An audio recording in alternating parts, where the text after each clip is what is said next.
state calls Corporal McDowell.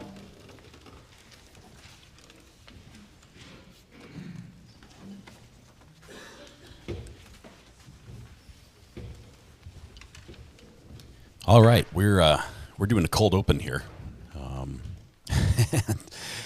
and it's going to be a little rough. Swear or affirm that the testimony you give to the court in this trial shall be the truth, so help you God. I do.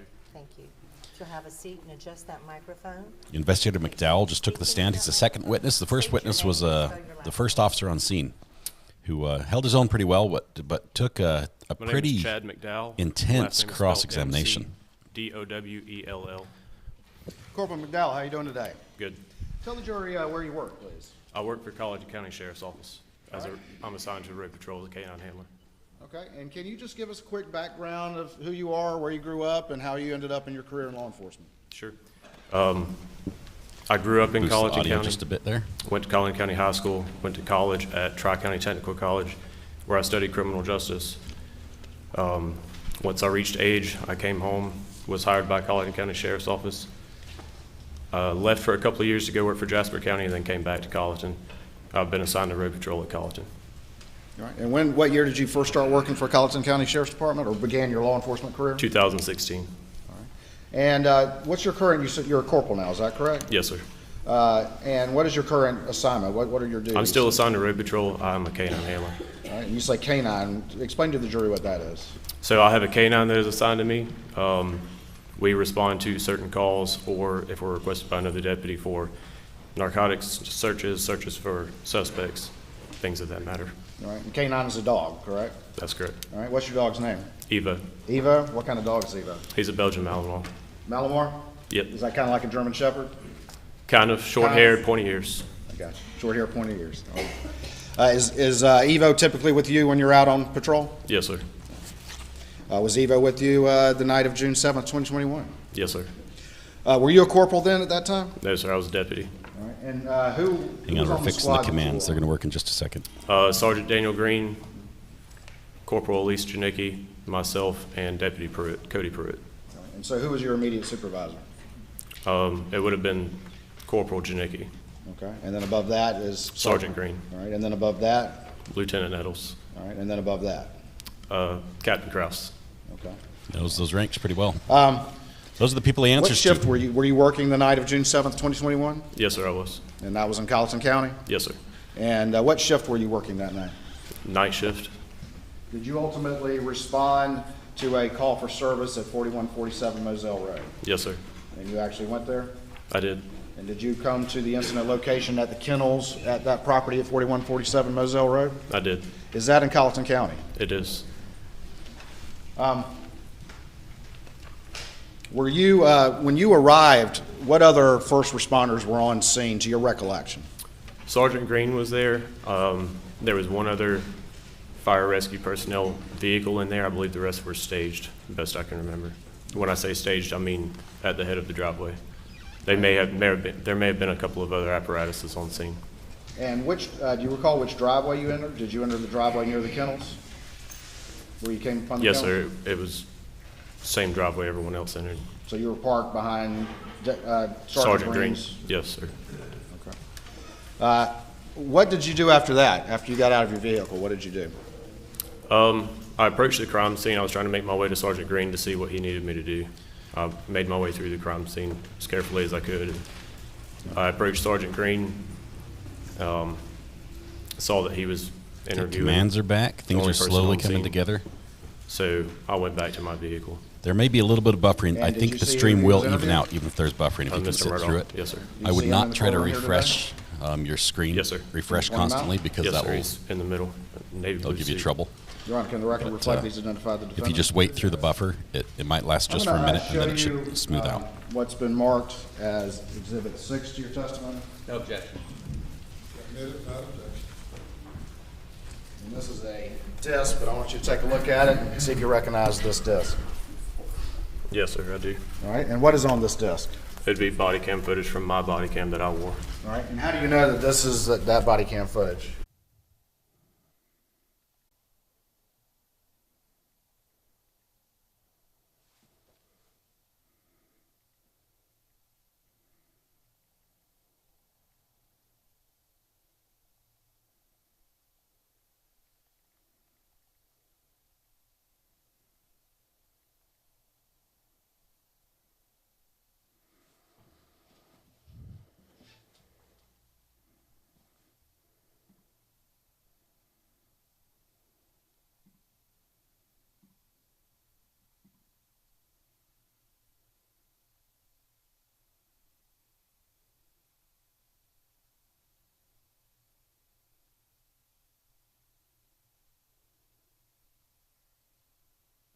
There's a lawsuit.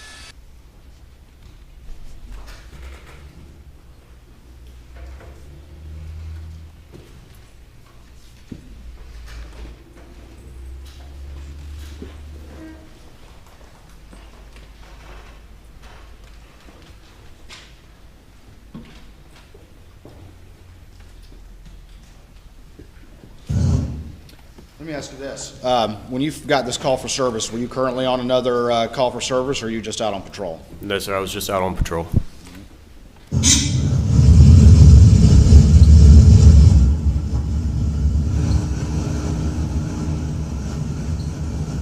Once you got that call for service, what did you do?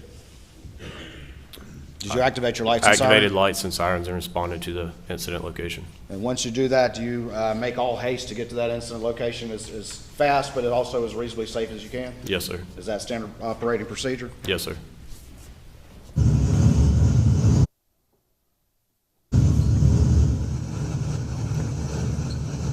The first 10 minutes, sorry.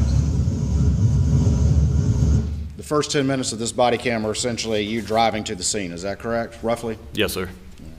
I'm going to fast forward to closer in time when you arrive.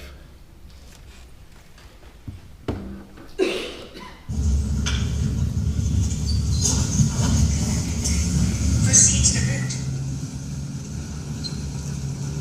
I heard proceed to the route. What was that?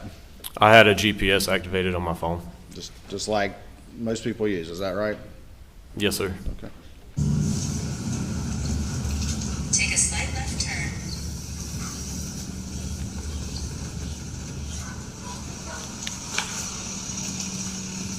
In a quarter mile, arrive at 4147 Moselle Road. 758 on sale, Moselle.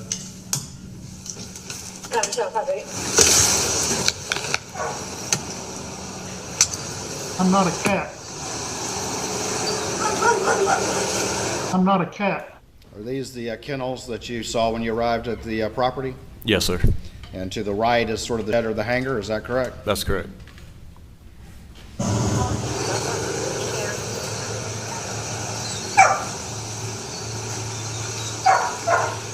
Hey guys, I know I'm still here. I cannot guarantee it's going to stay up. That my whole connection to the internet dropped. I lost complete connectivity. It didn't just slow down there. I'm going to keep it going because I need to make a me ask you log this. record for. You're obviously serving them as to a road analyze. patrol officer, is that correct? Yes, sir. Do you, what is your job So as a I'm road gonna be patrol here, but I'd patrol encourage you to watch it officer, on the as a other first channel. responder when you come upon a scene like this? What is your Just so I particular can. role as I you don't know, arrive at something? that's all I can do at this point. I need to show We them go on the the scene, we problem. secure the scene, only make sure happens there's when no I'm live active streaming. threat for other arriving first responders. We'll preserve the scene to the best of our ability and then turn the scene over to arriving detectives. When you arrive at a scene like this, are you constantly not only paying attention for any threat or anything like that, but also making sure that you don't disturb or any sort of evidence that may be at the scene? Yes, sir. Is that part of your general training and standard operating procedure? It is. You also have to couple that, though, with the duties of a first responder, which is to get to that scene, to secure it, make sure there's no active threats, and get it under control. Is that correct? That's correct. So the duties of a first responder have both of those sort of balancing together. Is that right? Yes, sir. Or are you constantly always looking around for evidence, not only to identify it, but also to assure that you don't disturb anything? Is that your general? Objection, Your Honor, weeding. Thank you, Your Honor. What is your general training as a road officer as it relates to coming upon a scene and looking for evidence? Our number one duty would be safety. Number two, we're looking for evidence so as not to disturb it. Thank you. That is a nice beard he's Right got. there to the right, what is that to the right of the screen? It'd be Miss Murdaugh's body.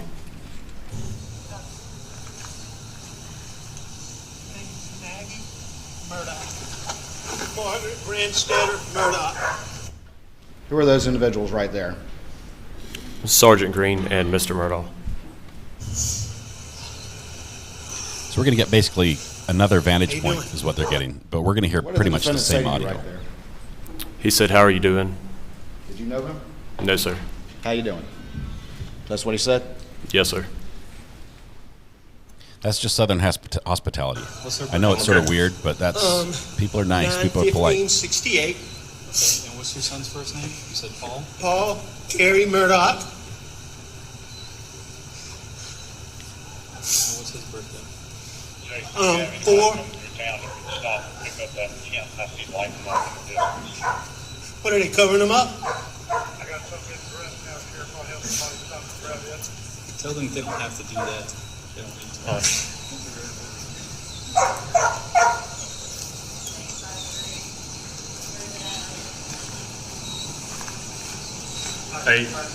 He's asked that if we don't have to disturb anything, not to. We've got a sled on the way. We're just gonna cover him up because the family is here. Yep. And that's All right, what were you asking fire and rescue to do at that point? Just to try to preserve it the best they could. If they You were didn't asking them- But what were you specifically asking them not to do? cover the bodies if they didn't have to. All right, and what So was who their asked? response, though? He asked. I couldn't make it out. I believe he said we're covering them for family responding. I couldn't make it out.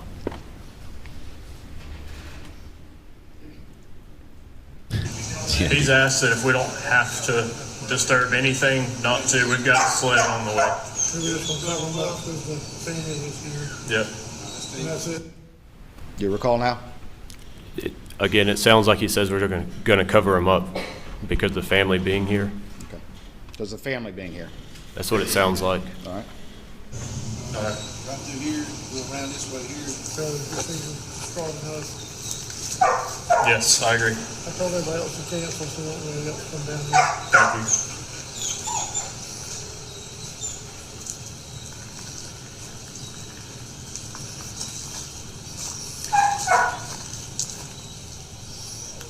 Hey, Cody, I need a piece of that tape whenever you get done.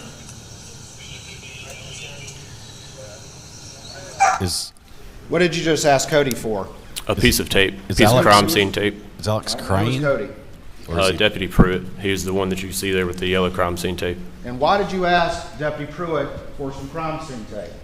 I had observed a shell casing on the ground. I wanted to mark it so that it didn't become disturbed. Your general duties as an officer, you observed something and you asked for some tape to mark it, is that correct? Yes, sir. And that's what you were previously describing your role is that correct? Yes, sir. Yeah, if y'all don't mind, just mark them. Do what? Agnes Sky, you picked a doozy of a case to walk in on. This I is got a a casing big right one. here, so watch your step. We're right at the beginning, so I think you're going to have fun on this one. Ask your questions. We'll see if we can answer them for you. That casing that you saw, did you recognize what kind of ammunition it was? Yes, sir. What kind of ammunition was it? 300 blackout casing. And how could you tell it was a 300 blackout casing? Just my own personal experience. I own a 300 blackout, and I recognized it. You recognize the case from your own experience? Yes, sir. All right.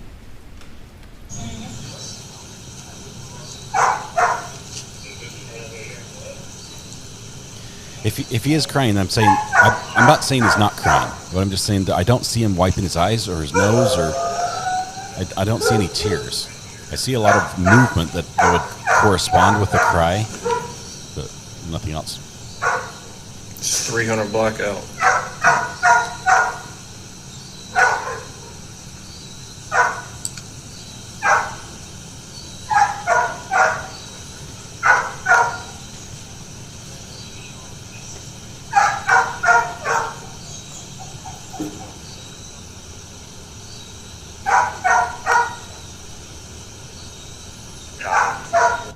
Did you observe any dogs in the kennels? I did. Do you remember how many or where they were? I do not remember. More than one dog, though?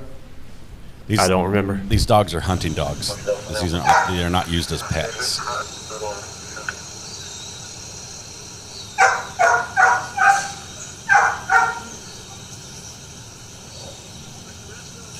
They said they had several casings by her body, but this one will be a little bit harder to find later, so I want to mark it real fast.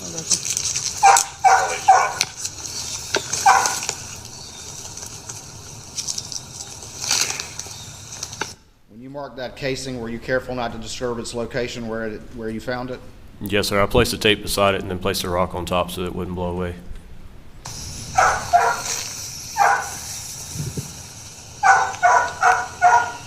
Why are there so many shell casings and only one?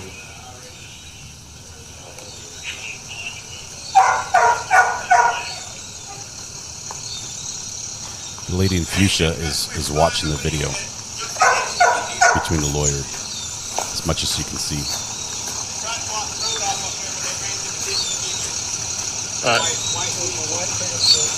Okay.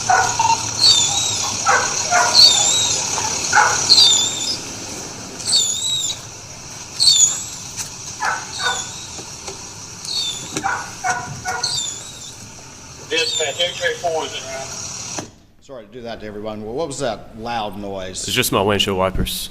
And why was it making that noise? Because it had stopped raining. They had about an removed hour all ago. the moisture, I guess.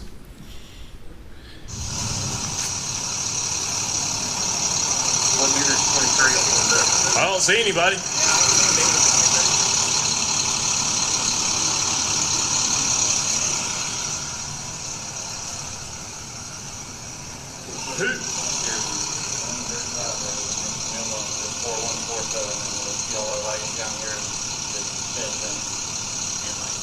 You ain't come through Brick Hall.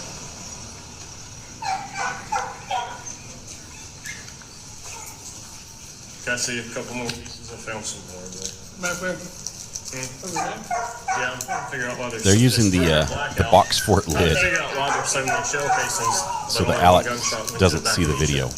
He does not want to see this. He has the right to see Not it, my job to figure that out. I'm just curious. but he does not want to see it. I only saw one more casing, but just in case I see more.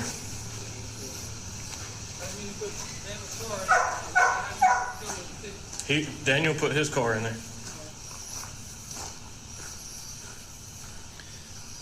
So, no. This is, I'll tell you about this in a minute. I filmed a video for Scarlet Oaks. There's one It's there. a dog found There's or blood dog over farm, here. a rescue for hunting dogs. Sometimes hunting dogs, when they get too old or not needed anymore, they get dumped. And they only rescue hounds. I was out there playing with these dogs, and they're treated just amazing, and they're so much fun. They're amazing dogs. They're so loud. You've got to really get used to their bark is unique, and that's why they're used sort of what they are. But it was a lot of fun to film out there for a couple days. Sheriff, Those cases that you were marking right there, did you at all disturb the location where you saw them? No, sir. Is it your job to be doing a crime scene collection for this case, or are you just doing that to assist those who will do that will arrive at a later time? No, sir. I don't collect anything. I'm just marking it so that they're not disturbed.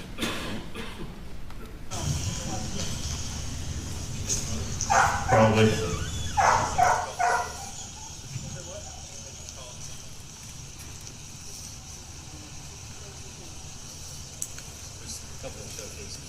Yeah, those will be easy to find. I was just marking a couple that were in the gravel that might be harder to see at some point. Y'all familiar with this family? All right. I wasn't until he told me the names. All right. I'll fill you in later.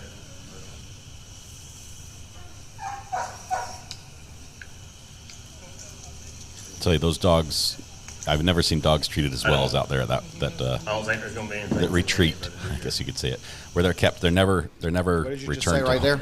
I don't to think there's hunters. going to be anything for me and Evo to do here. All right. They- What did you mean by that? They spend the rest of their life there. And There was no it's article amazing. search that needed to be conducted right then and there.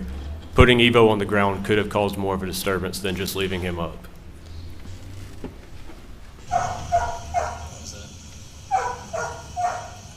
Because that's a. The dogs bark constantly. Evo's They're very vocal dogs. And so when you're hearing it bark, that's just because they're playing audio from the body cam. Just had somebody switch sides in the courtroom. They changed their minds, went from the prosecution side to the defense side. Did you see that? See you in a bit, Weather Watch. Thanks for holding things down for me while I was gone.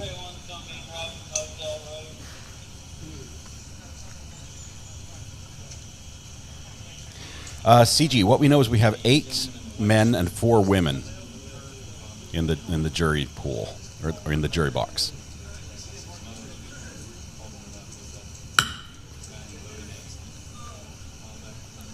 Linda, Demon Puppy, that's the name of the dog that that is a little bit of a handful sometimes.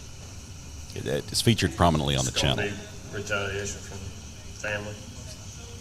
He did have a firearm under, I told that it's a shotgun. Oh, Kevin, sorry, I feel bad. I don't want to go over there and say, hey, everyone come to my channel. I appreciate them hosting a place where we can watch.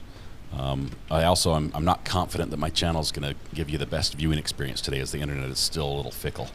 So I'm hesitant to say, hey, everybody come over here, we're going to have some fun. Well, I hope we have a great day and follow this throughout the rest of the day. But maybe some people will trickle in. We'll see.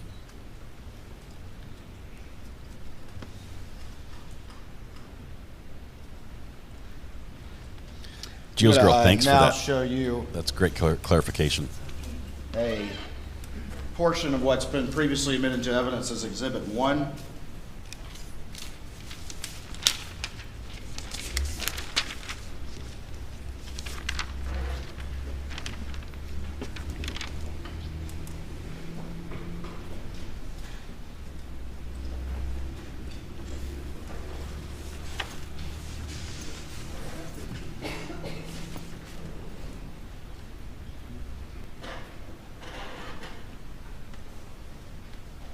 And for the record, I'm starting it at 4227.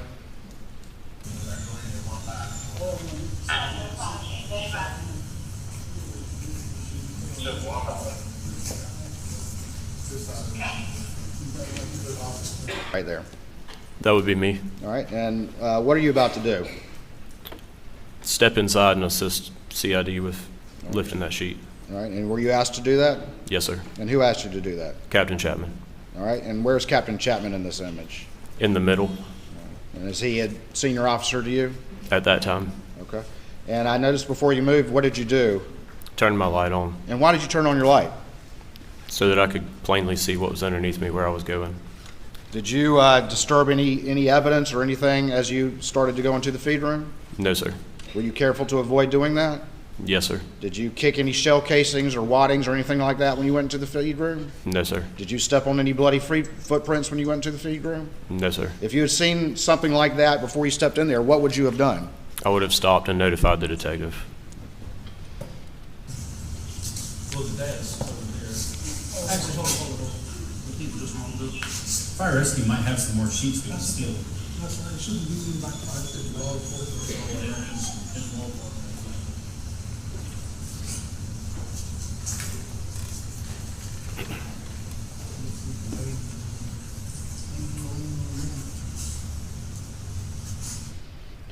Do you recall what, if anything, was laying on Paul's rear end?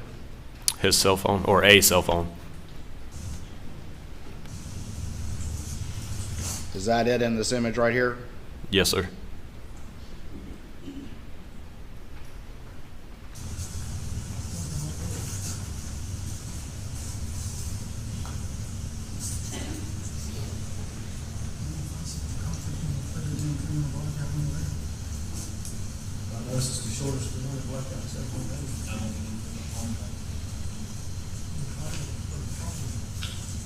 I haven't asked the dad about the phone, but dad did say he came over and checked their pulses.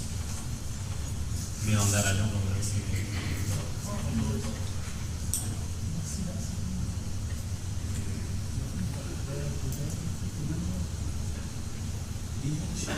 He did have a shotgun with him. I have secured that in my vehicle.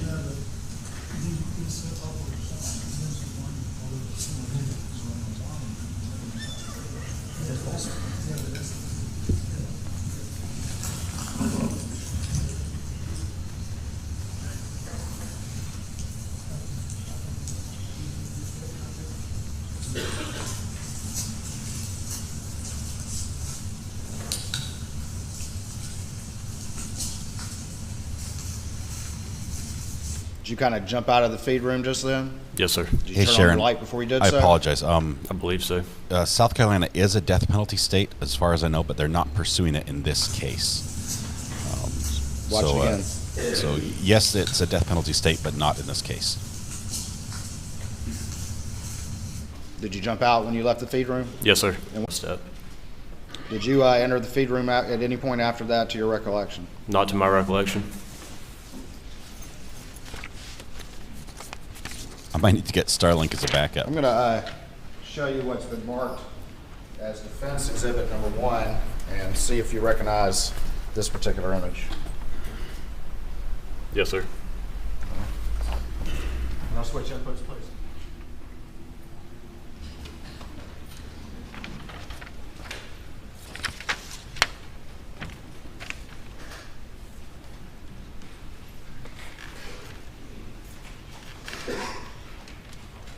Does that appear to, is that how you found Paul when you arrived at the scene? Yes, sir. And were his hands underneath him in that fashion when you arrived at the scene? Yes, sir.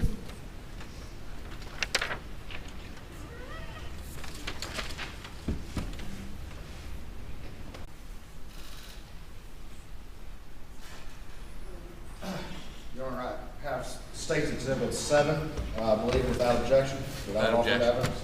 Without objection. I'll show you what's been marked as Exhibit 7 and see if you recognize that image. Yes, sir. And what is that? It's a still image of video of my body-worn camera. Is that a still image of when the defendant said, "How you doing?" when we walked up? Yes, sir.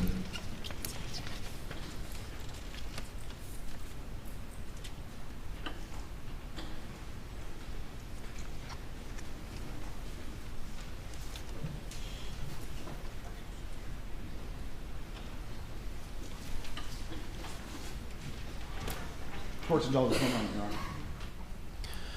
I'm not aware of any interrogation video out there available for this. There may be some video about some of the other cases that he's involved in, but I'm not aware of any for this one.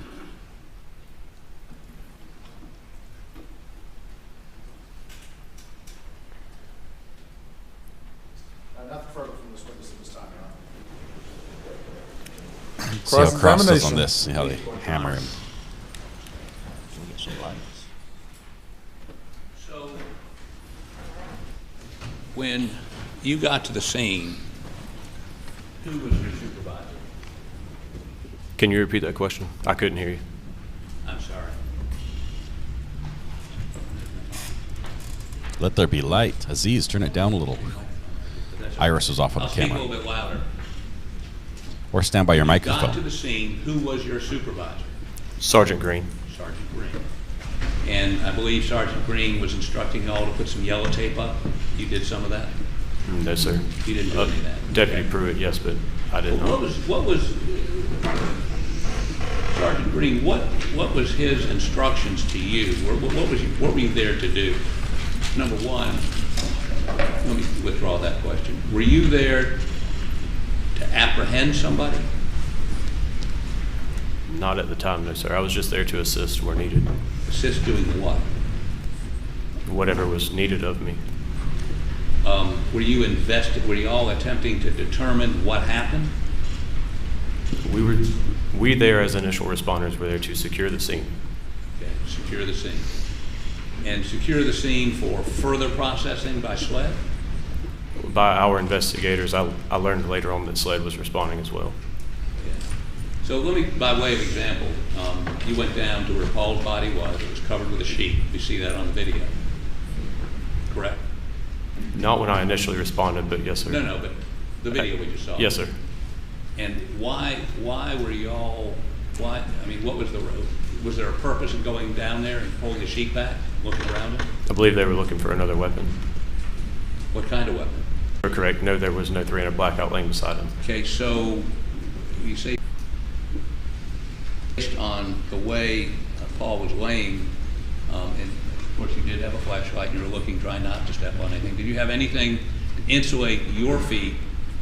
In some jurisdictions, they have little baggy things to put over their feet to make sure they don't contaminate the scene. Did you have those on? No, sir. And did you, when you stepped in, you got a flashlight, what you were looking at with the visible eye, you're determining you weren't disturbing the scene, correct? That's correct. You made an effort not to. Yes, sir. You don't know whether you did or you didn't, To my knowledge, I did not. but you can't say that you didn't. To your knowledge. Can you repeat that? To your knowledge, you didn't. To my knowledge, I did not disturb anything. Okay. But you Patty, would concede she there's removed herself from the microscopic other evidence case, so that sometimes now the of conflict's gone Yes, that sir, way. that's possible. And you didn't have a microscope. No, sir. But like the SWED crime team would look very closely, would they not? They would not, I mean, as far as I could tell, you were looking basically for 3 or 4 feet away from the floor, right? Yes, sir. Okay. So what you can see with the naked eye at night with a flashlight from 3 or 4 feet is what you base your opinion you didn't disturb anything. That's correct. If you do Now- not refresh your page and just wait for And the you don't live know stream to why come they were back, looking for another it weapon. should You be don't know better what other weapon, you than don't know refreshing where your that page. weapon might have been. The reason And, is it again, slows down, so you're most watching about a minute deputies see behind. somebody I'm before. sending all the data to YouTube, but there are couple of gaps where it sheets. pauses for a minute and then catches up. Myself, If you're Sergeant watching the Green. latest and greatest, For y'all, you'll see that gap in on your screen. presence, So if you don't refresh and just watch from like a 10, 15 seconds before, with you there that watch night, through did any of them the discuss this buffering and just possible wait, murder, it will be a lot suicide, smoother for you. suicide? It's possible. It's not to my recollection. Now, when you were going out and we saw you mark a shell casing, I was that I in the move for a grass vote of on no the, confidence in Senator Palpatine. the dirt road, I believe the first one was in gravel. in the gravel, I'm sorry. Yes, sir. Okay, but you found others, right? Yes, sir. And to do that, you had to walk around in the grass? Yes, sir. Okay. And Because hovering again, hadn't you've got been a invented yet. flashlight, you're looking, and you don't know what was in the grass that you may have disturbed around those shell casings. No, sir. You don't know. No, sir. You may have disturbed something. It's possible.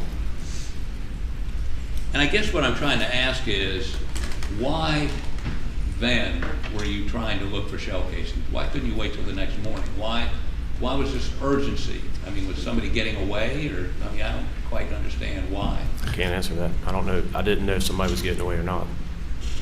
Did somebody instruct you to go find shell casings? No, sir. You just did it on your own initiative? Yes, sir. And you concede that you may have disturbed or destroyed evidence in that process? Microscopic or something I didn't see. Well, microscopic, something down in the grass. I mean, you're walking on grass, right? Not a, Yes, not sir. a smooth surface like in the shed, in the feed room, but it's grass at night, correct? Yes, sir. And I guess what I'm trying to wonder is what y'all were doing. Were you trying to solve a crime? Were you trying to just index everything was there? And when did you find out SLED was coming? So we're trying to mark everything there. As you can tell, there were multiple units going back and forth, fire rescue as well as sheriff's office. We try to mark it so that it brings awareness to them and it doesn't become disturbed. I'm sorry, I can't understand you. I can't hear you.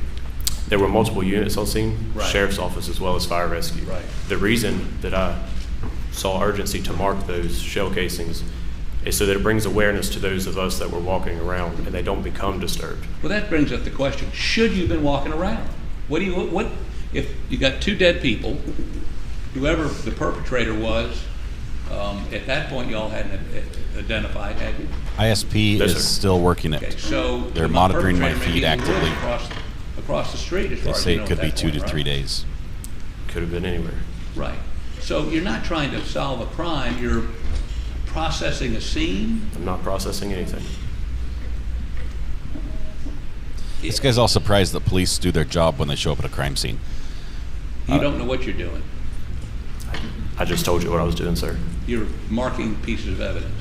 Yes, sir. And the urgency to do that was so that no one else would walk over them Yes, sir. while you're walking around them. Around.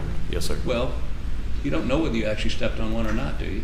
I was very careful not to. Okay. Now, let me also ask you okay. this, that the pattern of the first shell casing was how far away from the feed room? I can't That say. you found? The first shell casing I found? Yeah. I'm not sure. 10 feet, 20 feet, more than me, further than, Probably about the same distance from me to you. okay. From the feed room door? Yes, sir. Now, I understand, and you got a blackout, right? Yes, sir. And when you fire that, does it eject to the right or the left? To the right. Mine does. Okay. So if the feed room is where I am, that shell casing ejected to the right and forward, right and back? What do you know? Are you asking where the shell casing was in relation to the door?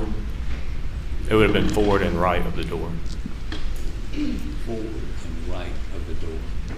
And there was the pattern of casings leading, do they all lead to her body? I can't remember. Did you sketch where you found them? No, sir, I did not do a crime scene sketch. Have you ever done a crime scene sketch? No, sir. That's not his job. Tell me your training in crime scene processing. It's very basic, limited what you would get at the Criminal Justice Academy. Very basic. Yes, sir. So you're not a crime scene processor. Again, and I'm not asking this question repetitively, I'm just trying to puzzle it out. What, you don't know what your role was there? I was a first responder. Well, they were dead, Paul and Maggie, right? You couldn't render them any aid. Your Honor, I would object. No question in that statement. Is there a question? Could you have rendered them aid? Were they in a physical condition where your assistance would have helped? No, sir. They were dead, correct? Are you asking? Yes, sir. Yes. Okay, let me show you a couple of these clips and ask about them. I think we're going to have to use y'all as the drinking word in this trial. We don't have to go through the... I think we're going to need a lot of beverages.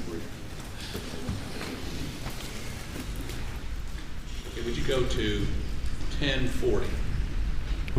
Box fort's being built again. How does that ring? I don't want to.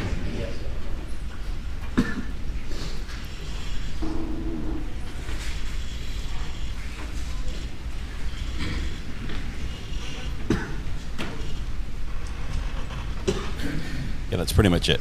What were you doing there? Why were you there? Why couldn't you just come back tomorrow when the sun was shining? Why didn't you do someone else's job? Why did you do your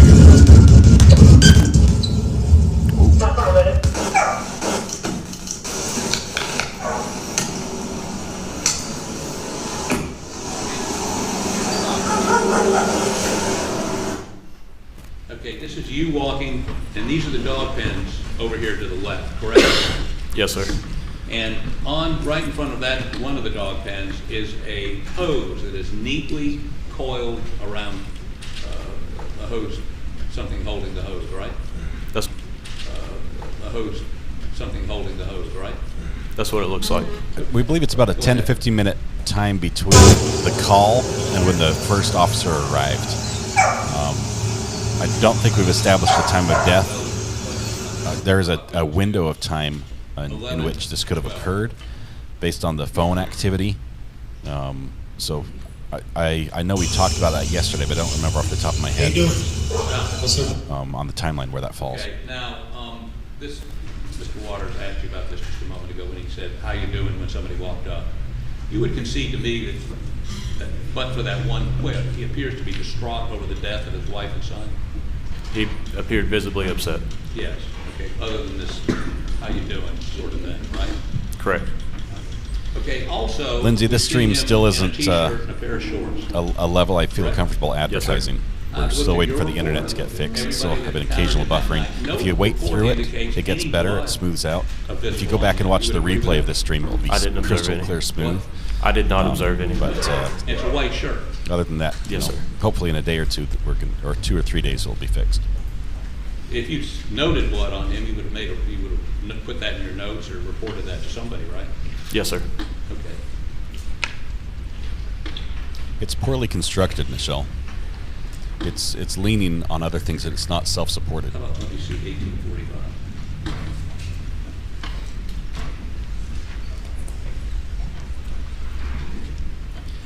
DMB, that sound you heard, I believe, was the car audio when it was first showing up, like vehicle audio.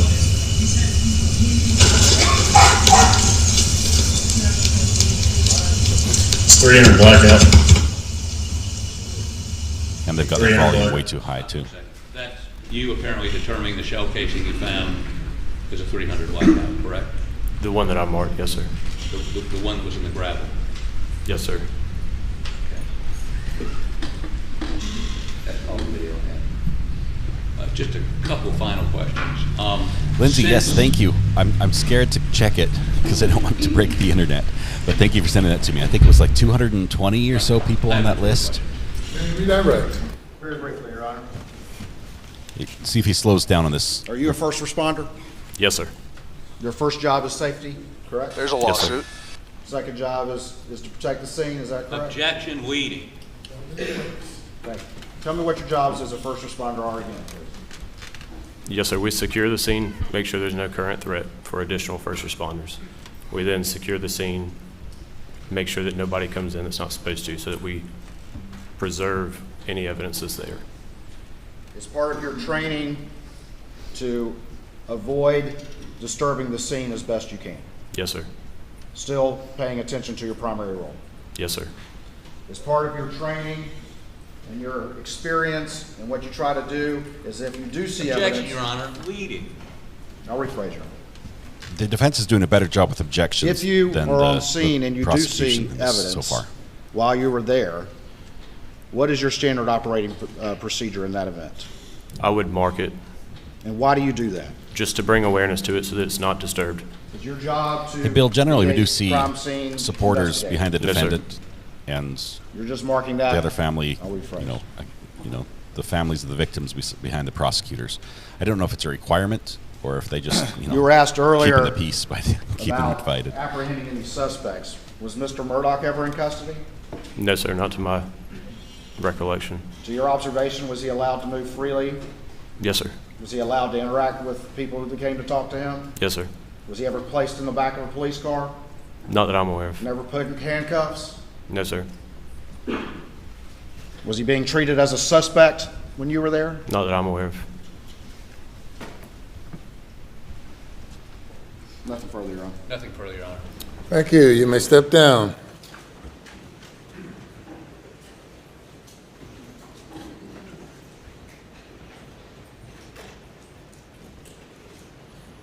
Pretty much everyone in the county is on that list. Lights back up. Aziz, we need Terry down here in this courtroom. The judge should not have to ask for the lights to be adjusted. You need somebody who's just Ladies and on it. gentlemen, we'll break for lunch. I'm We gonna- will I'm resume gonna go at stay live through lunch. 2:15. Please do not discuss the case. In recess till 2:15. All right, here's where we are. I did miss. Oh, I'm getting some phone calls from maybe Optimum again. Let's listen. Hello. This is a message from Optimum. The outage affecting your Optimum service has been resolved. Hey, they fixed the outage. Service issues. Try a quick reboot of your equipment. No, thank you. To do this, unplug the power, wait 5 to 10 seconds, then plug the power back in.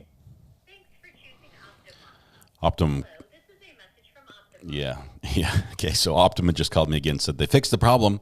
The outage we detected on your line, it's fixed. I'll see it when I believe it. But currently, let's see, the last error message I received on my modem was at 12:32 and 49 seconds. So hopefully they don't come back. Okay, so we are in break. They're on lunch, right? Is that what I heard correctly? Or is this just a break, like a short break? I think we've got about an hour, but I'm going to stay live through it. Mostly because I miss you guys. And AJ says it was rough without the mods. I have a whole new appreciation for mods now. Yeah, and I saw over there, there's just some spam, those porn site chat things that pop up in there and stuff that we haven't had to deal with here very much. And the mods, when they do come here, the mods take care of them so well. It's amazing. Okay, so feeds, we're staring at the wall on the feed from the courtroom with no audio. Yeah, that guy was a little bit of a jerk to him, just a little bit. The defense insinuating, basically, that by his tone and by his questions, that he was doing an unprofessional job at the crime scene, that he was contaminating the crime scene. Yes, anyone being there, anybody has a potential of contaminating the crime scene. Even the crime scene investigators who are going to be all suited up in booties and everything, they take all these steps to minimize, not eliminate, but minimize the chance of contaminating a crime scene. But when you first respond, you don't know how serious it is. You don't know if there is somebody hiding in the feed room, you know, so you might have to check there. You might have to check the surrounding areas. And so I think the line of questioning was, although it was done very effectively, I think it's like a cheap shot to hit at these officers who clearly were professional in how they performed their duties. They were professional on the stand. I think they didn't lose any credibility in how they answered. But I do wish the prosecution on the redirect after the cross had asked the questions a little bit slower, especially with the first witness. They came back with the, rehabilitating the witness, trying to get him back to the main testimony that they wanted to have presented. They came back with the questions so fast that the jury just couldn't catch them. That it was just like it just zipped through everything, and it's like you need some time, even if it's just a second or two between these questions, to let it sink in, let the jury comprehend, let them catalog that information in their mind, maybe even write a note, and then move on to your next question. But he was just Mr. Micro Machine guy talking, a mile a minute, firing off the questions. So I think that was done poorly.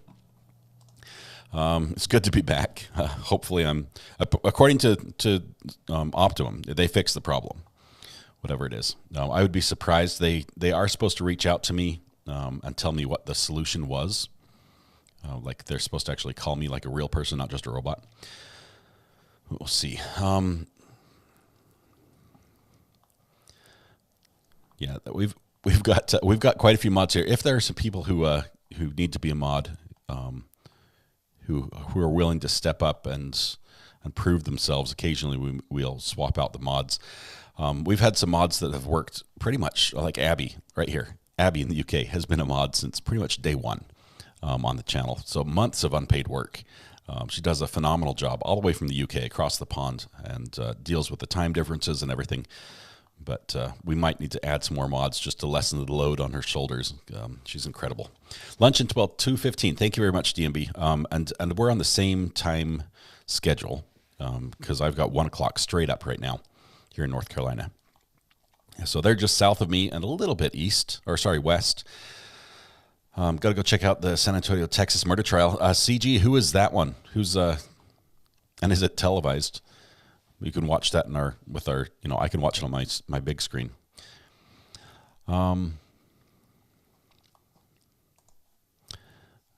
Refrigerator bread and butter pickles. Can't go wrong there. Linda. Let's see. I got here a little late. Can you say what your internet company found the issue to be? Yeah, Sunshine Sunflowers. Here's what happened. The tech that showed up, he's like one of the level 2 techs, right? So level 1 is basically a step above the phone tech, which is reading a script, and they tell you basically to turn the modem off and back on again, and then do it again if it didn't work. Well, level 2 is the guy who actually comes out and he unplugs it and plugs it back in just to make sure I wasn't doing it wrong. When I did it over the phone 15 times. He comes out and he can actually connect a device to it and measure the signal, and he's like, oh, it's okay. Well, this is the next level up. This is the guy that can really work the pole and test the pole up. Did I say work the pole? Sorry. He can work on the pole, and that's not much better. And he can test the system on their end, but he can only go up to the little. It's like if you look up on the wires, if you follow your cable up to telephone lines, if you're above ground, you follow it back to where they all sort of come together from all the houses, and there's like lots of little ports on there. Well, he went up there and he switched me from one port to another. And then he tested my old port, and of course it looks great because that's what it does when you test it. And so so he checked it, and he got on the phone with his boss. He was standing next to me, and he said, I can see, I'm looking here, he's had 4 technicians out here in the last week and a half.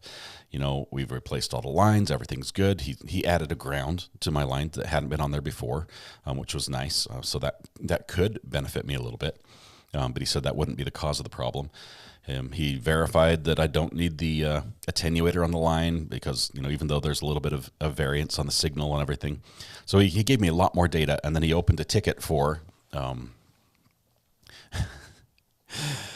he opened a ticket for his the next line up, which is basically the maintenance guys who control the main lines that runs along the telephone poles all the way out to the node, and so they're going to do their check on their end and see what's up.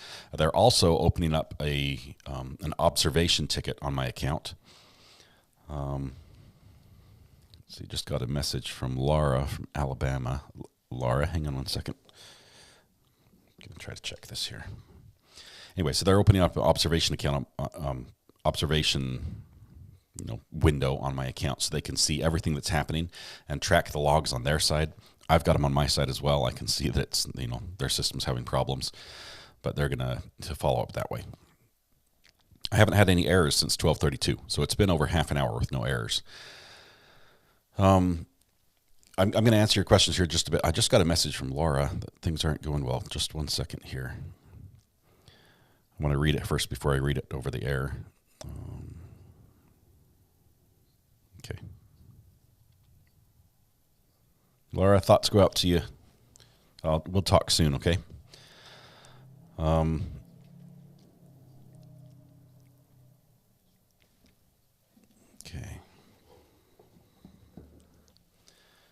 Sorry about that. We do have a burner phone, Abby just linked here in chat, 801-513-1160 gets to me.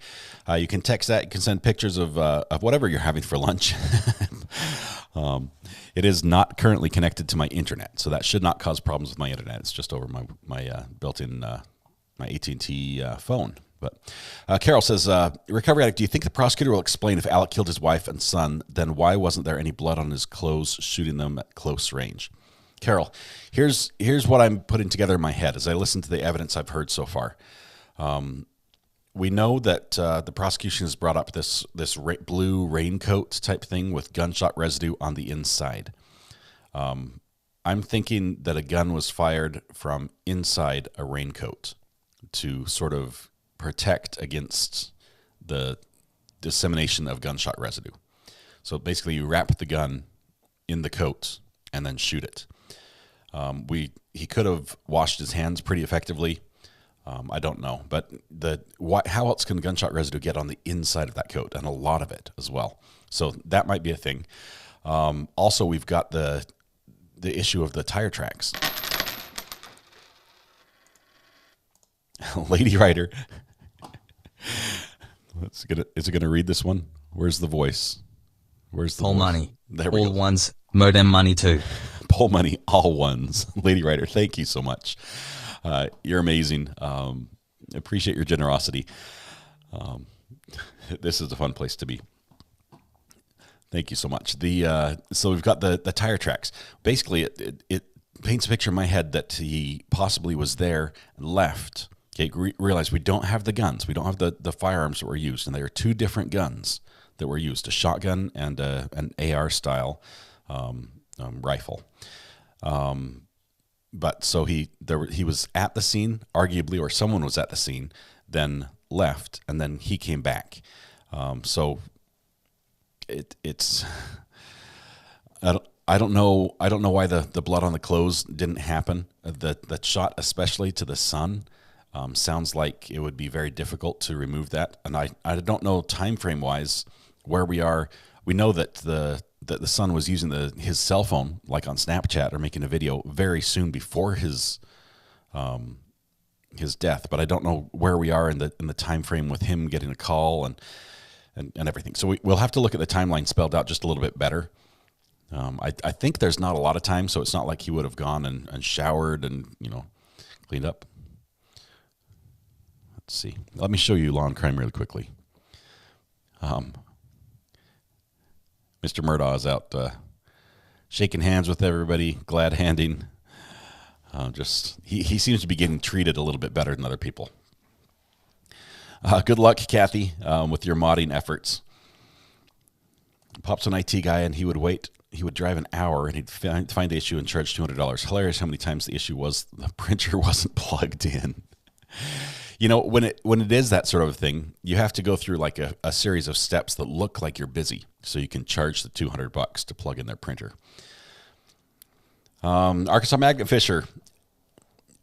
Why don't the defense let the defendant look at the crime scene? Okay, they will. He has the right to actually look at all the evidence. He has the right, and this has come up actually in the preliminary stuff, that yesterday they were saying, hey, if we set up these cameras and these screens the way they are so the jury can see, the defendant can't see the jury. And the defendant has the right to be able to see all the jury members all throughout the trial. So there are a few things he has the right to do. He does not have the look at that.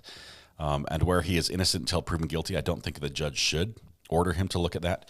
But he has chosen to not view it, and also as part of the order that the judge has released regarding sealing the gory pictures, the graphic pictures. They're covering a lot of the screens with paper and tape, so the public doesn't see it as well. T-Rox, I was off firefighting again. I'm taking this as a sign that things have not been resolved yet. Well, if the phone call I just got on the air just a moment ago is any indicator, apparently Optimum thinks that it's all better. A couple minutes of, hey, we've discovered an outage and it's fixed. And I will say that my last error on my error on my internet was at 12:32, and I have not had one since. So they may have found the problem, and we might be fixed, which would be awesome. I'll probably tonight, I'll leave it the way it is right now. I'm doing a low quality stream right now as far as it doesn't look bad, but I can stream at a lot higher resolution than I am right now. And I'll try that. I'll also try it with a lower latency. We'll do all the tests. And if it's up and working, tomorrow is going to be a glorious day. It's going to be amazing. Sounds like a very thorough poll worker. He was good. He knew his stuff. He understood what I told him. When I was saying, hey, I'm reading the logs and this is what I'm seeing. He knows what a T3 timeout is, and he knows if I'm getting like for instance, a unicast maintenance ranging, things like that. He's like, okay, that tells me what I need to know. Marsh 13 says, I missed this morning. Can you please do a recap? Marsh, I was sort of listening with one ear and talking to the repair guy with the other. But this morning, we had our opening. Was that this morning or was that yesterday? It was yesterday. This morning, we had our first witness, who was the first on scene, the police officer who was first on scene. And so basically, he introduced his experience and the body camera footage. And we saw that first, and if it sounds like we're listening to it again, we are. The audio is virtually the same because the second officer arrived shortly after, and almost all the same events were captured on that second camera as well. So a lot of the audio is the same, but the perspective that the jurors are seeing is different as they get the second camera right now. So basically, it's just show up on scene, talk to Alec, find out about the shotgun and what he says happened, listen to him say, this is because of the boating accident case. Talk about, he says, I was off, I've got my father-in-law, passed away and my mom's got my father's passed away. My mom's got late stage dementia or something to that effect. And he went there and he called his wife and then came down here and basically discovered them that way. Then ran and got the gun, from the house. In his haste, he loaded it with a 12 gauge and a 16 gauge round. And the reason why that's important, the gun he's got, imagine there are two tubes, right? The top tube is the barrel that the bullets will fly out of when the shell is fired. The bottom tube is like a big spring, and you load it from the back, if you were to hold the gun like this, you're going to load the shells on the bottom from the back, and they slide forward against the spring, and then as you pump the action, or as it cycles automatically, I'm not sure if this is an auto or a manual, it ejects the top one and feeds it into the top chamber where it can be fired and kicked out of the shell, kicked out of the chamber. So it will feed that way. If he loads a 12 and a 16 gauge, depending on the order he loaded it, 16 gauge is a little bit smaller in diameter than a 12 gauge. So the lower number, the bigger the diameter of the bullet. The diameter of the bullet. But 16 gauge also just happens to be almost perfectly, the exact diameter of a 12 gauge barrel. So if you load 12 gauge first in that tube and then a 16 gauge after it, and then you load the gun, like you cock the gun, you will feed that 16 gauge right into the chamber, but it won't stop there. It will go all the way down into the barrel. It will just throw it forward into the barrel. And you go to fire and nothing will happen. So what happens next? You say, it didn't load. You cock it again. It grabs that second round, pushes it back into the chamber, and shoves that 16 gauge round further down the barrel. Then when it fires the 12 gauge, but that 16 gauge blocks the gas. It basically plugs the barrel, and the gun will explode on you. It will mushroom out the side. It can kill you. It's very dangerous. A lot of people get injured doing this. And unfortunately, it's very common with those calibers. So I don't know why he grabbed the 16 gauge. He might have just grabbed what was available and not realized it was a 16 gauge. The defense has said that this is, proof that he was distraught and wasn't sure what was going on and rushing around, things like that. But anyway, we'll find out more about that later. Fractured says, my feeling is he used water inside the kennel thing to wash off. Why would someone be washing out kennels at 10 p.m.? What was the date? Because first of all, the kennels are washed out. They're sprayed out. That's what they do. You don't go in there. This isn't like your dog at home who might have an outdoor house or might be an indoor house. You don't go out and a little baggie and pick up the poop type thing. These are working dogs that live in the kennels, and their job is to run deer or run bear or whatever it is you hunt. They're trained to follow scents, and they live out there. They bark a lot, and you pretty much get them, load them in your truck, and then release them when you're working, and then gather them up again, and sometimes you lose one, and it's just part of hunting. Now, I don't do this personally. I'm not trying to say that this is a good thing. I actually am not a big fan of hunting with dogs. I don't think it's sporting for the target animal, but I'm not against people who are doing it. This is the way of life in this part of the country for a long time. Anyway, part of that is you don't want these dogs to get sick, and one way they can easily get sick is if they have to live in an unclean, unsanitary situation. So a quick way to clean it is to hose down the kennels and spray everything off, clean it off, and the dogs are okay. So either that happened right shortly before, or it was raining, or he might have hosed himself off. Where does the raincoat come in? It's just a little bizarre. Maybe he wore the raincoat, fired the gun, and then hosed himself off, or hosed the raincoat off.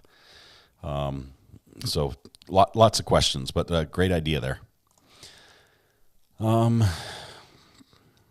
Did you see a new California lawyer found dead in Mexico, conflicting causes of death by PD and coroner? A California lawyer? Was there? I'm curious, Nems girl, what cases were they involved in? And if there's a big case where they were prosecuting or something, I'm guessing it's a prosecutor. I mean, there are unfortunately a lot of deaths that happen in Mexico. It's not the safest place to be right now for tourists, but okay. So much going on, it's hard to keep up. Hannah, yes, it is. But we're in the early days. As we go a little bit further into the trial, it's gonna. I think you'll start recognizing some stuff.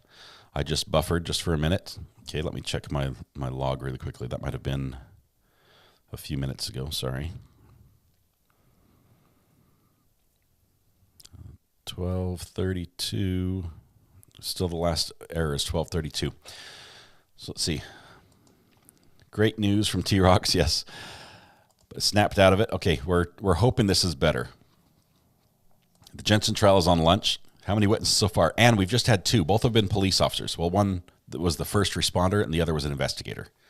So that's all we've got so far. And I think they're done with this second witness, is what I heard.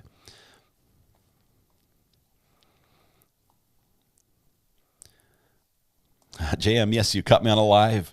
We are here. It's been rough with the internet being crazy, but hopefully we're here to stay. I'm going to go through lunch. You guys are welcome to eat. Don't think that will offend me at all if you grab a bite to eat right now during the break. I already ate. I will tell you. I made myself a dang quesadilla. Where's my sound effect for that? Hang on. That's not the one. Make yourself a dang quesadilla. There we go. That's what I did for lunch. But let's see. So one weapon, the AR style, is probably gas operated. So you expect a pretty good amount of GSR from that. Shotgun is recoil operated. Not getting much GSR from that on the shooter. Was the shotgun? Eric, I know it was I think it was a Benelli, right? Was it automatic or is it a pump? Or by automatic, I mean semi-auto. Generally, you don't fire automatic guns, automatic shotguns, unless you got like a street sweeper or something. Renegade Princess, welcome. Good to have you here. The bell's tolling as well. Good to have you both admit to being addicts. Please take a seat, and we'll wrap our arms around you and welcome you, make you feel like home, and we will not let go. You're here for the long haul. Sorry. Love my new red mug. Thank you. Lily, I'm glad you got it. It's wonderful. I've got my blue today because it matches my shirt, and occasionally it keys out if I've got my chroma key or acting funny. But I think I've got some water even. Oh, I do. We got more Deer Park water from our favorite non-sponsor of the program. I still am reaching out to them saying, hey, sponsor the show. Send me some water, please. ASMR time, a little bit. Little trigger warning for those of you who might need to make a quick break.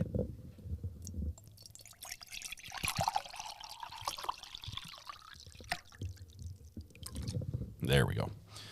And I'll try to keep it off my keyboard this time.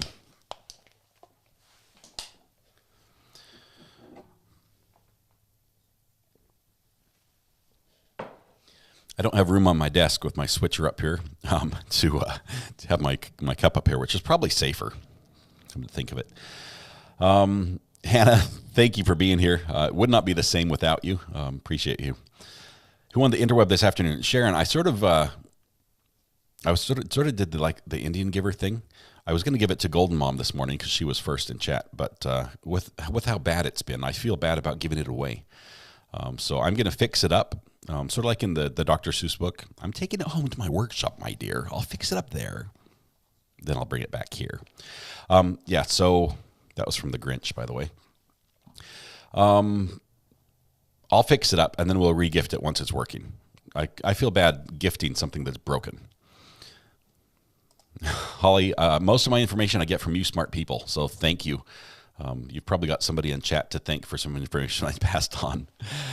I know nothing about guns, so your explanations are interesting. Yeah, if you have any questions, I don't own the guns in question here, so I can't give you firsthand experience, although we probably have a couple people in chat who have something very similar or have at least fired guns that are very similar to that.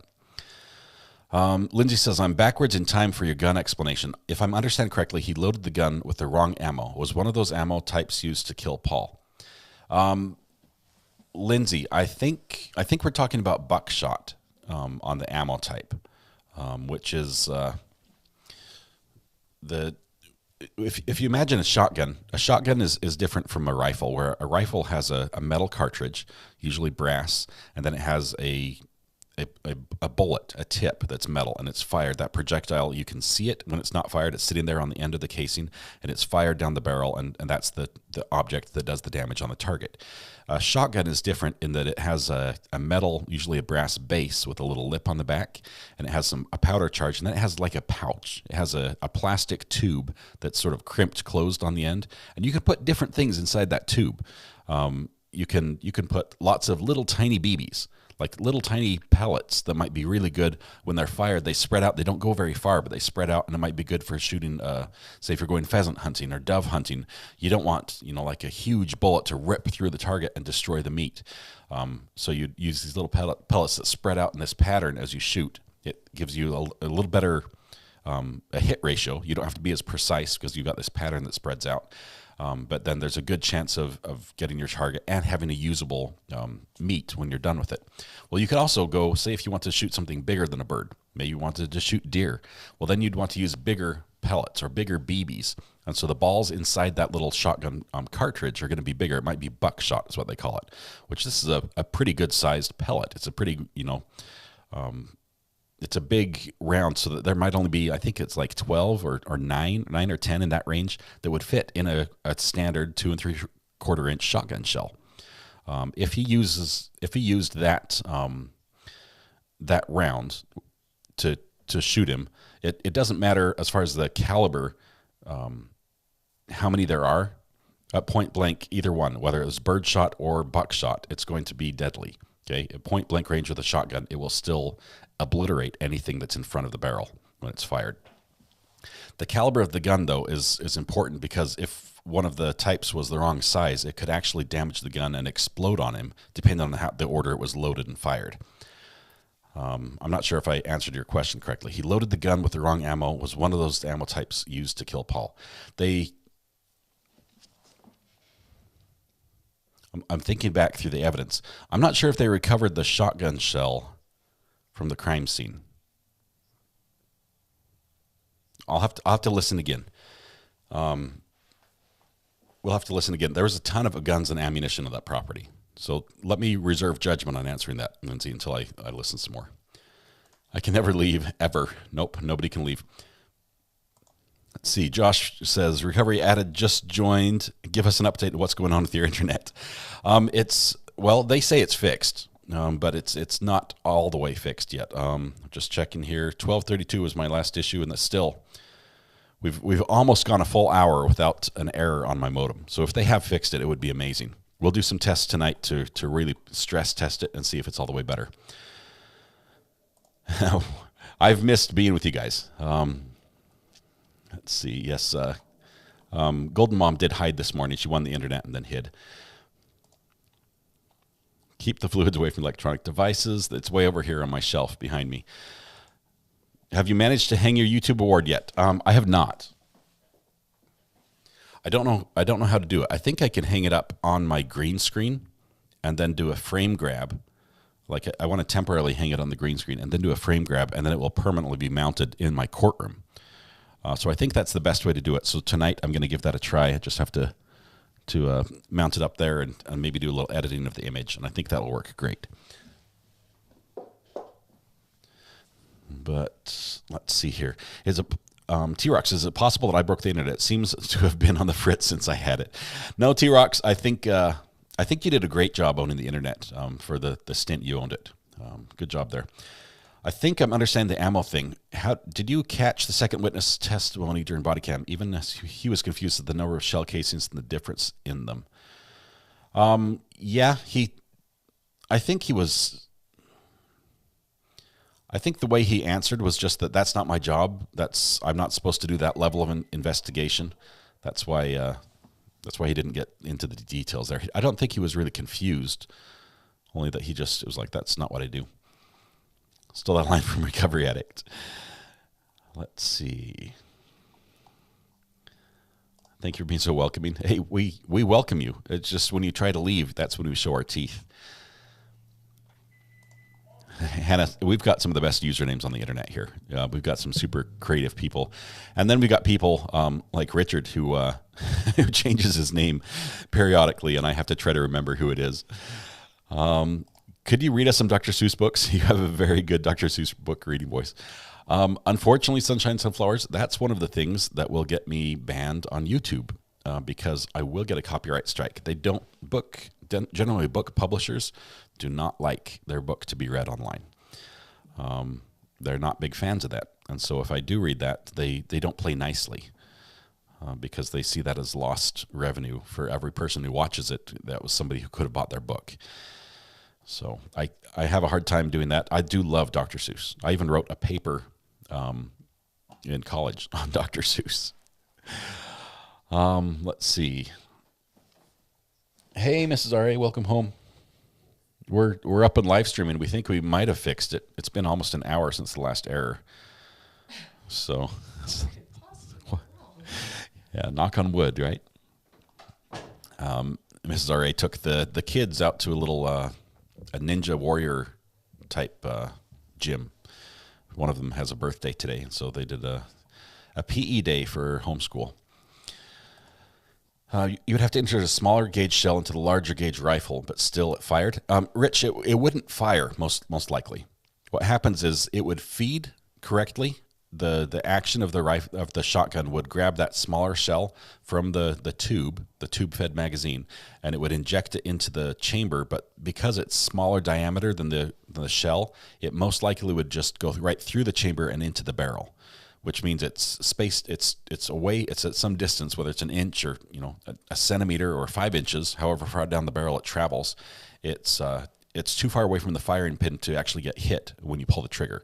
So you would cycle the action. It would feel like you've loaded it. You pull the trigger, you hear the click, but there's no boom. You cycle the action again, and because that smaller cartridge, that 60 gauge cartridge, is down the barrel, it doesn't get ejected, but it grabs the next round of the magazine, which is a 12 gauge, and it feeds that one in, further driving that 16 gauge into the barrel, wedging that plug in there.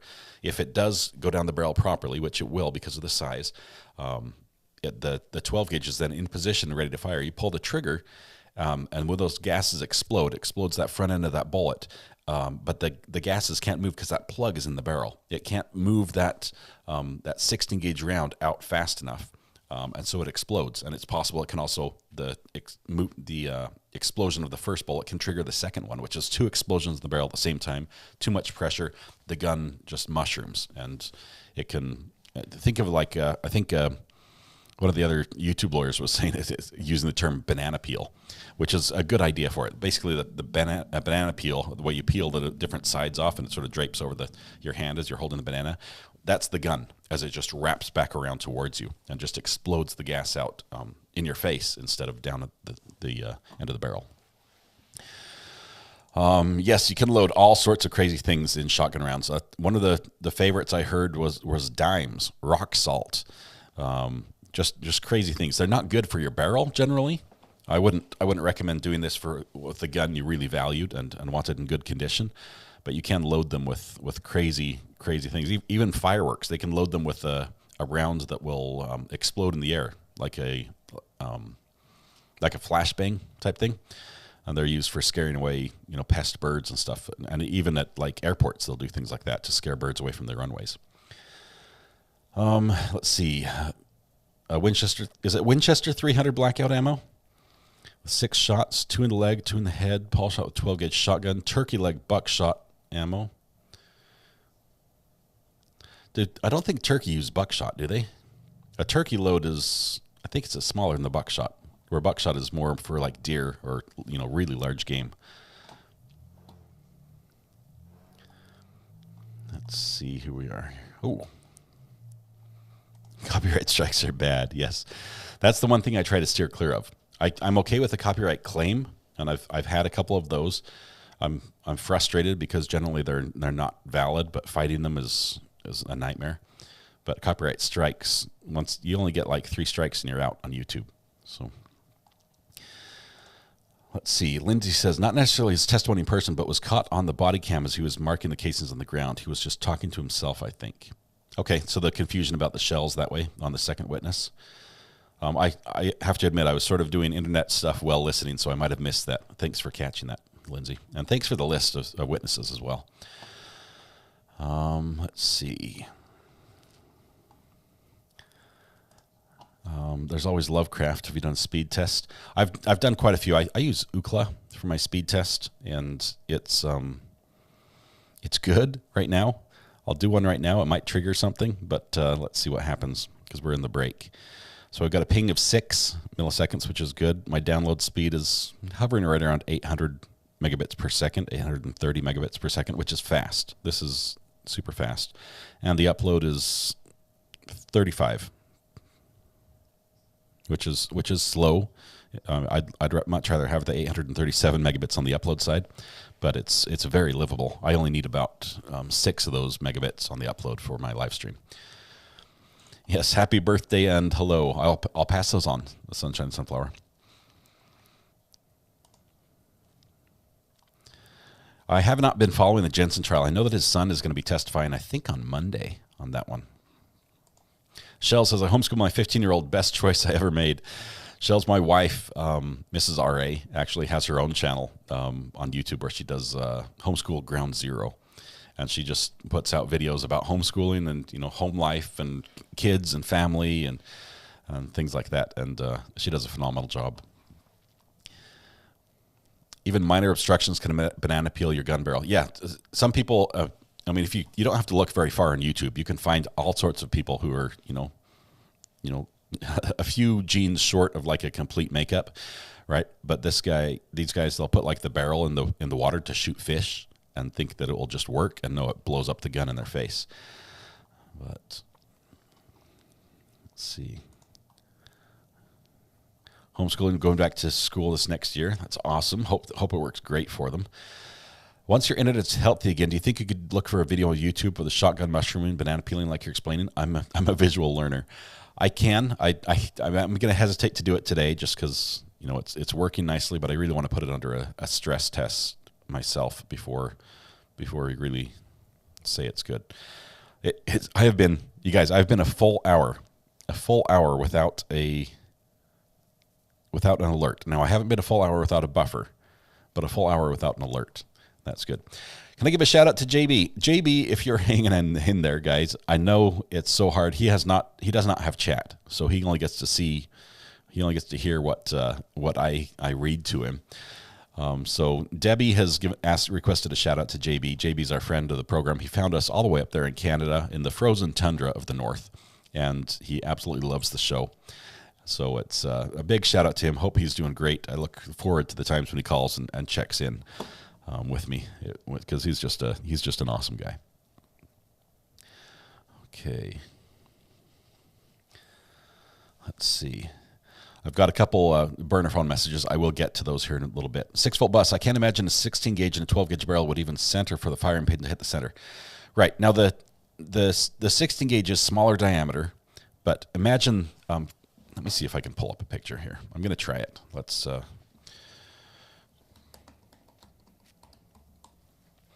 See if I can bring this up. Let's do this one right here.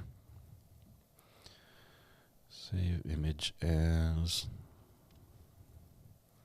what you need to know about shotguns. That's a good title for it. Okay, let me load this into my switcher real quick, and I'll bring this up on screen. This will make a little more sense when you can see it, Lindsay. So give me just one moment here.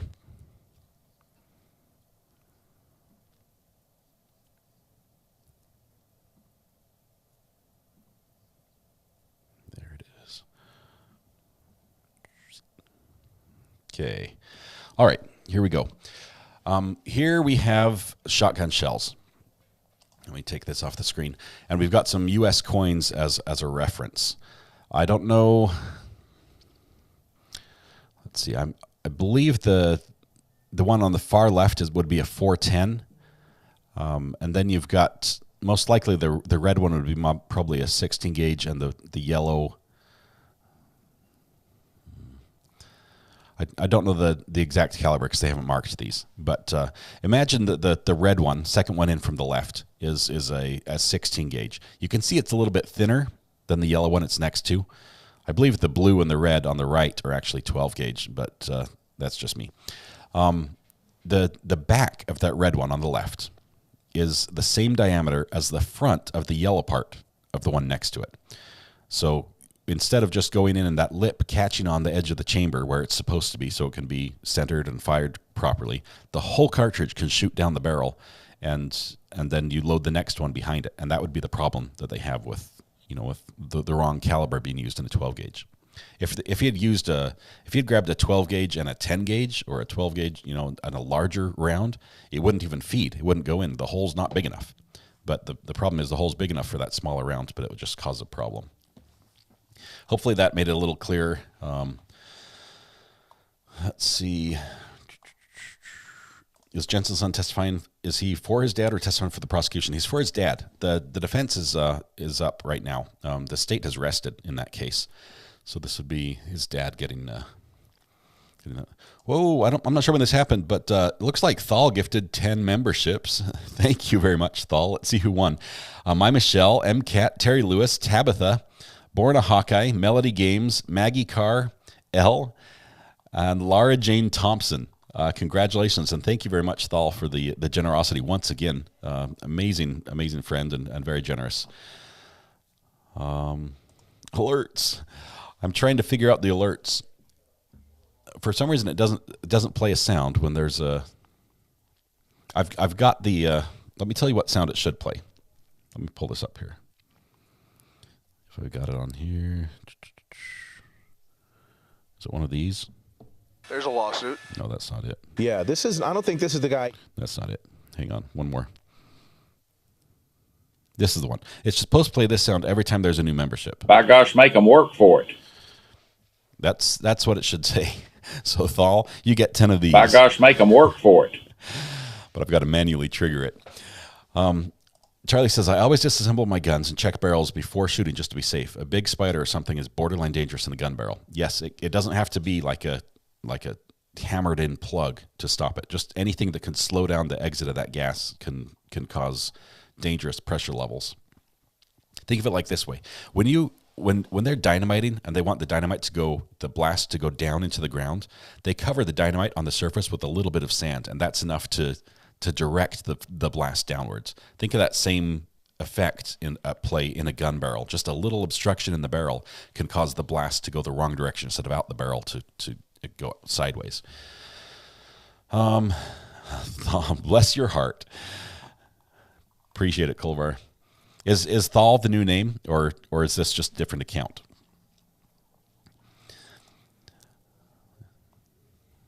see. Professor Phil Bell, I don't get why learned people who know the price of murder and the unlikelihood of getting away with it don't deal with problems in better ways. You know, I've been thinking about this because I was watching him yesterday. I'm thinking this is not a dumb guy. Alex is not. He's not like a few fries short of a Happy Meal type thing. He can reason things through. He's a lawyer. He's argued cases. He's been able to articulate himself. He's been able to, look at a situation and then change perspective and look at it differently. And he's like, he's got these skills and abilities. He's got the capacity to do this. But how do you get to the point where you think that this is the best solution? That you can just kill someone and make a problem go away? And I don't know. I've never been, to my knowledge, I've never been in a situation where my reasoning was, such that I thought I could just commit a crime and make this all better. I mean, I guess people obviously get to that conclusion because they still rob banks. And the odds of getting away when you rob a bank is very low. A few people do, but the odds of getting away is very low. But some people do look at that and say, here's the solution. It just seems that the bigger the crime, the less the likelihood of you getting away with it. So either you're extremely arrogant and very confident in your ability to get away with it. He may have, we've got a good old boy network in place here. We've got a lot of friends, a lot of, people who will support him. People you could call up and say, hey, I need a quarter million. Can you spot me? And they'd say, yeah, right? Because he's got that sort of layer of relationship. So maybe he, thinking that he had the support of key people, that he could get away with it. Hannah, yes, you can give memberships. I think if you click the screen up at the top, where if you see a little green box that has the number 10 next to it, if you click that, depending on the device you're on, you click that and it should say buy gift memberships or something. That's an option. But you don't need to. Just being here is enough. Thank you very much. Twisted Branches comes in and tests the button and gives away 5 memberships right off the bat. And so let's see. Hans van Genetchen, Thomas Fleming, Krista S., Jessica B., and Pepsi P. Were just gifted memberships by courtesy of Twisted Branches. Thank you very much. I was just explaining how it worked. You didn't have to do it, but thank you very much for your generosity, Twisted Branches. So Culver's gone. Awesome. So I will not call you that anymore because it might bring up painful memories. It's going to be Thal from now on. Sounds good. I'm like a walking encyclopedia. Well, Carol, here's the truth. I went to school for communications and electronic media. And a communications degree was perfect for me because you need to have information a mile wide, but only an inch deep. So I can talk about almost anything on the surface. When we get in depth on any of these topics, I need to reach out for help and to smarter people than myself. So as long as we just skim the surface, I can look really smart. But thank you very much. If you stick your finger in the gun barrel, you'll lose your finger but not get shot. Debbie, that's the idea, but imagine when that gun goes off. I mean, you're talking like Daffy Duck cartoon type stuff, right? Where you've got Elmer Fudd and the Wabbit type thing, and he sticks the finger in the barrel and blows up the other end. Yes and no. The blast does not stop. There's still going to be all that force exerted on the finger, and there's still going to be stuff that comes out the barrel. It's just most of it might be directed out the sides. It still might be lethal, the amount of material and the force that comes out the barrel, in addition to what blowing up the gun. But so that's not something you'd want to do. It's not like bopping the shark on the nose and everything's okay and the shark turns away and goes away. I'm not even sure if that works, but I wouldn't try it. Let's put it that way. I wouldn't want to be on either side of the gun with anything plugging the barrel. How sure we did it, Myra? We're not. That's the thing. This case is so circumstantial. They just have a lot of evidence. Now, some of the evidence directly counters his testimony, and that's what makes him look bad. Where he says, I was never down there. I didn't go down there until after.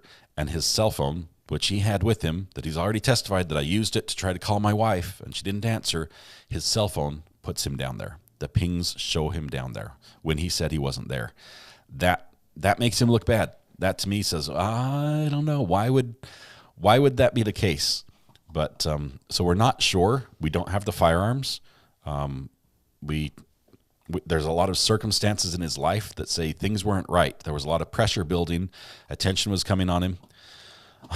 Charlie says the shells are left to right, 410, 28, 20, 16, 12, and 10, just FYI. So you're talking about, let me put these back up here. So Charlie says left to right, 410. Now 410 is the only one that is not, it's measured differently.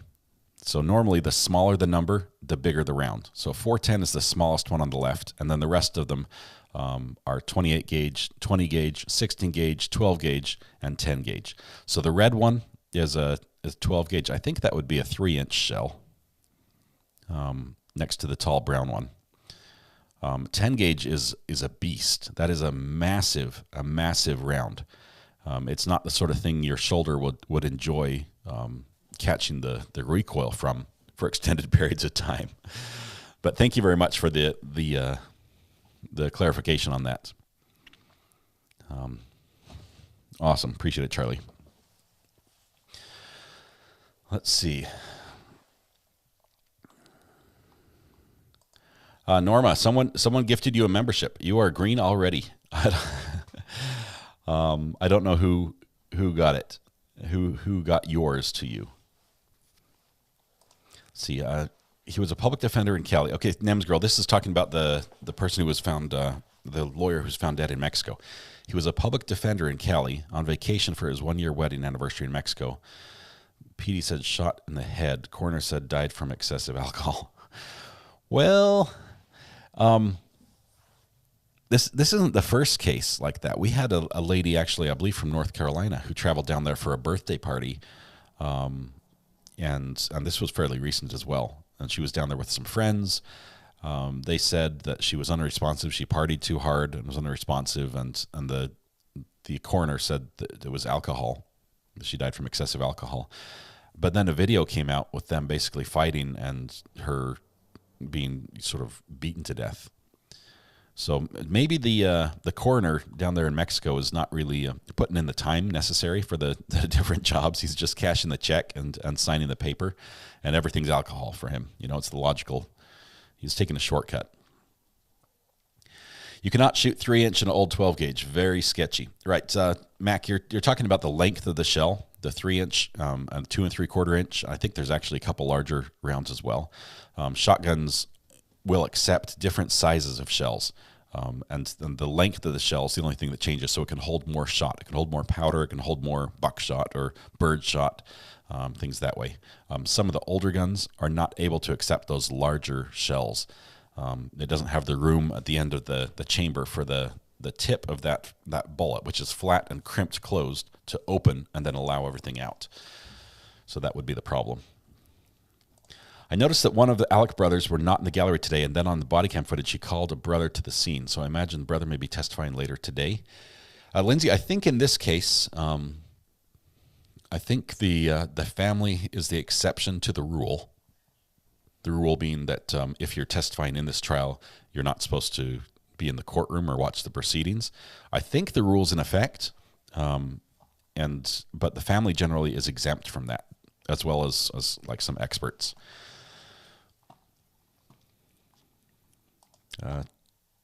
Forgot the 28. Okay. Finger in the barrel, you're still shot. Yeah, really. You might not have as big a hole in your body, but your hand is gone. You know, what's the price you pay? Scooping in the field mice, scooping up the field mice and bopping them on the head. What's that called? I can hear it in my head, hey Jay, and now it's going to be stuck there forever, but I can't remember the words. Scooping up the field mice and bopping them on the head. That's the one. My 12 gauge says it fires 3s, but cycles 2 3/4 better. 2 3/4 is like the standard round for a 12 gauge. I'm so undecided, so I'm not leaning either way. Need more evidence shown. And I'm interested to see. I know that I think the defense has better tools to them to make their case than what I've heard from what they've questioned these first two witnesses, just attacking the police officers who seem to do a pretty good job. That's weak. Granted, that's all they have. That's all they can do there. But saying you could have destroyed evidence, you don't know, you might have. Well, there's no evidence that they did destroy evidence. So, yeah, it's a possibility, but the reasonable mind says a trained officer trying to do this, probably didn't destroy a lot of evidence when they were, on video, shown taking all the precautions they could and very carefully looking for things. If we had like a fingerprint dusting that turned up that had like cops' fingerprints on the gun, or if we have a cop's DNA mixed with the blood type thing, yeah, then you've got some tampering issues. But unless we have some sort of evidence that's presented in trial where it's like, yeah, sorry, all that DNA that showed up, that was my guys. We were just on there cleaning up type thing. We didn't realize how bad the scene was. That's when you've got evidence that's been damaged and contaminated. I think I said tampered. I mean contaminated. It's like wire gauges. At a certain point, the numbering just changes completely. Little Bunny Foo Foo is the worst earwig ever. Thanks. Yeah, now it's in my head. Let's see where we are now. Catch up. I woke up feeling like it's Christmas morning. It's always Christmas, not a drama llama. Thanks for being here. You being here is like a gift to everyone. It would not be the same without you. Lead poisoning for sure. That's how you die when you get shot, is the lead poisoning. Just kidding, I've been a member already. Yep. Tony Fortune, you're here. A little late, but you're here. Good to have you. Okay. Gun talk is like a foreign language here in the UK. Yeah, Twisted Branches. I was over in the UK, 96, 97, 98 time period. Lived mostly around, the north side of London, up through Kings Lynn, Aylesbury, Thetford, Watford. Moved around there. Just had a good time up there. But, yeah, guns are not very common. Although while I was there in... I'm trying to remember where I was. I think it was Aylesbury. While I was in Aylesbury, I did meet a guy who's like, yeah, I've got a gun. And he pulled out a shotgun and showed us. It was an amazing gun. Was illegal at the time. It was a shotgun that had a Damascus barrel. It's amazing. It's like the design of this barrel that's like wrapped. Think of like a candy cane stripe with the metal, how it's hammered together and forged together with little coils in each one of them. It was the most beautiful shotgun I've ever seen. Of course, if it ever gets discovered, he goes to jail. He really can't shoot it, and the gun would be destroyed, which is sad to me, because I think the amount of work and effort that went into that gun, it should at least be in a museum somewhere. Let's see. Maybe the perpetrator's consumption of alcohol translates to the cause of death. I don't think. Hey, got more calls. I want to take them just in case it's a sudden or optimum.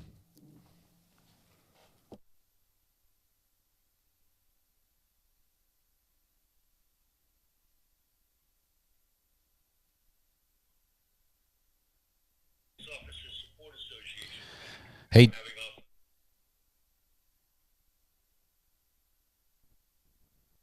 Okay. That was one of those computers that wants to pretend it's a person. Okay. Are you live? Veronica, yes, I am live. And you, I think, are with me. So try not to typo your name again. Shutterbug. I wonder what the typo was. Was it something good? How does a really intelligent person, especially an experienced high-level defense lawyer, not know that police can track cell phones? It does not make sense. Professor Phil, this goes to, it is so hard. Okay, first of all, it's almost impossible to have the perfect victim, right? Someone who was like an angel, never did anything wrong, is absolutely perfect, and just crime happened to them, right? Almost every victim is like, oh, she died, she was murdered, but, she also has this, oh, they're a prostitute, or, oh, they're, they had a drug addiction, or, these other things that don't make them, it doesn't justify the murder, but at the same time, they can get painted in a different light. It's also almost impossible to have a perfect murder. Someone who does, who plans it out and does everything perfectly. We're thinking like Dexter level perfection, where not a hair is dropped, not a drop of blood out of place. Every bit of evidence that's there is there intentionally. It's impossible. And you think of this, we don't go around committing murders all the time. It's not like we can practice. I do my live stream quite a bit, and I can get my live stream pretty good most of the time. But sometimes I'll forget something. Sometimes I'll make a mistake. I'll hit the wrong button. Think of that same thing happening in a crime scene. You might have gone over it a million times in your head saying, this is what I'm going to do. I'm going to do this and this and this, and we're going to schedule it this time, and this is how my alibi is going to line up and everything. But in the moment, something can slip. There's adrenaline. There's a lot going on. There's probably emotions you didn't realize you were going to deal with in the middle of the crime that are happening, and all it takes is one little slip up to forget to leave the phone, doing something up at the house while you were down at the, that's all it takes to have, oh crap, oh crap, now I'm linked to the scene type thing. So yeah, I think if this was premeditated, I think he planned it out in advance and did a good job of it. I'd be curious to see what options are available for where the guns could be hidden at the crime scene, especially if we can narrow down that window from when they were used to take the lives to where he could have gone to hide them. I know there's some water on the property, but it would be fun to do some magnet fishing down there. But sorry, Professor Phil, you should have had your comment on the screen for all of that. To all the new members to receive a gifted membership, you have to click on the button at the top of chat. Yes, you have to click on the button and say accept gifts on this channel. You have to move the slider so that the blue is showing. Usually that means to the right. And then it allows you to get gifted memberships if they're given out. YouTube still chooses who gets them. We don't get a say in that. It's just luck of the draw. Little Bunny Foo-Foo. Yep, it's back. It's stuck in our head. I'll have to get the audio and we'll play it maybe. Does that work for you guys? If there's a song stuck in your head, if you listen to it all the way through, does it like release the song? It's like, as long as I can hear it and then my head can say, yes, I'm done with that, move on to the next thing.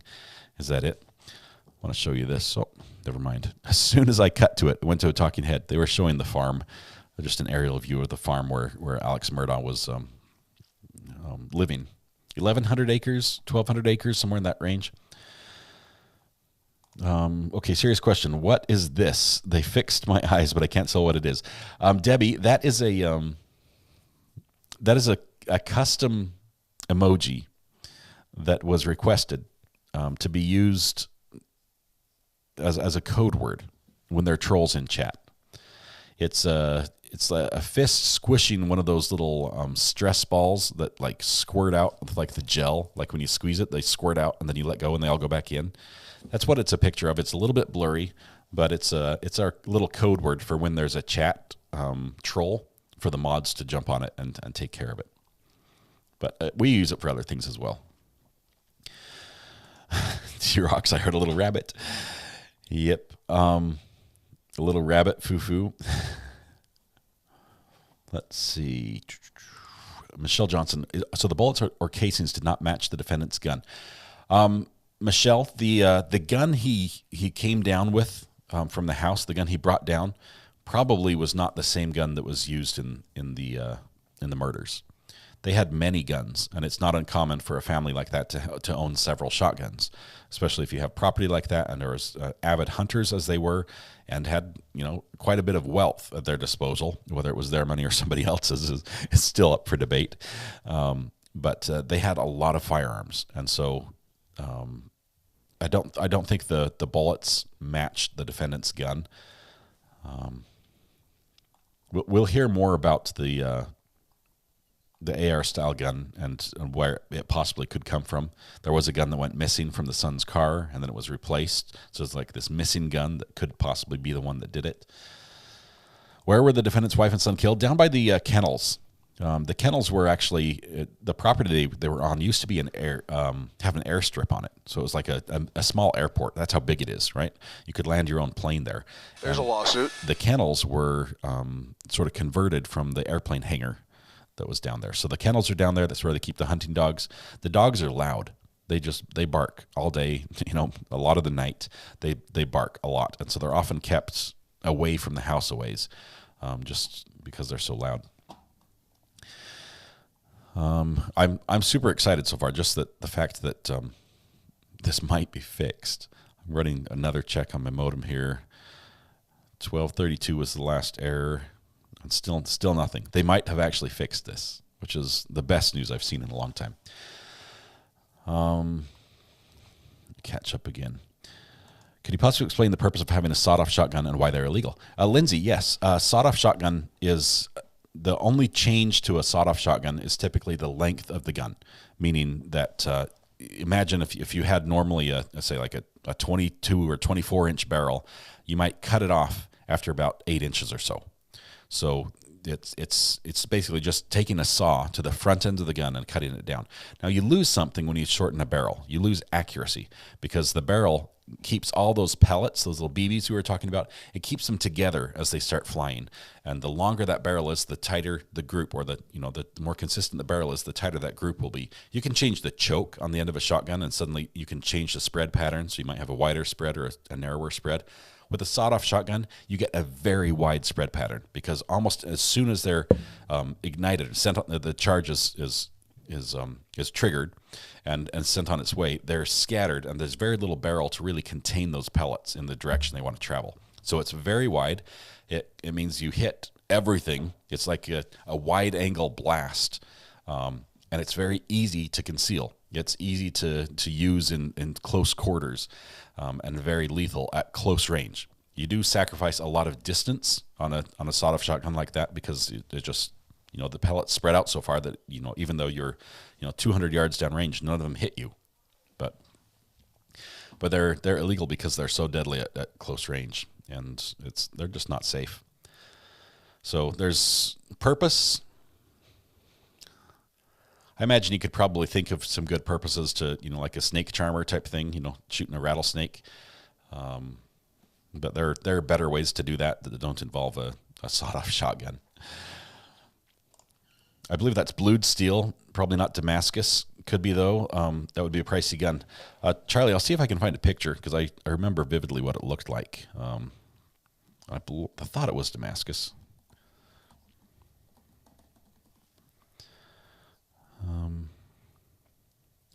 The reason why I say it's Damascus because it had a repeating pattern, like a coil of wire had been hammered out and then wrapped. The barrel was wrapped. It wasn't just a design that way. I'll have to do some more digging, Charlie. I know you'd be interested in that if I can find it.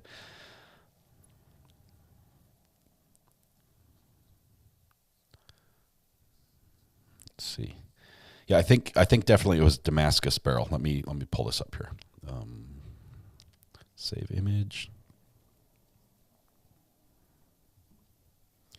Okay, I'm going to load this. This is going to be a close up of the chamber section of I believe this would be called a double barrel shotgun is I guess the best word for it. Damascus barrel. Okay, here we go.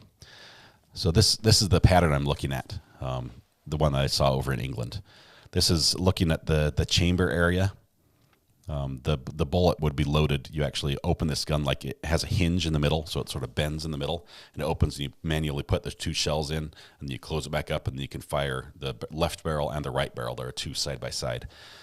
So that's what I was talking about, the design. Just looks beautiful, and it is wrapped sort of like a coil all the way up around the barrel. Let's see. Never a perfect crime, ask BK. Yeah. You'll always leave something on accident. Okay, who else do we have here? Who sponsored your membership? We've had a couple. We had Thal, who gave a bunch of memberships away, as well as Twisted Branches, I think, today has given out memberships. So that might be who got you, Maggie. Those emotions that are the adrenaline definitely are factors that the perps don't plan for. Usually those are things that end up being their downfall. Yeah, and it's in that moment where you've got this plan, this meticulous plan that they may have presented in their head that they're trying to follow, and it affects their decision making. So they might skip a step or do them in the wrong order and then have to go back, and now everything's out of place. Most Australians born in the 90s had never seen a gun, much less held one. Is your B button still messed up on your keyboard? Yes, it is, Debbie. I have to hit it from the right angle, and sometimes it triggers the space bar at the same time. So I might need to replace the keyboard in my laptop, but the rest of it works great.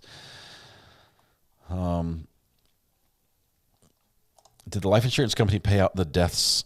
Are the money withheld until the outcome of the trial? John, that's a great question, and I don't know the answer to this. There is so much financial, just a mess. There are allegations of fraud, there are allegations of theft, embezzlement, just everything you can imagine financially, like on the white collar side, has been charged.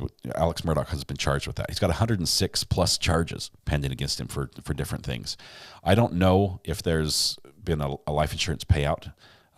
There may have been, but at this point, a lot of times they wait and see, a little longer. So possibly not. They're probably pending the outcome. It's hit or miss. Sometimes paying the earwig inoculates to me. Other times it makes it worse. Yeah. So maybe us playing Little Bunny Foo-Foo is not going to make it go away. Yeah, T-Rox, what I'm going to do actually is I'm going to do the stress test on the internet tonight, which I might do live.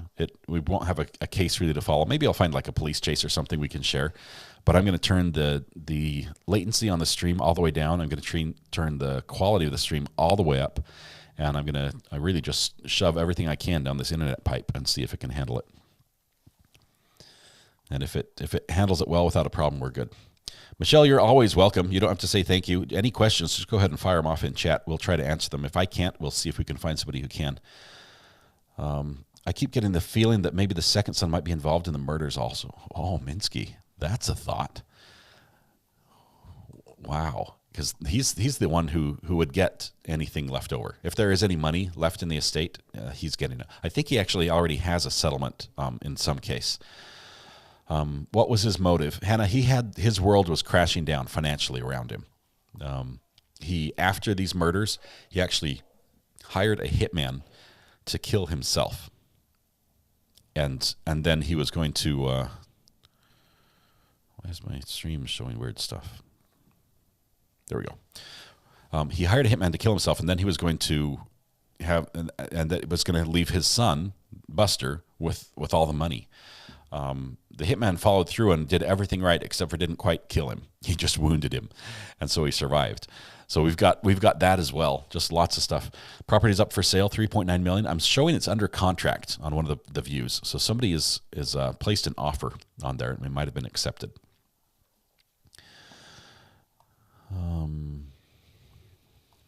Let's see. Definitely close range, but the concealment factor allows for the opportunity to get close. That's I'm catching up on the chat. That's to the sawed-off shotgun comment. Yeah, it's got a limited range, but devastatingly lethal at close range. Some of these shotguns have a legal length barrel, but the barrel is built into the butt of the gun, so the overall length is still only 18 inches or so, as opposed to the 27 or something like that. Yeah, the barrel's like recessed back. I believe it's measured from the end of basically where the cartridge is seated, right? From the rim of the cartridge, the back rim, where the primer is located, if I'm not mistaken. That would be the length of the barrel, even though the bullet's sits inside that barrel a little bit. Concealment's probably the main reason for a sawed-off shotgun. The internet, they say it's fixed. They've texted me. Actually, they called me once and said, we've detected a problem. And then they called again and said, we fixed the problem. And I will say that since that time, I have not had any errors on my internet. I'm not showing any errors. So I think it's fixed, which I'm over the moon with. I'm so excited. Do you still have mugs or other merchandise? Michelle, we do have mugs available, as well as we have... courtesy of Stephen Lee, who we have not seen in chat a lot, but we have this mouse pad, which is just our little logo, Recovery Addict logo that he made. I added the little live button in there in the corner, but it's available on a mouse pad. The only way you can find it, though, because I have not shared the link to it, the only way you can find it is if you go to the mug link and then click on the seller and go back and see other things that I sell. That's the only way. So you'll have to be a little internet sleuth to find it, but it's available out there as well. We are working on a hoodie as well as a coin, like a challenge coin.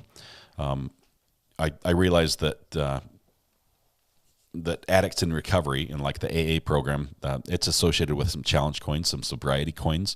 So we're sort of playing off that, not to make fun of it at all, because I 100% support that whole effort. AA is a fantastic program to help people through addiction.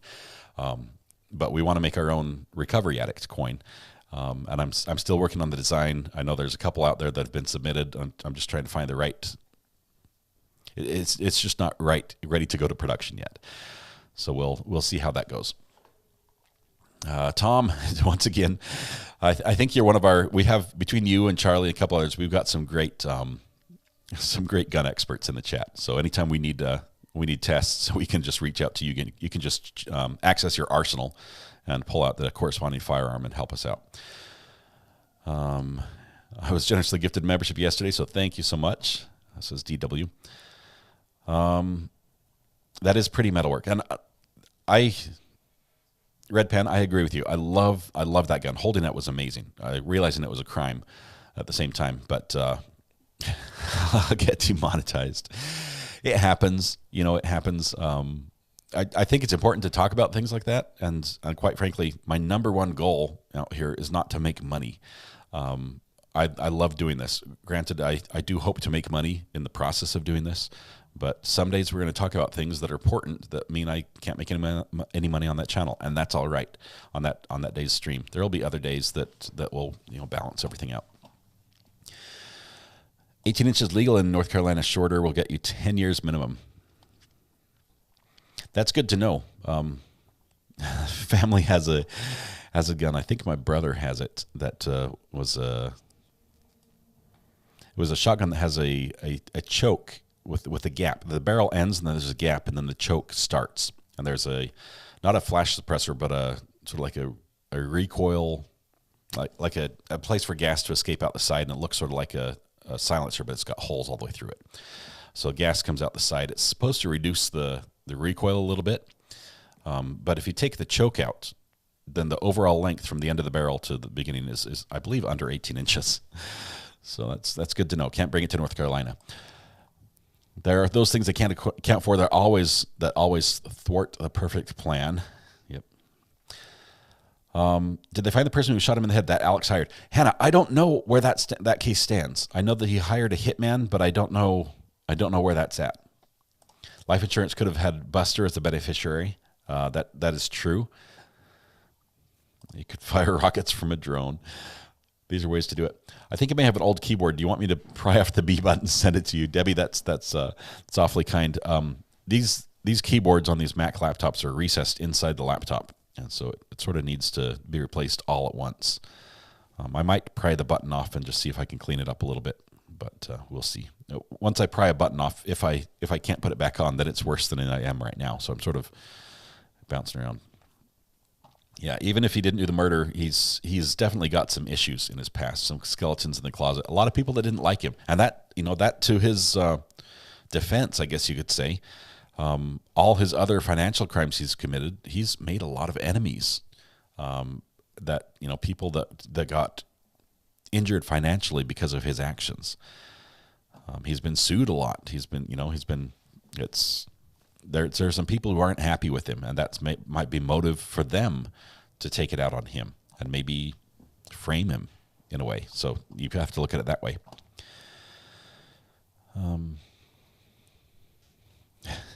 Ginger says, I don't even know what Little Bunny Foo Foo is. Be grateful, Ginger. Don't Google it, or else you'll be singing it forever. They might be overcharging, throwing charges at the jury to see which ones jury bites at. It's a possibility. If Alex is covering for his son, it's also a possibility, AJ. These are interesting motive or scenarios. We'll have to keep these in mind as we hear more evidence and see what sort of alibis.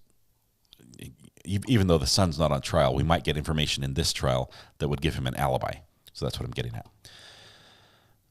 We're due another good police pursuit. Somebody sent me one, and I feel bad for not knowing their name off the top of my head. I'll have to look at the feed. But somebody sent me a different perspective on a police chase, and it was a 911 call from a lady who's in a car being pursued by the police, and she's mad that the police keep following her, and she's like, I'm not pulling over because, that's, I don't consent to pull over type thing, it's optional and I'm not going to, and they need to stop. They just need to go around and get on their way and on their emergency, and the dispatcher is like, ma'am, pull over, ma'am.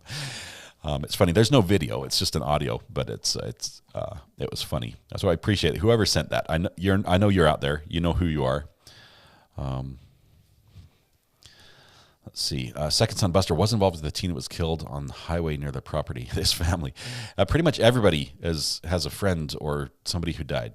You've got the housekeeper that died in the house, and then the whole wrongful death lawsuit that Alex Murdaugh represented. Seems like a bit of a conflict of interest, and then he kept all the money instead of it going to the family for the settlement. It's bizarre. His cousin was the one who was hired, I think, says Golden Mom. Golden Mom, good to have you back. We tried to give you the internet. I think you skipped out because you knew it wasn't working this morning. It should be working now, though. The bell's tolling. Good to have you here. The 13th step. Talking about AA.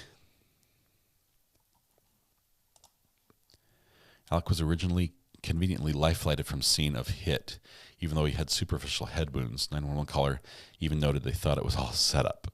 So maybe the hit was intentionally to keep him alive. Sunshine Sunflowers. Yes, merch stickers. We've got a couple so far.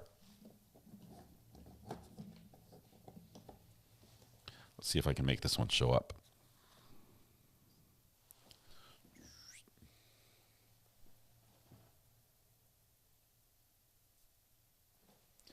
It doesn't show up very much because I don't have light coming on it from that angle, but a beautiful one, and thank you for those.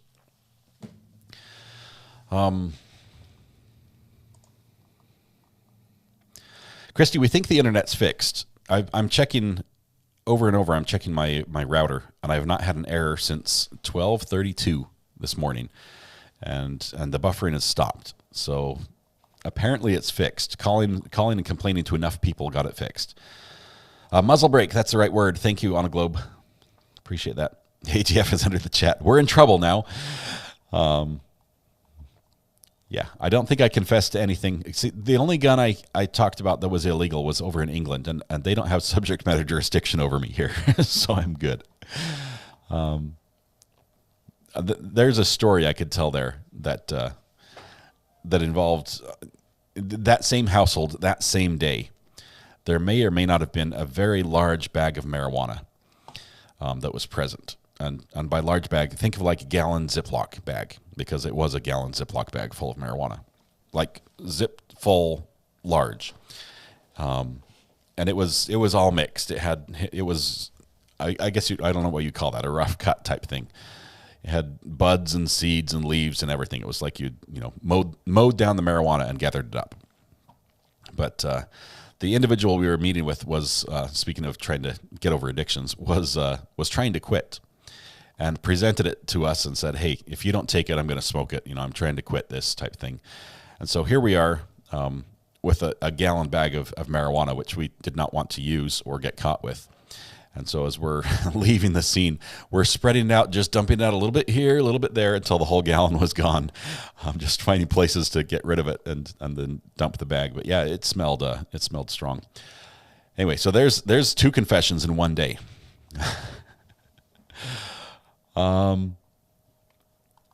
Let's see. I'm missing some chat here. There we go. You were commenting all morning on the live. I'm sorry. I was in and out, Golden Mom, because we had the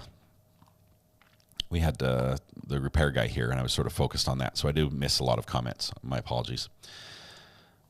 Send toxic love. She's at the hospital now. Oh, Samantha. I hope she's doing okay. Keep me in the loop on that one. If you can reach out on the burner phone, or if you don't want to put it in chat, I would appreciate that.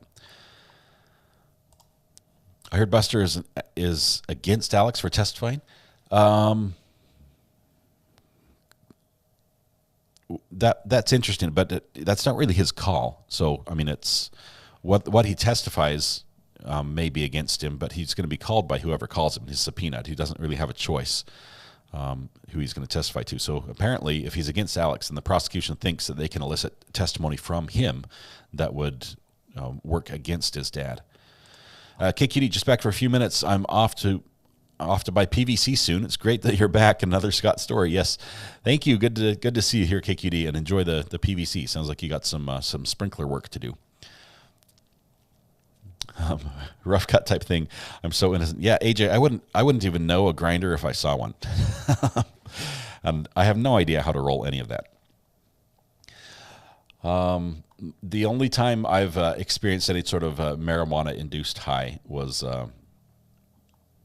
when we visited somebody who had a low-hanging cloud in their house. Let's put it that way, and we I got some secondhand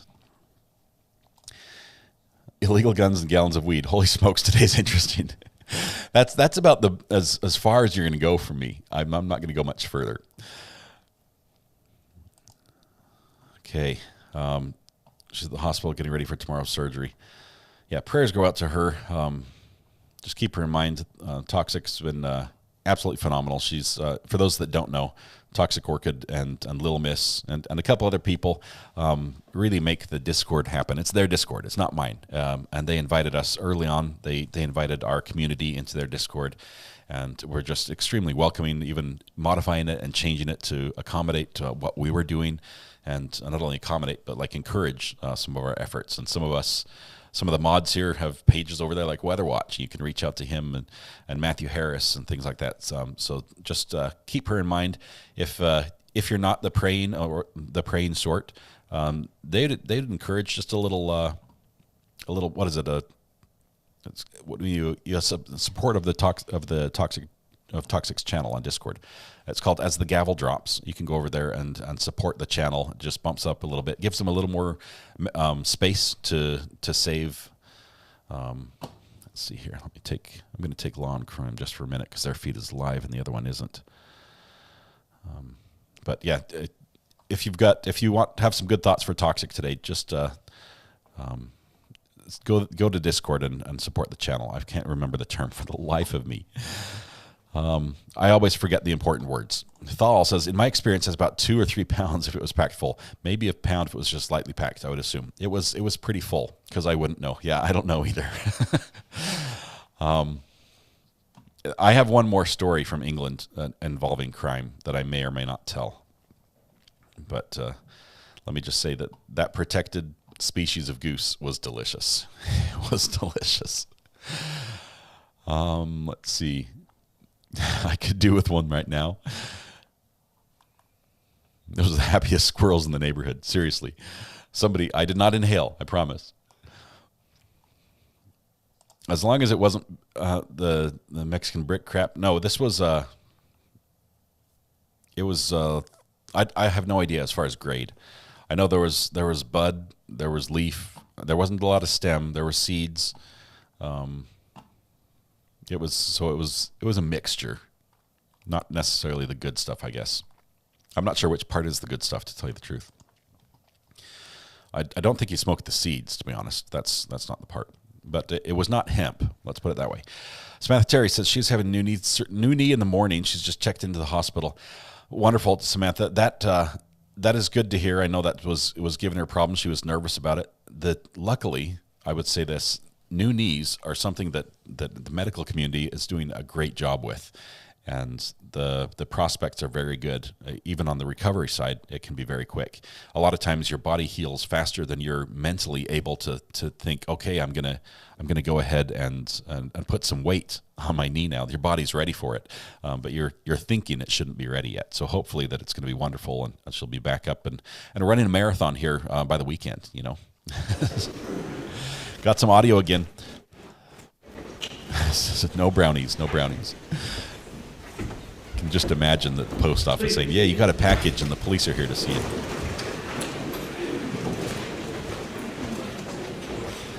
Oh, PVC. Anything before the jury comes.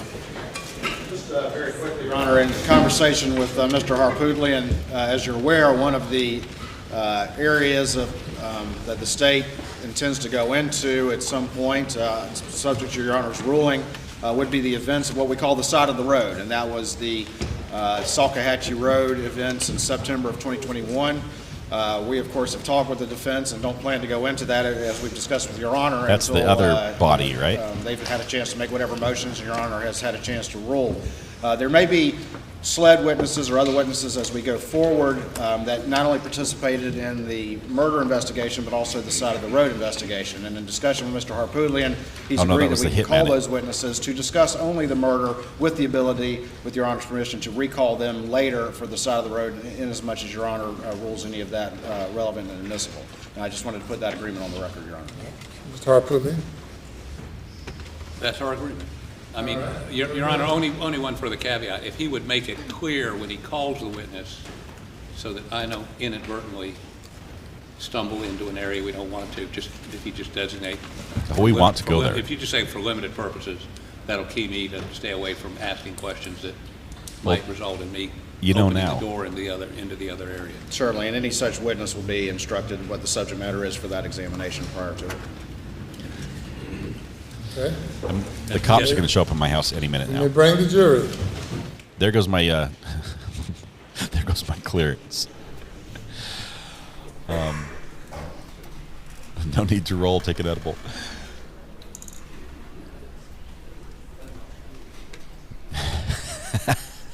You guys are great.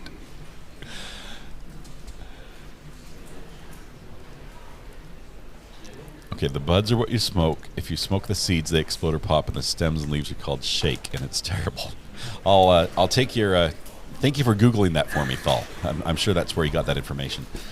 The skunky stuff is the good stuff. This might have been good because it was quite potent, and it's just in the bag. It was strong.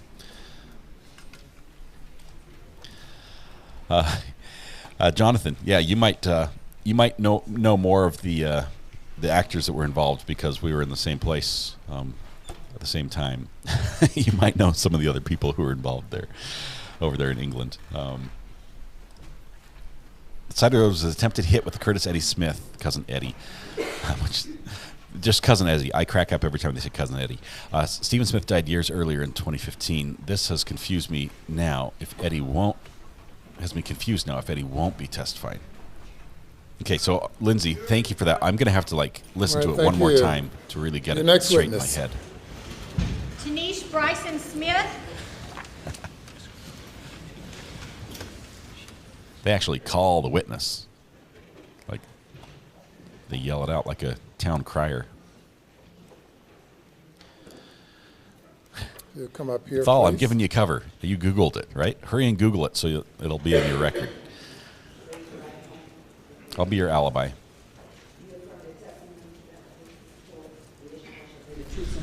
Christy, that's not a bad thing.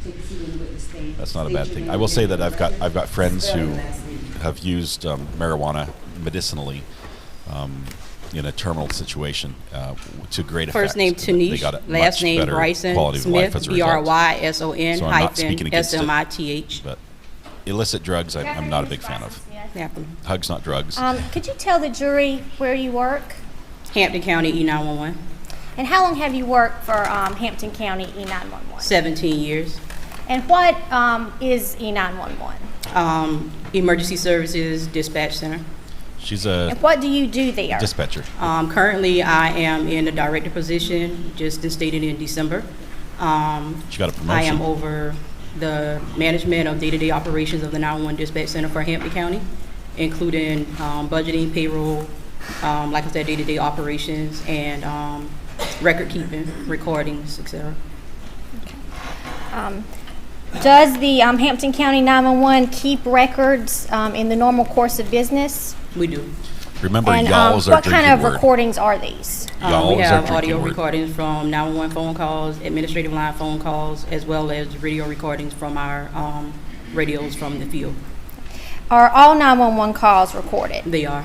And how are these calls stored? They're stored on our NextLog data recording systems. How long are they stored for? As long as we need them. And who has access to those records? I do. Does anybody else? No, ma'am. Just you? Yes, ma'am. Okay. And how do you access the records? There is a database in my office that I have to log into to access any recordings that is requested. If there's a database, unless she's a system administrator, other people have access to that database. Sometimes do calls from There are techs on the back another end that can get county, into everything. such as Colleton County, come into Hampton County? They do. And why does that happen? Cell phones pick up on the nearest PSAP based upon the location of that cell phone at the time of call. PSAP meaning Public Safety Answering System. Okay. And why does it pick up on that, on the location, and send it to Hampton as opposed to Colleton? Due to the geographical location of a phone call or a phone when that call is made, that cell phone picks up at that tower, and the tower, wherever the nearest PSAP is where that cell phone will be routed to. I like her accent. And what do you do when you in Hampton County receive a call from Colleton that's supposed to be going to Colleton County? We transfer that call out to Colleton County. Okay. All right. Back on June 7th of 2021, did you receive a call from Alec Murdaugh? We did. And that call came into Hampton County, is that correct? That's correct. And what did happen to that call when it came in? Once it was determined that the call was the location of the emergency was Colleton County, we transferred that call out to Colleton County. And you determined the Colleton County location how? Based upon the numerics and the address that was given. Once we plug that information into our system, it populates in Colleton County.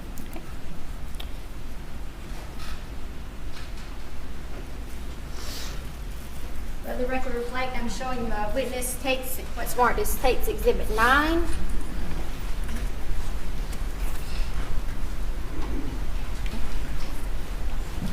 Okay, so when this starts playing, when they start playing the 911 call, we're going to pay attention to the very beginning. I think that's the point where they're trying to draw attention to, because I think there's a recording.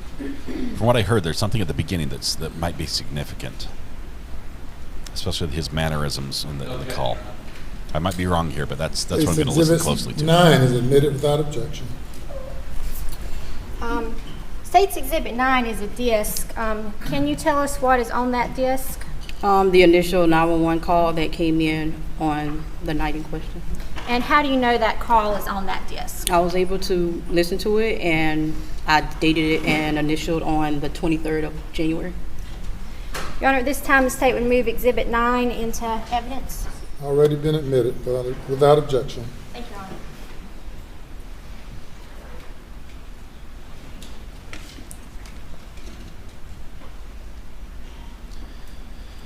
Okay, let's listen to this. I'm going to try to not talk over it because I want to hear all the subtle details. It's going to be audio only.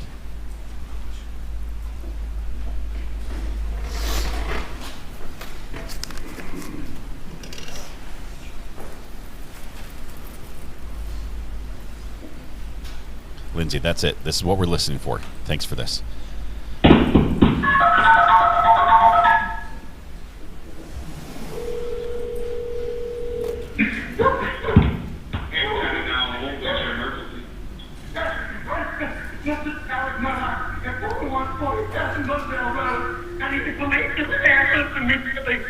My wife and child was stuck badly. Okay, you said 4147 Murdaugh Road in Allison? Sir? You said 4147 Moselle Road in Arlington? Yes, sir. 4147 Moselle Road. Stay on the line with me, okay? Yes, sir. Stay on the line with me, okay?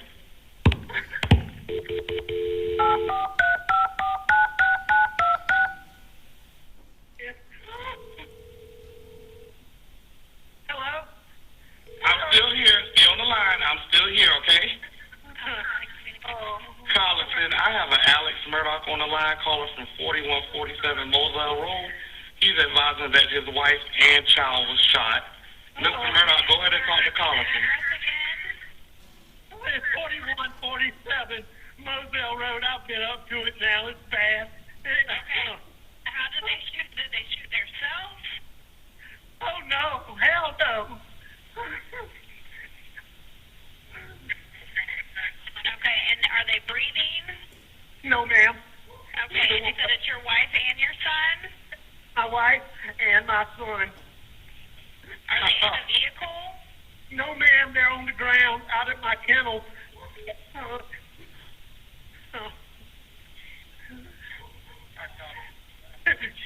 I can tell that he's shot in the head, and he's shot really bad. He's shot really bad.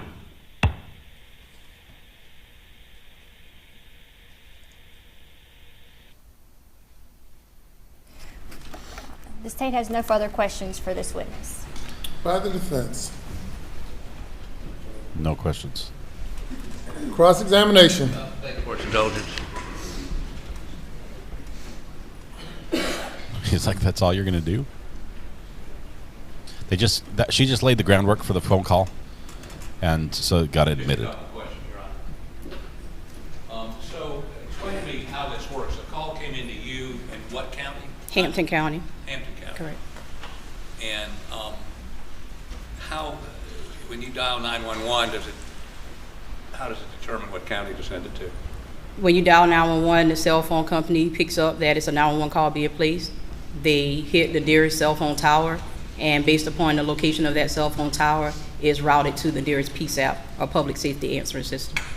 Okay, so the nearest cell phone tower to Moselle would Was be? Walterboro Highway Tower. Okay. And you're from Hampton? I am. That's not you on the phone, is it? No, sir. Okay. Do you know the Murdaughs, or do you know Alec Murdaugh and his family? Not too much, yes. I mean, a little bit, but. Okay. Thank you. Anything further? You may step down. Thank you. Everything's Weather Watch's fault, Next including witness. the weather. Angela Stallings? That was probably one of the quickest witnesses I've ever seen in a trial. She can finally go back to work.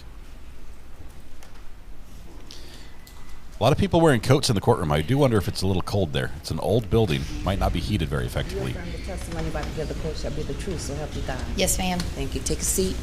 State your name again for the record. Spell your last name. See the court recorder there in front of the witness stand?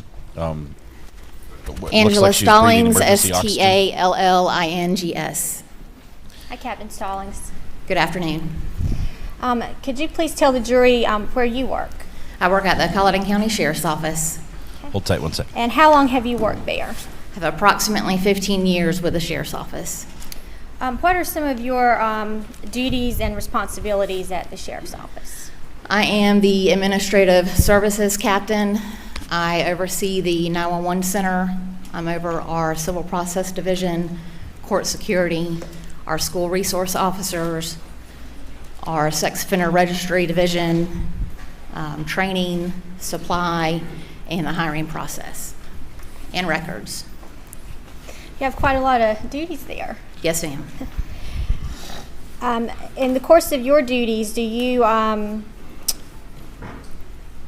keep records of 911 calls? We do.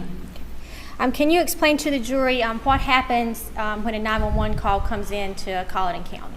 Yes, ma'am. So when a call comes into Colleton County, it hits our recorder system. As soon as the call connects to the recorder and starts ringing, our recorder automatically starts recording automatically. It starts recording before we even answer the phone. And is a recording of all 911 calls that come into Colleton County Center kept? Yes, ma'am, they are. And how are those records kept? They're kept on our server that is the Carolina recording software system that we use. Who has access to those records? Myself and one other employee.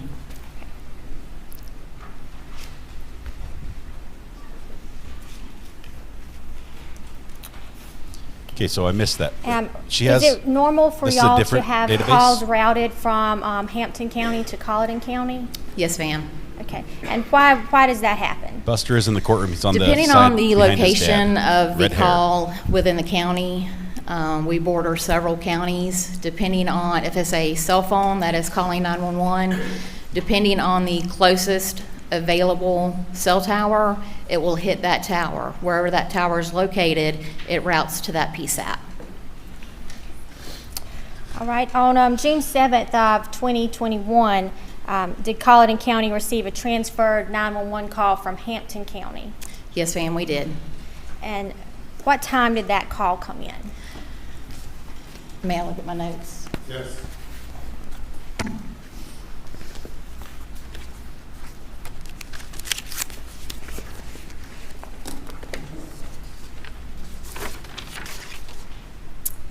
That call came in at 22:07:09, which is 10:07:09 p.m. And the notes you're referencing up there, is that some kind of report that's generated when the call comes in, or what are you looking at? Yes, ma'am. This is a report that's generated through our recorder software. Okay. So you received a call from 10:07 p.m. Yes, ma'am. Who was that call from? Hampton County. Okay. And who was the caller? The caller was Alex Murdaugh.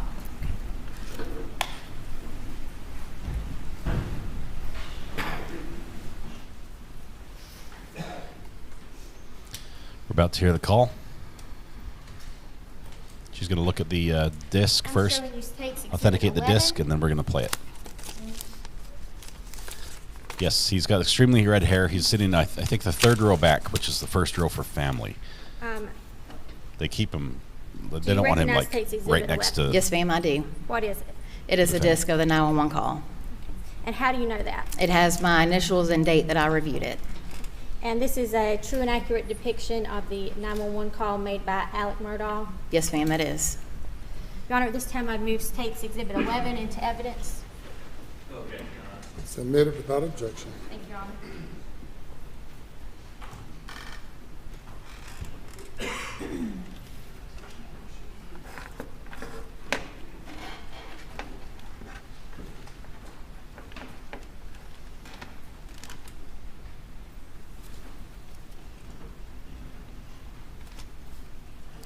Hey, Lindsay, did they have anything interesting about how it records anything pre-connection?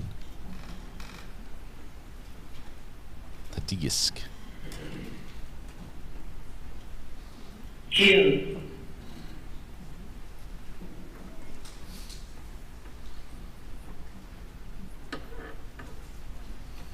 7th, 2021, 22 hours, 7 minutes, 9 seconds.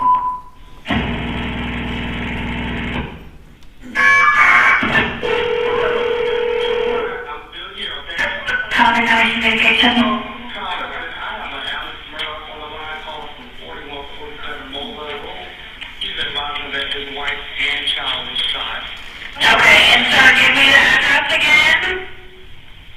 4147 Murdaugh Road. I've been up to it now. It's fast. Okay. How did they shoot? Did they shoot themselves? Oh no, hell no. Okay, and are they breathing? No, ma'am. Okay, and you said it's your wife and your son? My wife and my son. Are they in a vehicle? No, ma'am. They're on the ground out at my kennel.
Okay,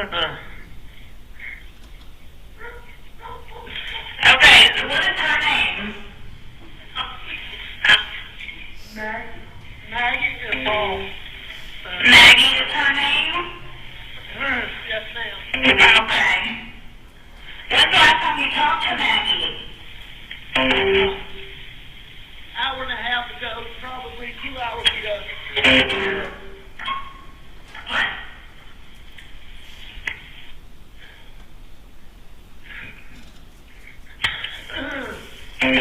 Okay, you said about 2 hours ago you talked to them? Approximately, yes, ma'am, approximately.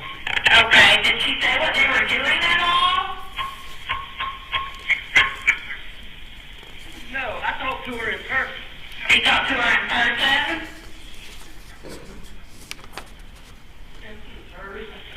We're getting somebody out there too. We asking you these questions, don't slow them down, okay? And you sure they're not breathing? Is he moving at all, your son? I know you said that she was shot in the head, but what about your son? Nobody. They're not. They're going over through this.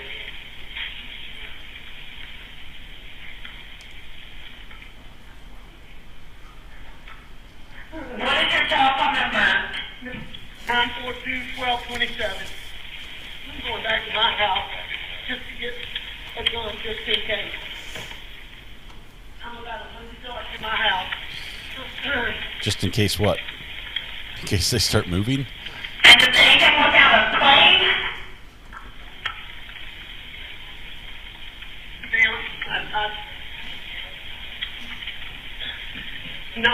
Not particularly, really, no ma'am. Okay.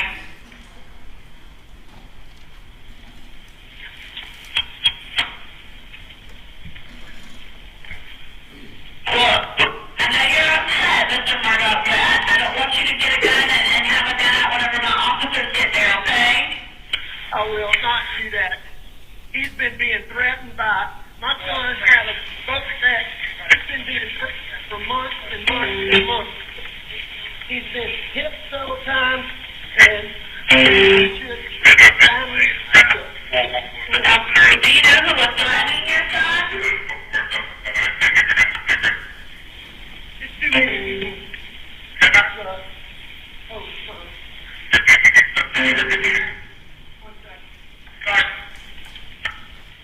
And you don't know the name of who was threatening him at all? My son knows. My son knows. Your son knows who was threatening him? I have another son now. Okay. You can barely see Buster, but he's straight above his dad in the light-colored suit behind him there. It's 2 rows back. Down there.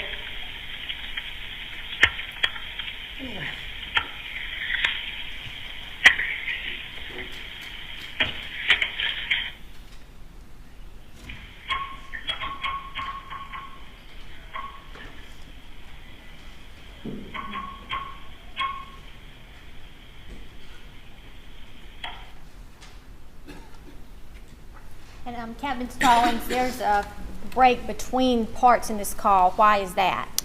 The way our recorder system is set up, if there is a pause with either the call taker or the caller not talking, the recorder automatically cuts off. As soon as it starts to hear someone talking, it automatically kicks back on and starts recording.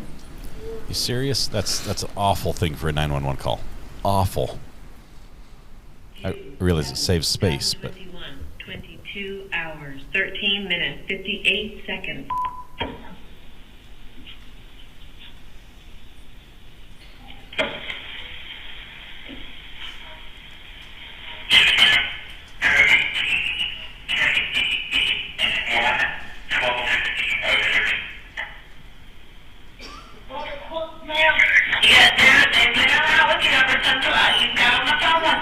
Multiple people coming out there to you.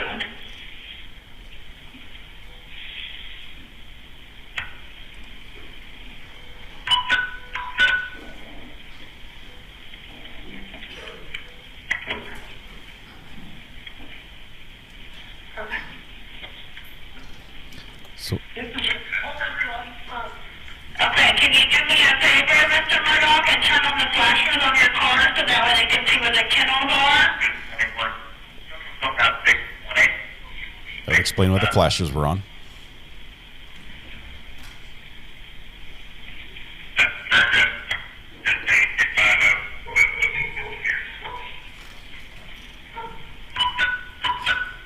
Eric, Your flashers on for me, Mr. Murdaugh? Okay, I don't want you to touch them at all, okay? I don't know if you've already touched them, but I don't want you to touch them just in case they can get any kind of evidence, okay? I've already touched them trying to get a to see if they were breathing. Said he already touched him. I just don't want you to move anything just in case they can get any kind of evidence, okay?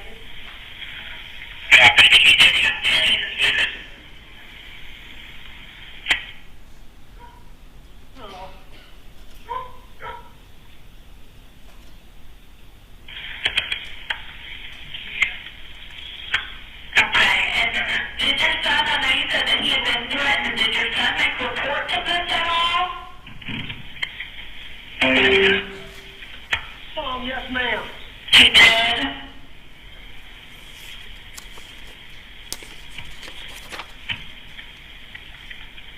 So what's your son's name? Paul. Paul? So she's probably trying to pull that I'm up. gonna call, I need to call some of my family. Okay. Well, do me a favor for me. Whenever you see the officer or the medics, because they're all coming to you, can you put your gun in your vehicle for me? Absolutely. Okay. But we have them come and turn on the flashers on your vehicle so they can see you, okay? You got the flashers on for me? Okay. All right. Just, whenever you see them, put your gun up for me, okay? Okay. How old is your son? 22. Okay. All right. We're getting them out there to you, okay? All right. Okay, so we're listening to this recording in probably the worst possible scenario from an audio standpoint. We're in an old building that's not designed for like audio listening. Echoes very badly, lots of hard surfaces. Thank you, Captain Stallings. high Kate has ceiling. no further questions. They're playing it on one device with a speaker, trying to pick it up with a Thank microphone you. on You the may other. step down. And it just they turn the volume up on the first thing, which blows the speakers, blows the meters out on the second, and it just that's where we got the distortion. It's most likely that the people in trial had a much better experience hearing that than we did, Call your next witness. because it only went through one system. Get them transported as quickly as possible. It may involve starting IVs in Colleton County. Why did We that carry just blood, jump? so we could administer blood to the patient if they required it. That just jumped from the courtroom feed. Did you respond to Moselle Road on June 7th of 2021? I did. And tell us about what you did when you got there. I was on my way home from work, and I heard the sheriff's department on their radio dispatch units to the address in question, and they advised that there was 2 people shot. Shortly thereafter, they dispatched fire rescue units, and we have a standard protocol of what they send. There were multiple patients, so they dispatched 2 ambulances and put a helicopter on standby, and then a supervisor is also dispatched. We also send the closest fire station, which in that case was the one from Islandton. Debbie, I'm behind in chat I too, so responded it might from take a long Walterboro, time. and I did arrive ahead of everybody else. Dispatch had told us not to go onto the scene, so I staged about the 3900 block. And a few minutes later, a deputy passed me, and I went in behind the deputy, which was Mr. Green that y'all listened to earlier. Yeah, this is the next witness. I missed What his did you name. see when you were driving onto the scene? It was really dark. The had a long dirt driveway, and when we arrived, there was some kennels off to the left, and like a big barn with a 3-lane lean-to on the right-hand side.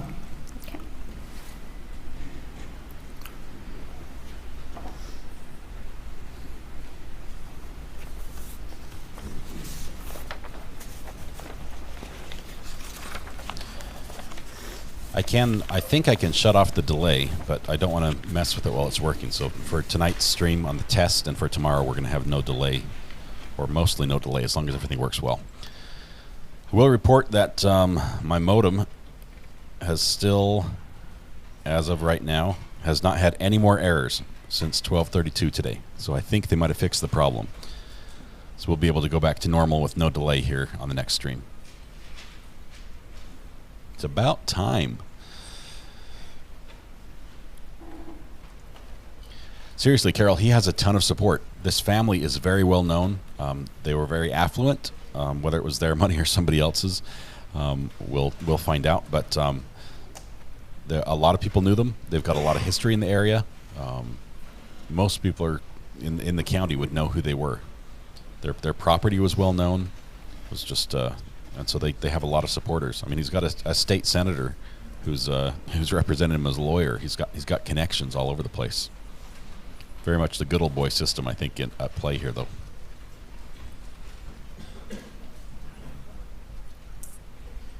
Chief McCoy, I'm going to show you what's been marked as State's Exhibits 51, 49, 24, and 21. I'll just ask you to take a look at these pictures and tell me. This is Barry McCoy, right? Are you familiar with From the Colton County Fire Department. Yes, ma'am. This does appear to be the accident scene. And these are true Thanks, and Watch. accurate I got the depictions picture of here. the crime scene that night. I think we'll get a better view here. Yes, ma'am. Soon. They do have another angle they'll show occasionally that's good of him. Your Honor, this time I would move States 51, 49, 24, and 21 into evidence, with States Exhibits 24 and 51 being sealed with the agreed upon placeholders. Okay. You're admitted without objection. So, Chief McCoy, could you tell us how you observed the victims when you got to the scene? Deputy Green went through the scene first. He actually drove a little ways in between the kennels and the lean-to. It was very dark, so he needed his headlights to see what was going on there. There was animals in the kennels. I don't know how many, but there was also some chickens fluttering around on the equipment on the right-hand side. The body of a younger male subject was face down by the kennels. He had some very severe injuries to the head. And there was a female subject at the end of the lean-to. She was also face down with severe injuries to her head. And there was a gentleman standing off a little distance away from it, and he was on a cell phone and seemed very upset. Did you recognize that gentleman? Yes, ma'am. And who was that? Alex Murdaugh. And how did you recognize him? I have met him in the past on a professional basis, because we have had to do depositions and such with his law firm. Case Exhibit 21.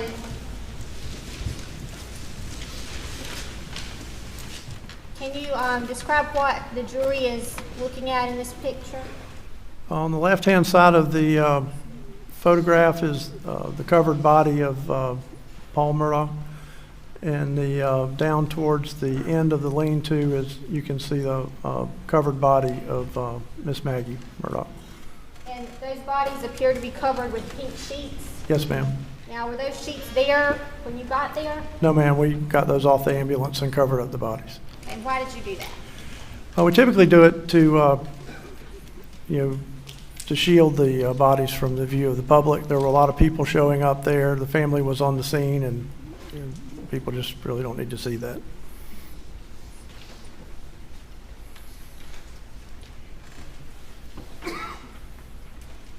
State's Exhibit 24.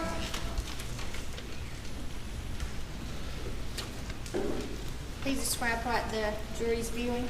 That is the body of Paul, and he is laying face down at the entrance to, there's like a little utility room at the kennels. He is laying down with, you can see there's substantial damage to his head with a lot of blood around his head and what appeared to be his brain down there around his ankles. And this is how you found Paul? That is correct. Okay. And you said that appears to be his brain down there by his foot? Yes, ma'am. Okay. And at this point, did you check his pulse? I did not check his pulse. He and his mother both had injuries that we consider incompatible with life.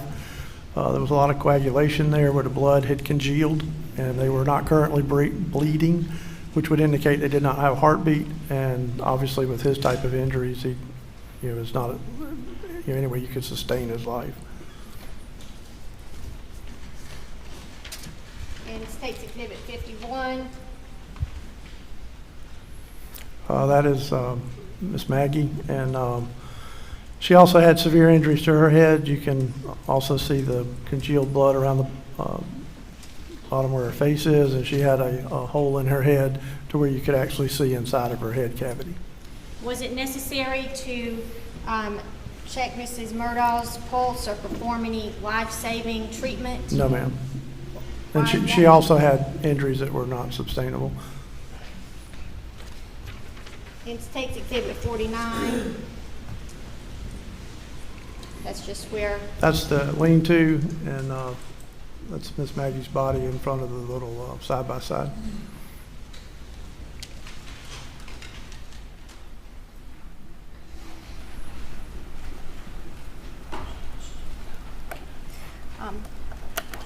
Thank you. I have no further questions for this witness at this time.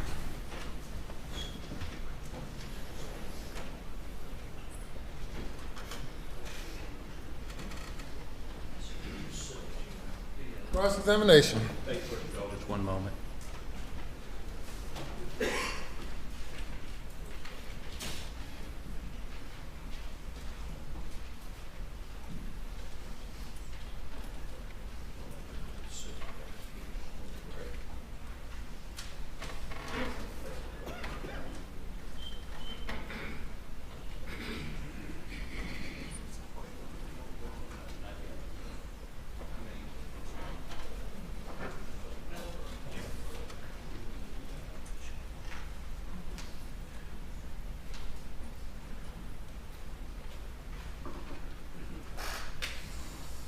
You're the chief of the Colleton County Fire Rescue, correct?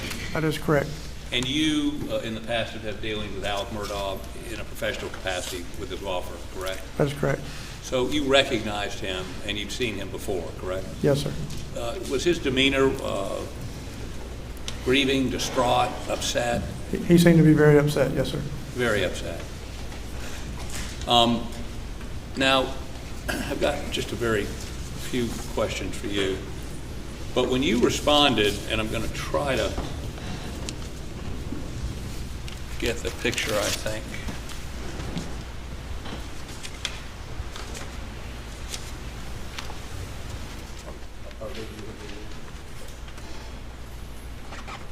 Here we go. Let's stack that.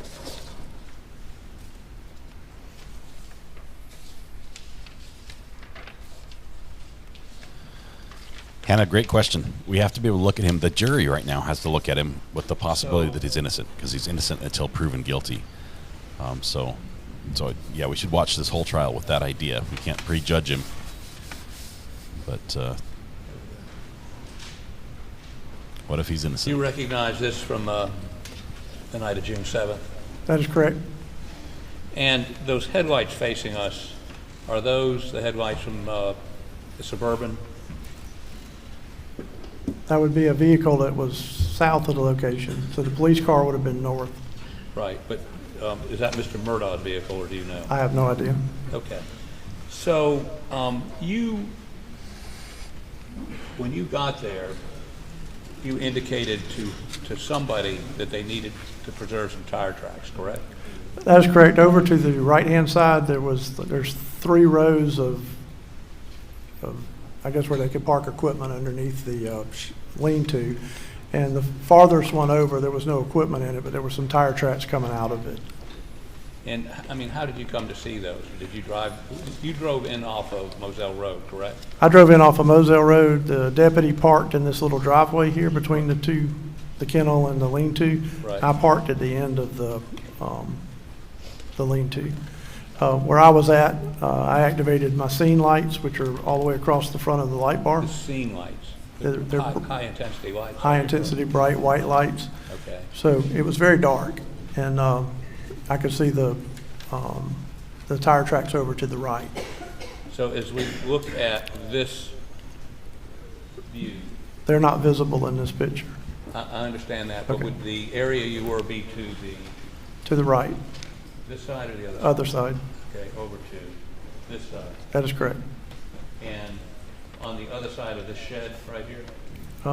More to the bottom, More to the bottom? to the Okay. right.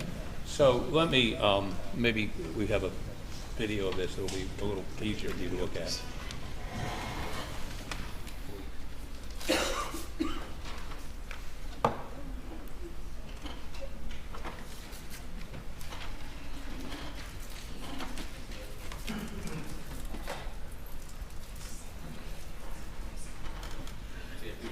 No signal.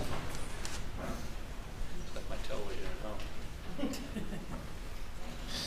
I'm glad I'm not the only person having trouble with connections. Still, update on the internet, no errors. 0 errors for over an hour, As you hour and look a half. at, I stop think it we're for a second. fixed.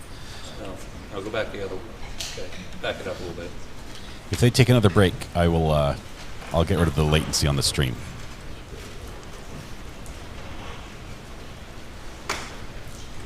From this perspective, can you see that perspective right there? Yes, sir. Hold on. If you back up just a little bit, Back it up. right, if you'll stop it Stop. there. Go back. You can Stop. see the workshop on the left. How about do this? How about step down here, please? So we all are singing from the same sheet of music. If you'd stand over that way so these jurors can see. There's a workshop right here, Uh-huh. and there's a road here, and a Uh-huh. road here, and a road here. This road was where the tire tracks were. And the crime scene is where? Right here is where Miss Maggie's body is, and that's Paul's body. Okay. And how far is it from where you saw those tire tracks to where their bodies were approximately? 20, 30 feet. 20 or 30 feet. And you saw, now this was gravel, grass, dirt, Kind of sandy. sandy, but distinct tire tracks. Yes, sir. Like And- one pair of tire tracks. One pair. Okay. And you couldn't tell which direction they were going in, or I mean, Could have been coming in, could have been going out. you're not a tire expert, are you? No, sir. Track, okay. Go ahead and have a seat. Thank you.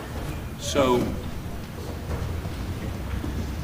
I don't know. whose attention if did they you had bring other that suspects.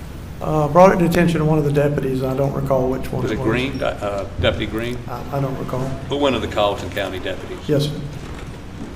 And you indicated to him that it needed to be preserved, needed to be roped off, needed what? I showed them to him and told him, that I said, hey, there's some tire tracks over there. We tried to block off the driveway. I had one of our units stay out on Moselle Road, but a lot of vehicles kept driving around them. There was civilian vehicles kept coming in, and then it began raining. So at that point, So after you told, he didn't put any yellow tape up to block it? no, sir. They had yellow tape in front of our vehicles where we were parked, but they didn't put any yellow tape down there. And vehicles drove around your vehicle and just drove up and down that road? Yes, sir. Destroying the tire track? Well, the ones that were on the road part, not the ones under the shed. Yeah, he's hired these guys for sure. But to your knowledge, while you were there, did anybody take any pictures of those tire tracks? I have no idea, no, sir. Okay. Did you see any other pieces of forensic evidence, if you will, while you were there, other than tire tracks? There were shell casings around Miss Maggie's body. Okay. Now, did you go over and examine Paul's body? Yes, sir. Did you go in the feed room? No, sir. Okay. Were you very careful around the body? We're Yes, not sir. seeing the And, photos. Sheriff's Department started putting The up the judges yellow sealed a tape, lot of and as them. they did that we backed up and got behind it. I think a lot of the people in the courtroom aren't seeing the photos either. They've sort of set it up so the jury can see, but the court gallery can't. Thank you for its indulgence.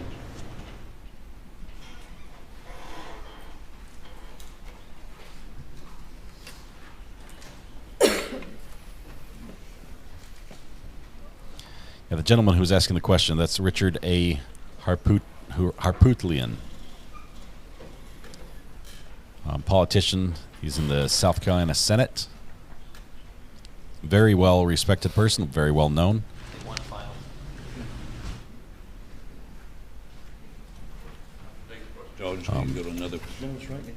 He's also watch this video and very poor at doing anything technical.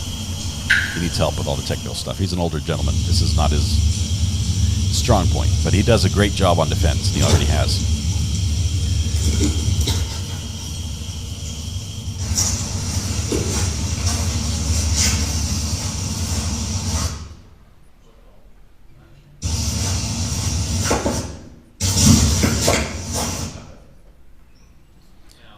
Is this the area you were talking about where there were tire tracks?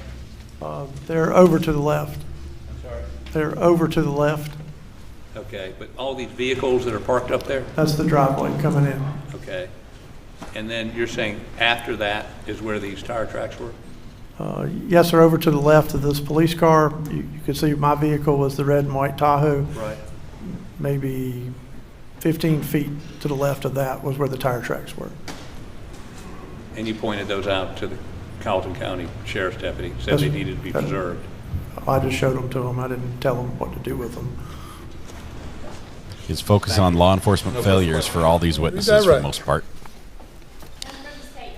Thank you, sir. If I were the cameraman setting up in court for tomorrow, I would either add a foot or two to my tripod for tomorrow, or see if I can move a foot or two to the right or left, because the defense lawyer is a man of habit, and he stands in the exact same position every time he questions his attorneys, which blocks our view. That's why we see the back of his head.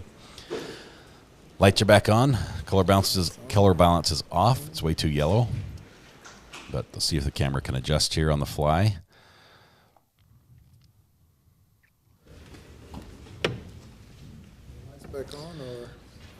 There we go. Just a fun fact, most professional broadcast cameras have multiple saved settings for color balance, so now it's way too blue. Take a seat in the witness stand. State your name again for the record. Yes, ma'am. You should be able to switch back and forth between two different light settings. So lights on, lights off. There we go, right in the middle. Oh. Good afternoon. My name is Jason Walker just Chapman. Last name Chapman.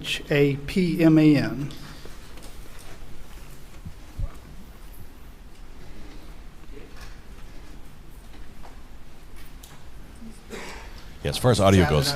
Jason, you stated in director, thank you. Tell us a little bit about yourself. Where'd you grow up? This is one of the best trials we've ever listened to.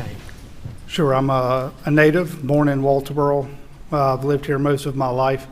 Graduated from what was Walterboro High School at the time. I attended the College of Charleston and the University of South Carolina, Salkehatchie. Before starting my career in law enforcement, I actually joined the cadet program well before age of 21, then became a reserve deputy, dispatcher, and then a Class 1 officer. And I've now been doing law enforcement. I'm in my 26th year. 26-year career. Would you walk us through how you first got, when you This first is got into law Jason enforcement Chapman. and kind of the roles you've taken on and the training you've done in that?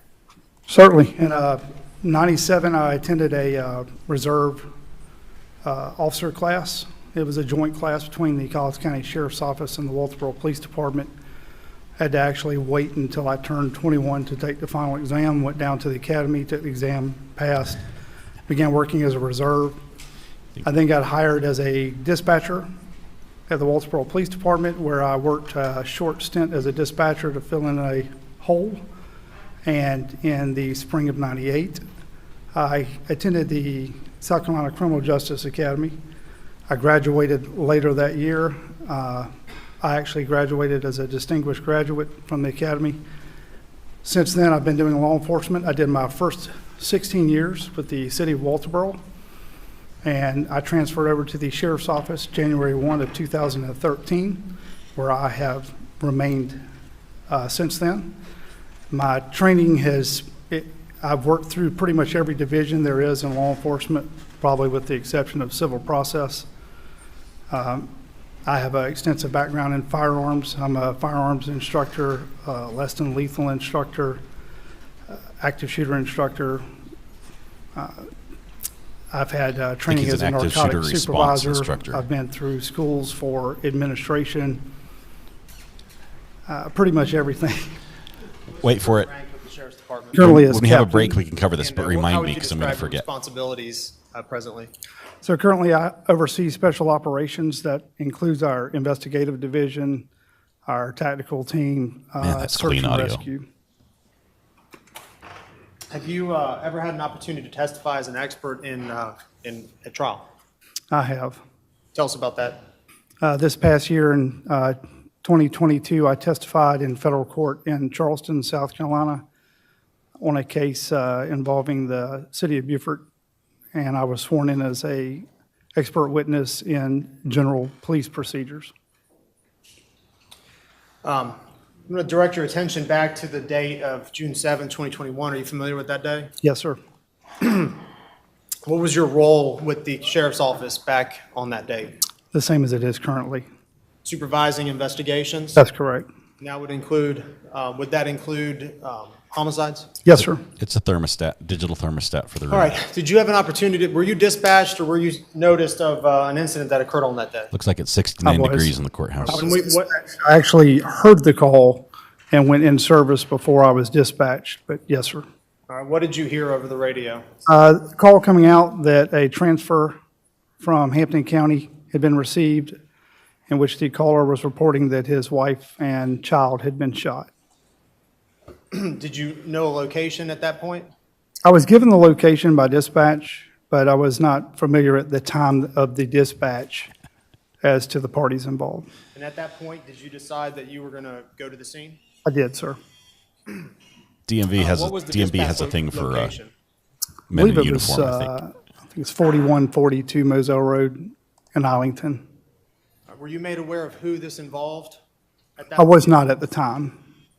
Is 4147 Moselle Road within the limits of Colleton County? It is, sir. And walk us through what you did that night upon, learning of this incident and then making your way out there. Walk us through that process, if you would. Yes, sir. I had a brief conversation with Sheriff Hill by telephone while en route. He had been advised of the caller's identity as Mr. Alex Murdaugh.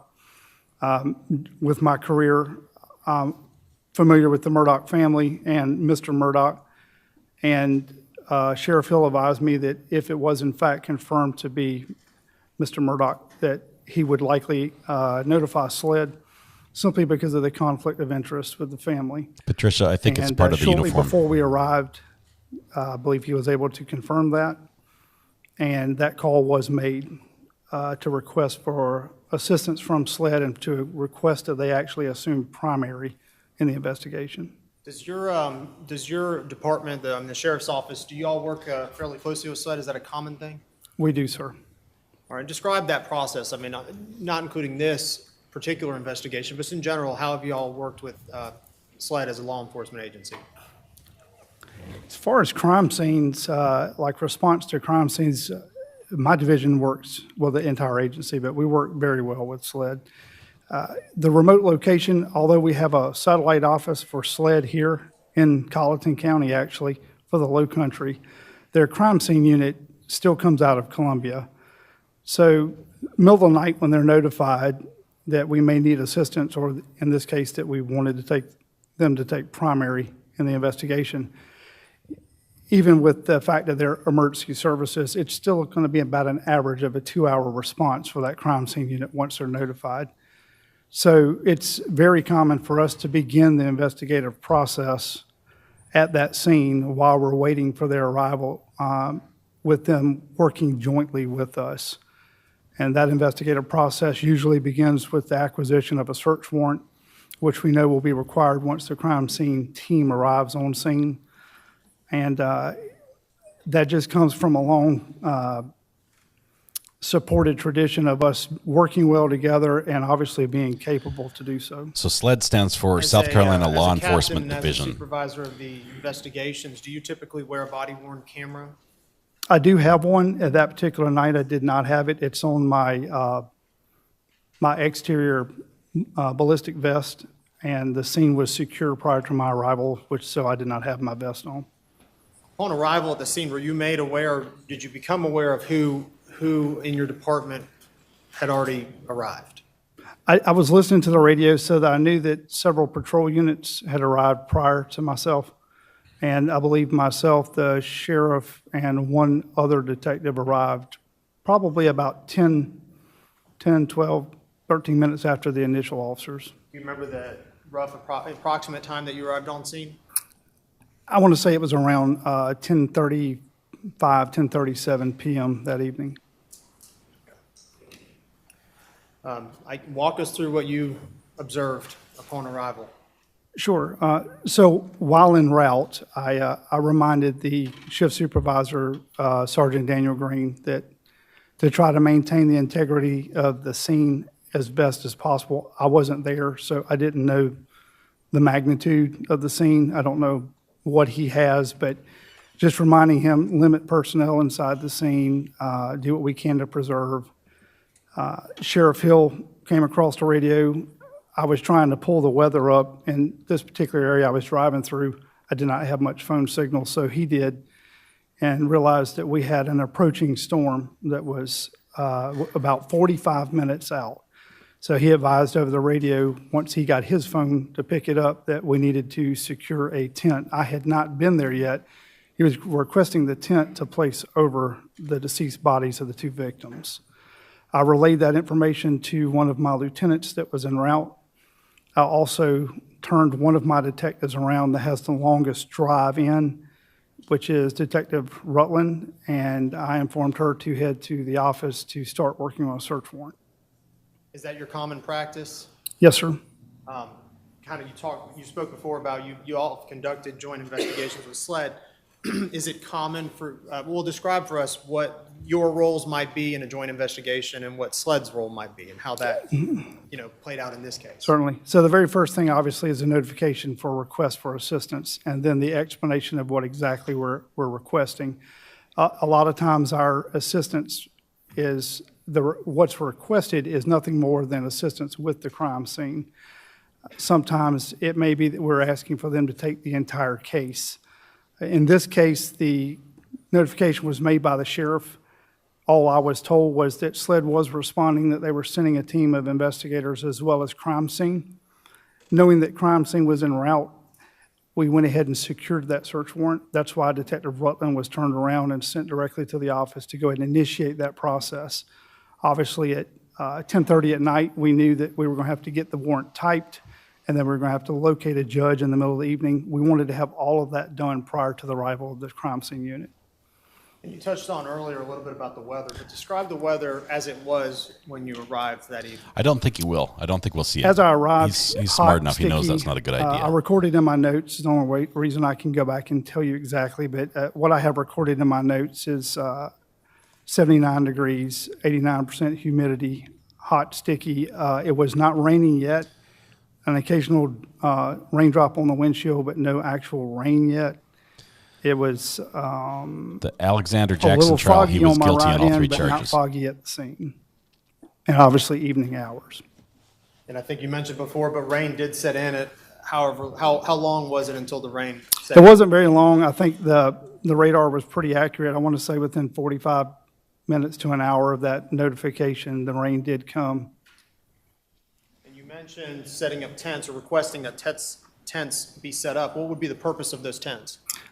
So in response to the crime scene, obviously preservation of any type of evidence is important, but the preservation is not always limited to leaving it there and taking a picture of it and wait for somebody else to get there. In this case, Mother Nature wasn't complying. We knew that the rain was inbound. So the tent was placed over victim Maggie's body in an attempt to preserve any evidence that may be there. I only had one at the time. Paul's body was positioned somewhat over an extending ledge that I was hopeful would keep some of the rain if it did start off of him. The other evidence would have been anything from, and at the time I didn't know what we were going to be facing, but from tire tread, footprints, shell casings, anything at all. So the intent would be to preserve that as best as possible.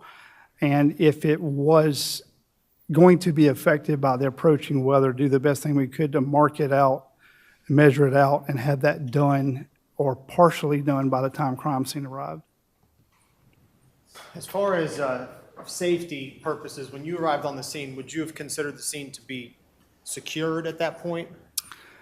I arrived pretty quick. I know that as far as the immediate, right there, the area that I'm sure that you ladies and gentlemen have seen with the tape and the videos that were played earlier, the immediate scene, yes, the outside, the property's approximately like 1,700 acres, and it's not just that property. It sits in the middle of nowhere. At the time, we did not know what we had. I don't know if we had a active shooter, didn't know if we had a murder-suicide, didn't know if we had people in the woods. We don't have any idea. So inner perimeter secure, I would say yes, sir. Outside, in the woods, across the street, I wasn't sure yet. I didn't know. Is it fair to say that there was a lot of unknowns at that point when you first arrived? A lot of unknowns when I first arrived. Very little known other than at the time what they had gotten as initial information from Mr. Murdaugh and the fact that we had 2 deceased.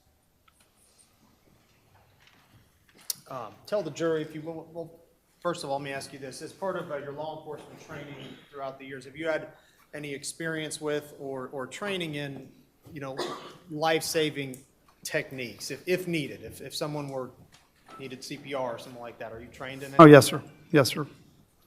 And arrival on the scene, did you physically observe the 2 bodies that were present, both of Maggie and Paul? I did, sir. And in your estimation, was it clear to you that they were deceased? Yes, sir. Yes, sir.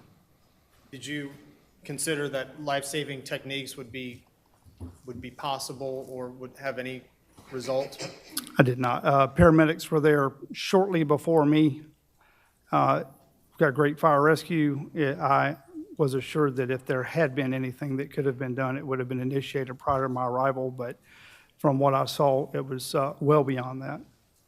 Upon your arrival at the scene, were there anyone else present that were not either sheriff's office employees or employees of EMS and fire? Was there anyone else present on the scene? The 2 victims, Mr. Murdaugh Spit the question and emergency services. You mentioned Mr. Murdaugh. Is that Alex Murdaugh? Yes, sir. Is he present here today? Yes, sir. He's seated at the defense table, blue blazer, white shirt, and glasses.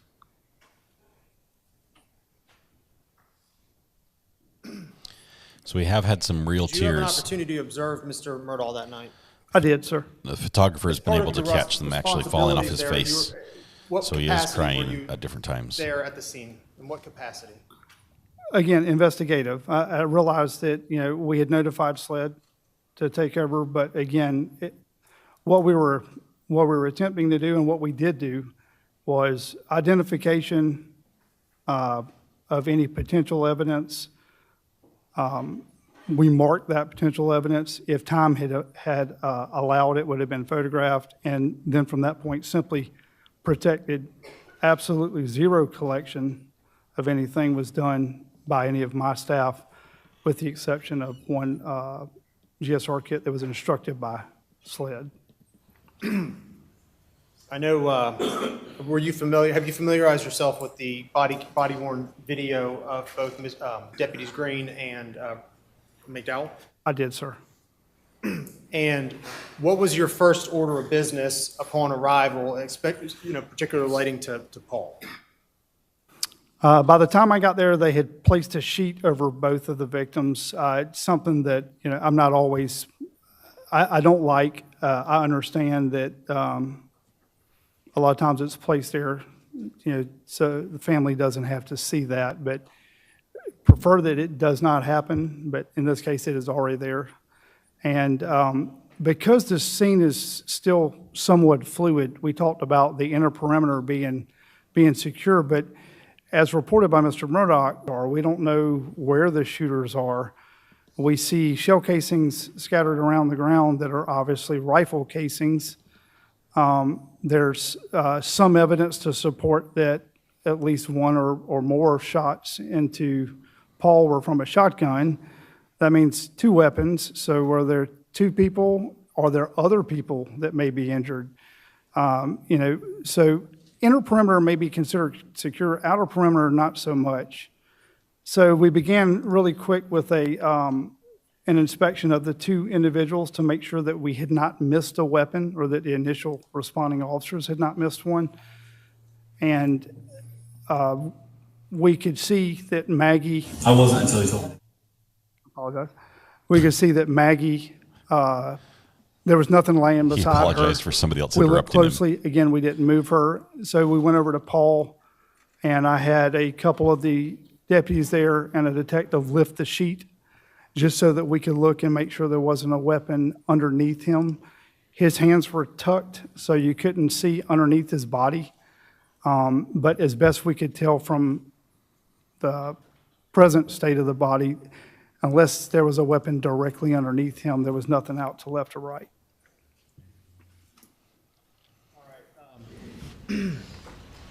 Captain Chapman, I'm going to direct your focus to the monitor in front of you. I'm going to play what's been marked as State's Exhibit. What's that? Oh, yeah, we need the name.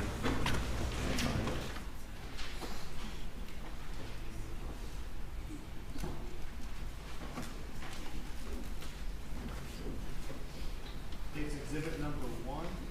Yes, sir. Marked it to the 28-minute mark on that. Just looking at the still image right now, are you familiar with the scene there? And could you describe what's going on? Yes, sir. So that's myself, Detective Tyndall, Chief McRoy from the Colleton County Fire Rescue. Lieutenant Lonnie Nettles in the background near the perimeter, inner perimeter tape. And victim Paul Murdaugh's body to our left there in the open doorway to the feed room. What are you preparing to do here? At this point in time, double checking to see if there is a weapon. Yeah, I told you before we weren't sure whether we're talking about a full murder, a murder-suicide, active shooter scenario. Are there other suspects that may be in the woods? We knew we had the casings that matched to a rifle with some evidence to support possibly a shotgun. So when asking if any other weapons had been found, everyone stated no. So I had them lift the sheet to make sure there wasn't the barrel of a gun or anything sticking out underneath the body. A little bit about the scene here and your observations of what you're looking at. The kennels directly to the left. If I could direct your attention to those. Yes, sir. Did you notice animals in those kennels? I believe in the 1, 2, 3. There's a couple kennels closest to the feed room that did have dogs in them. And possibly one towards the end. They weren't all full, but the ones closest to the feed room, I think there was a dog in at least 1 or 2 of them. And was the area wet? The area directly in front of the feed room was like wet. There was also water that tailed out of at least the first 2 kennels. The rest of the sidewalk was not wet. That water, I never saw a hose, so I'm not sure if it was leaking from something, but it was actually standing water. And was that water present consistent with the weather at the time? No, sir, it hadn't rained yet. Not enough to leave anything. It was a drizzle here and there. When you observed the body of Paul, was it physically wet as well? For the clothing he was wearing? He was saturated with obviously blood and tissue.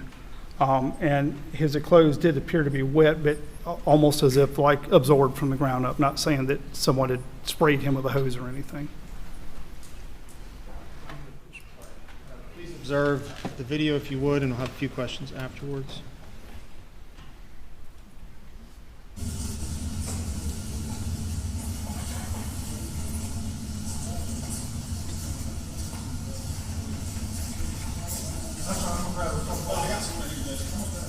Hey, you want us to close that in? Sir? Was that? You want us to close it in? Yeah.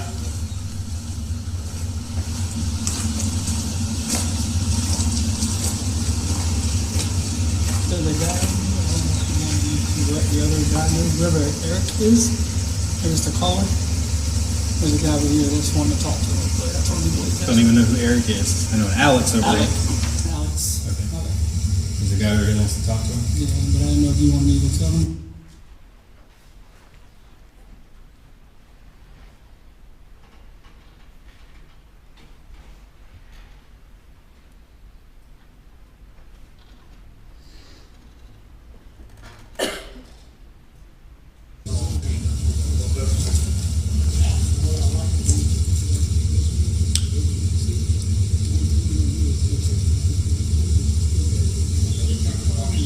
23 Majestic Building.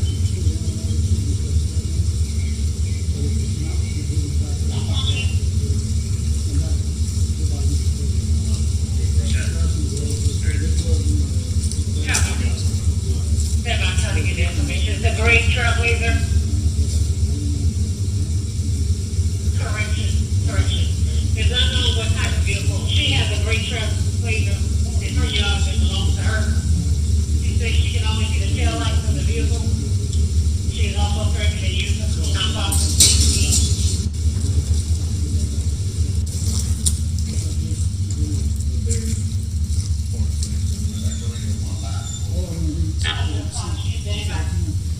I could probably tweak that audio and get that sound out, that low rumble. But Did you direct Deputy McDowell into the feed room area to help with lifting of the sheet? I did, sir. And why would you do that? I want the sheet lifted directly up, not drug across the body. Again, I told you I'm not really a proponent of sheets, but since it was there, I would prefer that it be lifted straight up.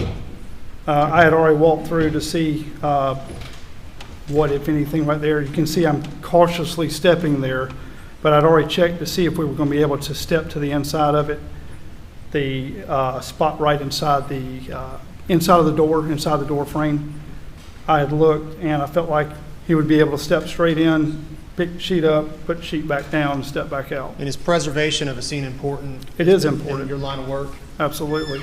Is equally important securing the scene and making sure that you understand if there's any loose firearms around or that there's any other It is. Again, uncontrolled circumstances going? You know, Alex at the same time. The sole purpose of this right here is to help determine whether or not I have any suspects still on the move or if there's a weapon underneath him. Thank you.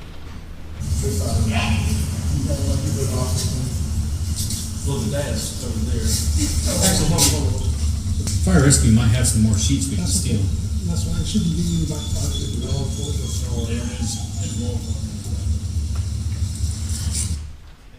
Is this you looking for the gun? It is, sir. What do you notice about the body physically laid there of Paul's body? Feet towards the feed room, head towards the driveway, hands tucked underneath the body, fairly saturated in blood. Majority of the head is gone. There's a lot of tissue, what appears to be at least some of the brain or most of the brain lying on the opposite side from me to the victim. Wet, again, I'm assuming probably from soaking up rain or water, whatever that is, off the sidewalk. And a smartphone sitting propped up on the back of him. Was Paul's person saturated in physical matter and blood? Yes. And his hands, were they accessible to anyone without, could you have touched Paul's hands or wrists without physically moving him? I can't actually see his hands at this point in time. Fell down on top of him? Is that They're fair to say? underneath his body, yes, sir.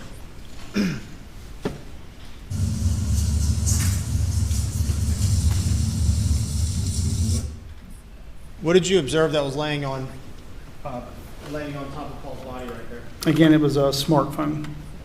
Did you have a chance to examine that smartphone and get fairly close to it? I got close to it. I didn't pick it up. I was present when it was actually collected later, but it was not collected at this point. And later on, it was describe the collection process that occurred after this. It was collected by myself and Agent David Owens. I believe he's going to be your case agent. As far as collection of that, I stood by as a witness as he collected. He had on rubber gloves. It was picked up. He didn't actually do any manipulation of the device in front of me. It was bagged as evidence and placed in the vehicle. Was the phone physically bloody? I don't recall any blood or water on the phone. I'm not saying that microscopically So there it was wasn't. propped but I on don't his recall back. from the His phone was on his naked back. eye Is that what we seeing heard? anything. That's what I'm asking about. No, sir. From your observations, was it wet from either water or blood? No, sir. And when it was lifted off of Paul's shorts, did it leave like a mark of blood or water or anything like that? Not that I recall, no, sir.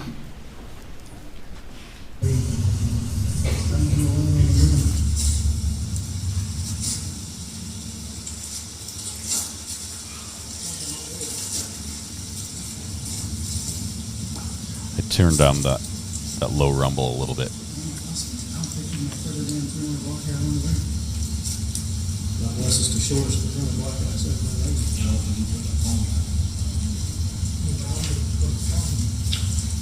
I haven't asked the dad about the phone, but dad did say he came over and checked their pulses. Beyond that, I don't know what else he may have done.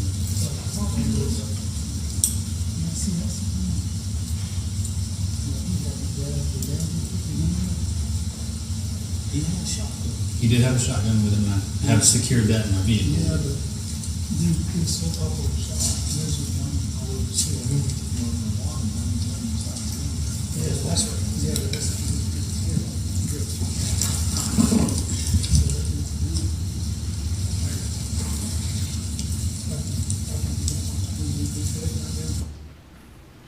Were you able to locate a firearm underneath the body of Paul?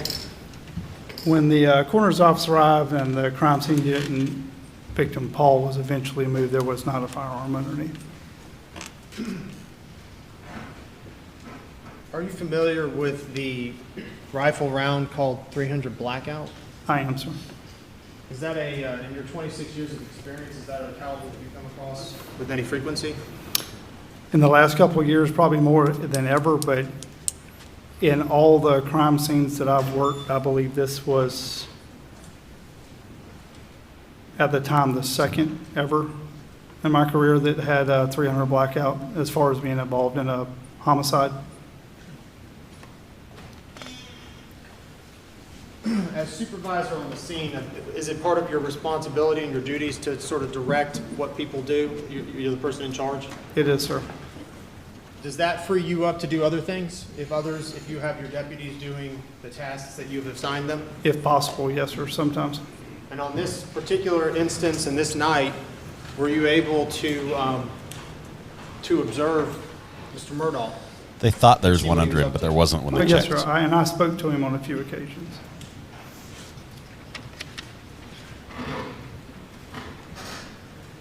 Whenever you're investigating a case, I'm going to ask you about items that you might designate as points that you need to address. Yes, sir. Can you describe what that might mean? What's in general like an investigative point or investigative cue that you need to focus on? Anything that we hear or see that, based on the limited amount of knowledge we have at that particular point, just creates a unknown, something that may need further investigation, something that maybe doesn't necessarily correspond with the evidence on scene or with the statement made by somebody. It's something that just we need to follow up on. It can't just be left alone or accepted as fact.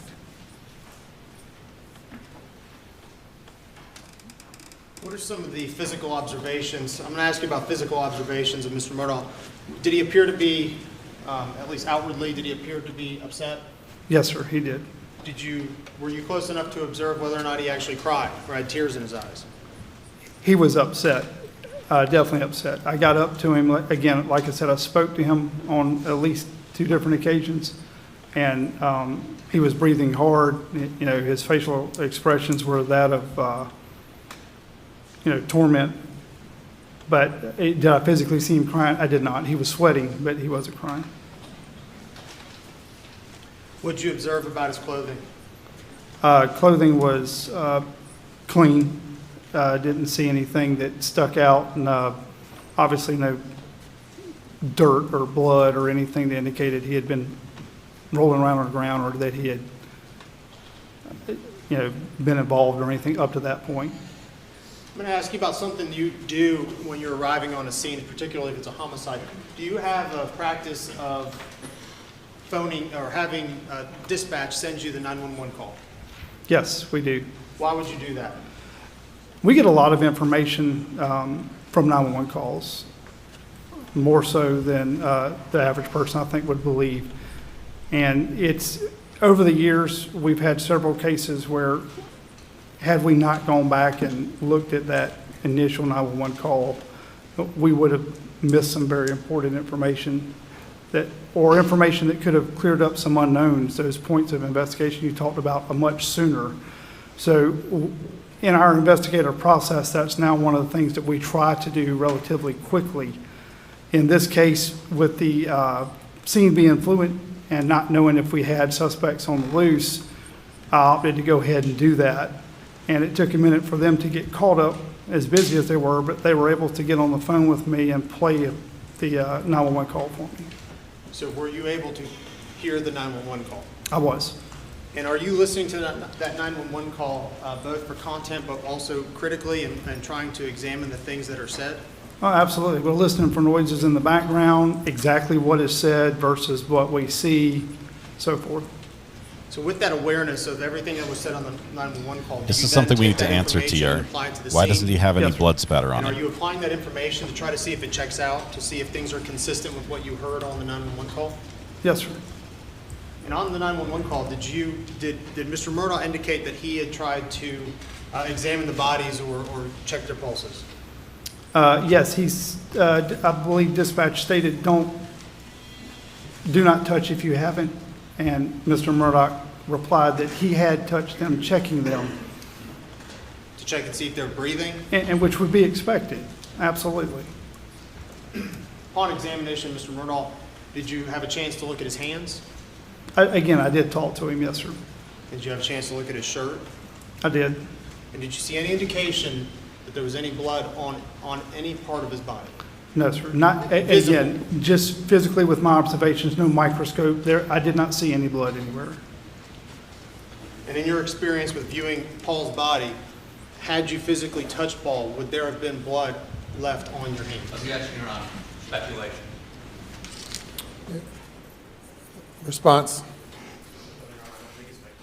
Physically saw the body, and he cannot testify to the locations that would be touched and whether it would transfer. He didn't specify locations, though. Location he touched. Right. I'll lay a foundation. I'll ask a few more questions. Yes, sir.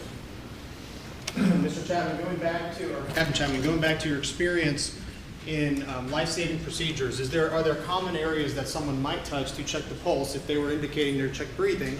Objection, Your Honor. The question is, where did Good defense work here. Murdaugh touch the body for a pulse? And he doesn't know. Objections overruled. The prosecutor is asking the question. Go ahead. Thank you, Your Honor. Is there common areas that someone might check comes the another body objection. to check for, if they've indicated they're checking for breathing, are there common areas that someone might check? I believe the most common is the neck and the wrist that you see that, people with limited training would probably use. I'm sure there are others with medical training.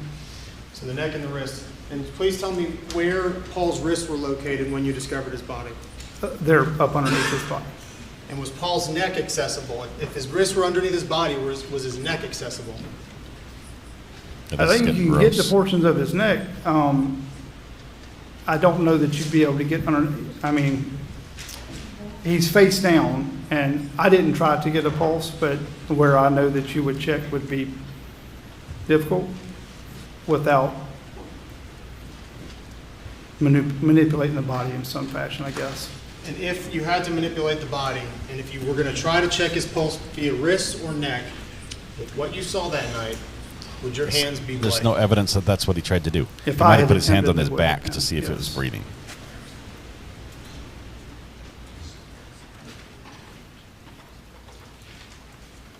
I think defense will pick that apart. That argument is a little weak. I'm going to ask you another investigative point that you observed. Did Mr. Murdaugh in the 911 call indicate he was going to retrieve a firearm? Yes, sir. That Just actually came call. out while I was en route as a caution from the dispatcher, but it was also present on the call when I monitored the call. Having listened to the phone call, having listened to the 911 tape, what was your reaction, or what was the cue that you were fixated on as it relates to the retrieval of the firearm? What is going through your head at that point? Well, that he's scared. That he believes there may be somebody there that possibly whoever he believes hurt them may come back and hurt him. And sure, that's your estimation, right? That's what you're thinking was And going that's on. what I was thinking, yeah, and that's what I believe pretty much anybody would think if he was there present with them and I'm trying to be got open-minded. spooked. I'm And trying to be critical of all the because questions. I believe the I verbiage haven't on made the up my mind. 911 is, he states, I'm going to get a gun that I don't feel safe. And dispatch tries to tell him we would rather you not. And he states again that I'm not going to show it to the officers. I'm not going to hurt anybody. I'll put it away, but I feel unsafe. So I understand. I don't think he said unsafe. I think he said, I'm going to go get a gun just in case. Listen to the 911 call critically. What then did you observe towards the end after retrieving a firearm that you would cue on to in your investigative process? After knowing that he had went and got the gun, knowing that he stated he was unsafe, and that he went and got the firearm, when he came back, as soon as he got back to the scene, the only thing I believe that was odd from that point was that he wanted to separate the call or cancel the call to call family prior to anyone's arrival. It was the only thing that just struck me as odd. Again, it's just a point of investigation. Up to that point in the phone call, he had asked repeatedly, where are they? Are y'all coming? Are y'all coming? Are y'all coming? I'm not safe. I'm going to go get a gun. And then when he got back to the scene, are y'all here yet? How far out are they? And then it was, I need to call my family, and the phone disconnected. And when we refer to the scene is obviously, does that uncover part of what was, fenced off with crime scene tape? Does that, when referring to a scene? That would have been the primary scene, yes, sir. But in your mind, what does the scene also entail? What other things? Well, I mean, the only thing that, the phone could potentially extend that scene, the phone call, could potentially extend that scene as far as entering a crime scene and not being able to introduce evidence, or exiting a crime scene without being able to take away evidence. And by his own admission, he left the scene, went to his house and got a gun. Potentially that could make the house an extension of the crime scene. Because that's what he indicated on the phone call. And that's what he indicated. Is Mr. Murdaugh considered part of that scene, the scene? Of course. He's inside that area when we arrive, and I mean, he would be factored into everything. And would that justify or explain why you might pay particular attention to him? Sure. I mean, we would anybody that was there. This is a Yellowstone episode. Only they found the bodies. That's the difference. And I'm asking you this again, I know you've answered, but you've had a chance to review the body-worn camera from both Deputy Green and Murdaugh, correct? Yes, sir. Why do they do that? Why do they ask a question they know they've asked? After those videos ceased recording because the crime scene had been secured, did you have an opportunity then to continue your investigation and continue your line of work? We did. And these activities would not have been captured on the video because it had been shut off. Is that correct? That's correct. I don't think there was any security camera footage. This is a pretty remote Did you have an opportunity to ranch. physically observe, meaning watch Mr. Murdaugh while your deputies and your officers were performing their tasks? I did. What were a couple of the things that you noticed that stuck out to you when physically observing Mr. Murdaugh and how he was either behaving or what he was doing? Again, I mean, he was emotional. Distress on his face. I didn't see him cry. Not everyone cries. I don't have an issue with that. There were times that when we got to certain places or asked certain questions that you could see a slight demeanor change or body language shift. And, I took note of that, but again, just as a point of investigation. But he remained at the scene. He wasn't forced to say. He was cooperative, but he did, there were times that you could see reaction to different things. Okay. Did you notice a reaction? Did you ever notice him tracking your movements or your officers' movements? I know when I was there when I ordered Detective Murdaugh to take a GSR kit and explain how the kit worked and why we were taking it, and he was very cooperative with giving the kit, and we really didn't have an issue there. Later, was looking at some, I wouldn't call them tire tracks, I'd call them tire impressions because there's no dirt there, it's just grass, but we noticed there was quite a bit of tire impressions that ran around the back side of the hangar. And we'll get to the tire tracks in a second. You mentioned a term just a second ago called GSR. Yes, sir. If you wouldn't mind, could you explain to us just sure. What that is? I apologize for that. So a gunshot residue kit is just a kit. We use specific kits provided by SLED because the kits are then sent off for testing, but it's meant to test for the presence of gunshot residue.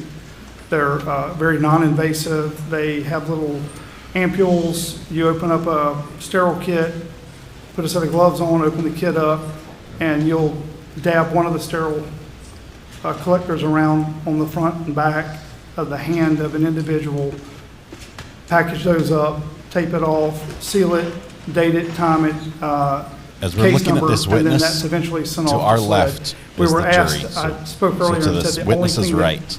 my detectives physically collected prior to SLED's crime scene's arrival was that GSR kit. It was done by us because there is a time limit on those. And you can't always wait. I know everybody sometimes thinks it's, well, why don't we just wait and do all this tomorrow? But GSR has a 6-hour limit on it. So we had to collect that night, and we did so. And that's what I was referring to when I said 6-hour limit on GSR? Gunshot residue test kit. And Captain Chapman, related just to the disappears. GSR retrieval, I know you mentioned that time limit, the expiring time limit. Turns into a pumpkin Is it your at understanding midnight? that time, does that time limit refer to humans or just things in general, objects in general? That refers to when we collect a GSR sample from an individual. That is our restriction from the SLED lab, is that it has to be collected within 6 hours of the estimated time of firing the weapon. And again, that kit's, I mean, it's just as much for any type of exculpatory as it is conviction. We use it a lot of times to exonerate someone as much as we would to convict. Going back to Mr. Murdaugh's observations that you had, did he appear to fixate on one body or the other that were there? Especially watching the camera footage, I didn't notice quite as much in person, but later scrutinizing the body cam footage, he does appear to fixate more on his son than his wife, but that's in that limited amount of body cam footage that I have. All right, you mentioned before the tire tracks that you observed. Yes, sir, or tire impressions. Tire impressions. Yes, okay. sir. Let's set the scene. Set the scene for us, if you would, Sure. please. Describing the grass, and we've heard a lot about, there was rain, but moisture. Describe the scene, if you would, on that grass. So if you come into the property and you go down the dirt road with Paul on your left, as you see in the picture before y'all, that gravel or dirt road between the kennels and what's referred to as the airport or the airplane hangar eventually ends in grass, a large grass area that separates that hangar from another shed. And in that area is where Mr. Murdaugh's Suburban was parked with the flashers and the headlights were pointed towards Paul's body. But that entire area there is grass as opposed to the dirt or gravel lane between the two structures. And That makes there's sense. They had some high very humidity, too. obvious at that time impressions in the grass, but they're not tracks like you think of that we could cast a track out of dirt, but you can't cast an impression that's laid over wet grass from the dew. I mean, you're not going to be able to do anything with that other than to document it. And I did notice them, and I actually asked Mr. Murdaugh if he could tell me, because I was unaware of the body cam footage at the time. Could you tell me what direction you came from? And he told me that he pointed and said he had come from the residence and pulled up here, turned around and went back the same route, confirming that the tracks around his vehicle, the Suburban, were his. And he said there should be 2 sets from where I arrived the first time, left and got the gun and came back. And I asked about the other sets that you could see. And there was one in particular that appeared to come close to Maggie's body, possibly. You had to have the light just right. And it just happened to be that I noticed it looking at the ground in front of Mr. Murdaugh's vehicle because the lights were shining on Paul that you could see that.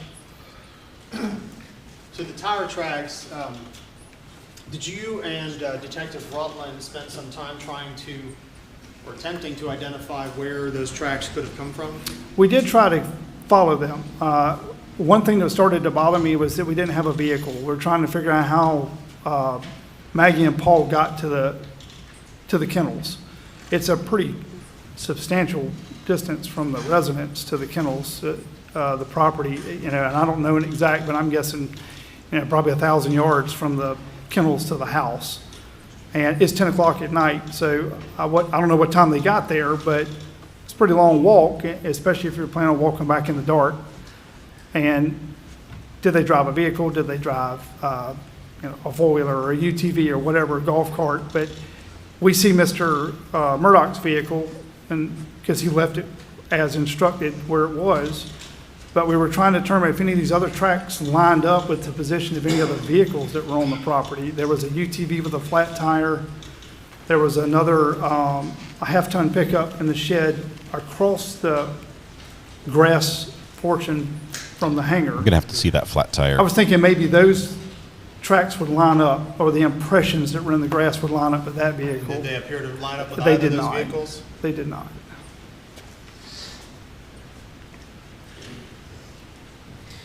Hey, Laura, I'm getting a lot of dots from you. Your investigation. Is the keyboard working? Flash forward in just a little bit. Did you operate and record 2 drone videos of the property? I did. And I'm going to show you. Please let us see the drone footage. That'd be awesome. I know the inset of Alex Murdaugh is a few seconds behind. States Exhibit 187 I can't sync them up right and now without 188. making a pause in the feed. Briefly take a look at those 2 videos, DVDs if you would, and let me know if you recognize them. Yes, sir. Both of these discs I have marked as having previously viewed and confirmed their authenticity, one on the 25th of this month and one on the 26th of this month. And these would be the drone video recordings? Yes, sir. Thank you. Your Honor, we would move to admit these into evidence, I believe, without objection. Any objection? No, Your Honor. You're admitted without objection, and ladies and gentlemen, we'll take a recess at this time. Okay. Please do not discuss it. Here's what we're going to do. We're going to go right here. Cut. All right, we're going to go right here. I need a reminder. What are we supposed to talk about? The cops? What are we supposed to talk about right here in the break? And I realize I've got a long delay. I want to fix the delay during the break as well. So maybe I'm going to do that first. I'm not going to stop the stream, but I am going to stop the feed to the stream. I just need to make sure everything so it doesn't shut down automatically. Auto stop is not enabled. So there might be just the briefest moment of a pause here. So just 1 second here. Well, guess what it won't let me do? It won't let me fix the stream.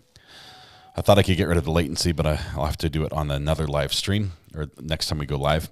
So let's see. I was supposed to talk about not pickles. It was something else. It was something important about the cops. What you missed so far, or how the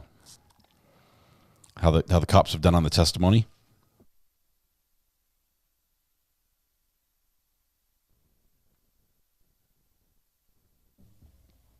Okay, I don't remember. I think it was the cops. Who was it that, looking in chat, who was it? I got a reminder even, and I've still forgotten. Let's see, I'll scroll back here.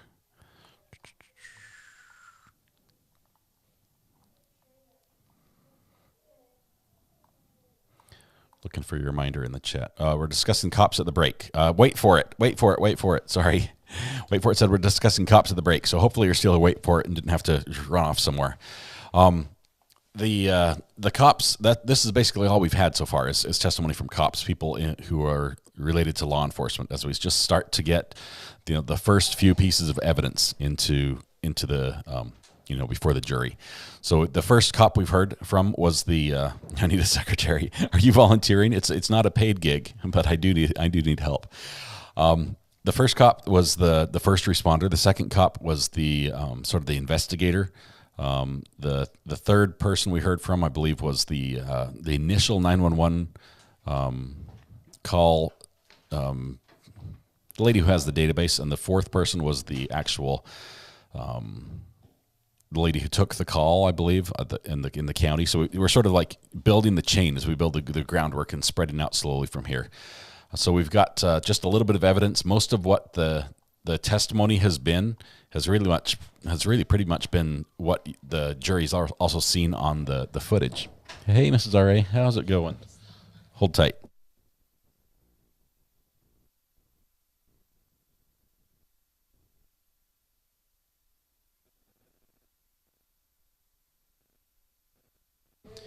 Okay, we might have a broken thumb amongst the wee ones. So is there a doctor in the house? We're going to have to troubleshoot a broken thumb, I think. Matthew called dibs on monkey bars, so let him go first. Not sure which one of my children. I think it's probably my youngest that was just caught the gate with his thumb and might have done a number on it. Let's see. Mrs. R.A. is on it, by the way. I'm not just leaving him out there to cry. But terrible sound. What's the sound? Go check the thumb. Mrs. R.A. is checking the thumb. She's on it right now. We're doing it might just be injury. We're going to check and see motion. It might just be a minor. How do I apply for the secretarial position? AJ, I happen to know you're overqualified for the gig. Your skills are above and beyond what I need. And I also can't afford to pay anyone. So let's see.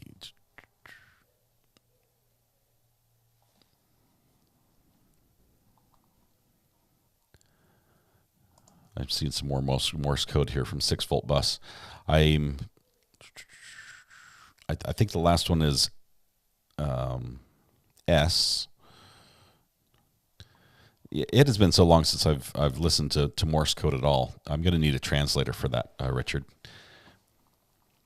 No hitchhiking for him. No, for him it's more of a no sucking the thumb. He doesn't suck his thumb much, but when he's sleepy, he likes to have the thumb available. But it's only like for a few minutes to go to sleep type thing. What is the clerk inhaling? Great question, Gold Mom. She's smoking something good. No, just kidding. She's got that's actually in place of the stenographer machine. We saw the keyboard in the last ones where they're like mashing different buttons and that correspond to the sounds of the words, and it's a quick form of typing for the court record.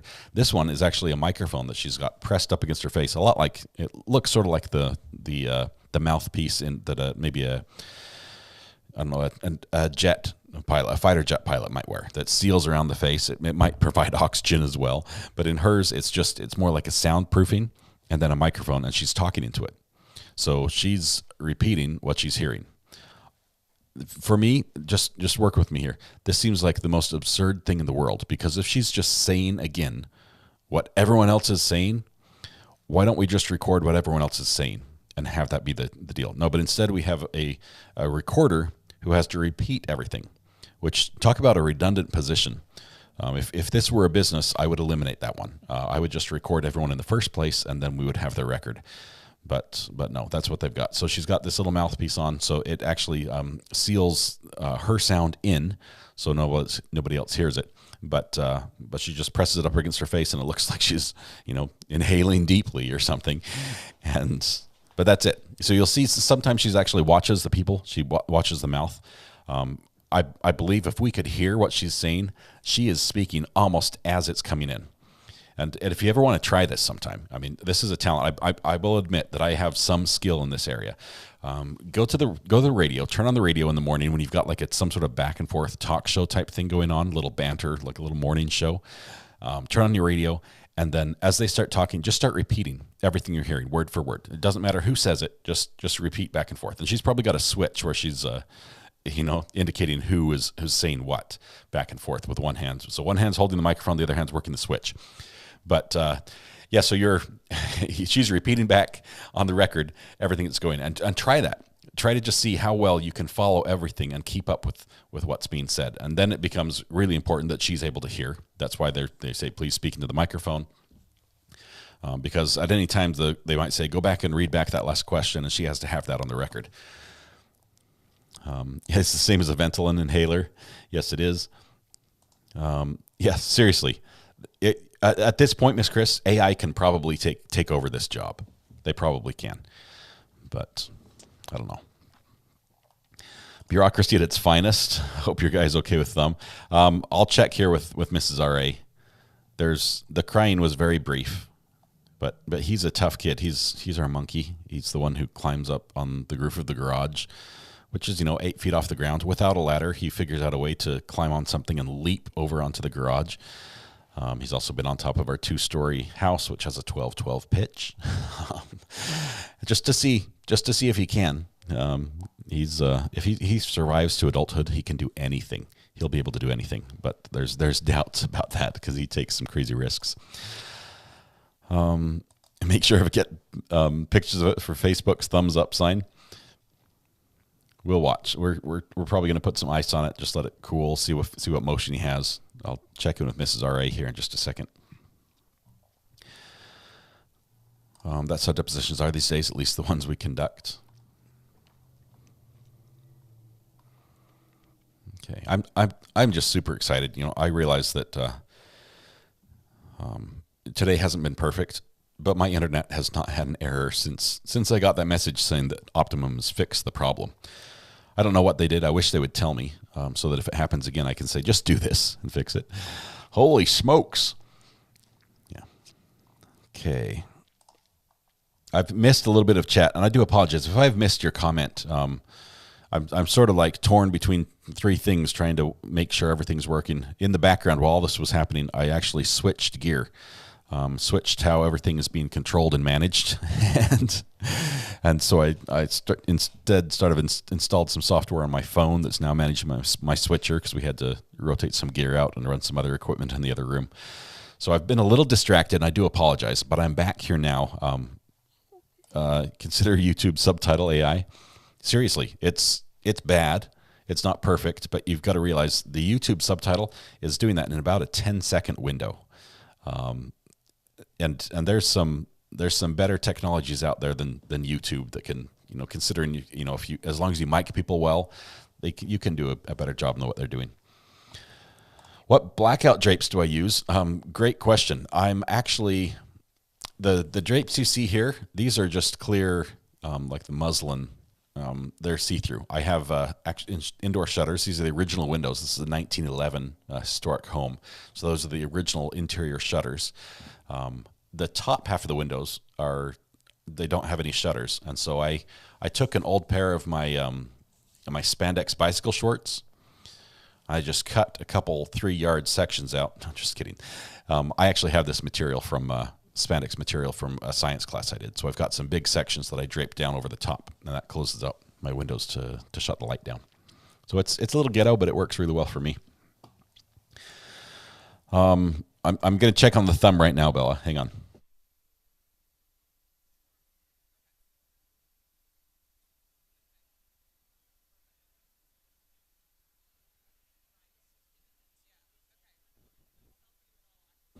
Okay, we don't think it's broken, but it's got a pretty good bruise.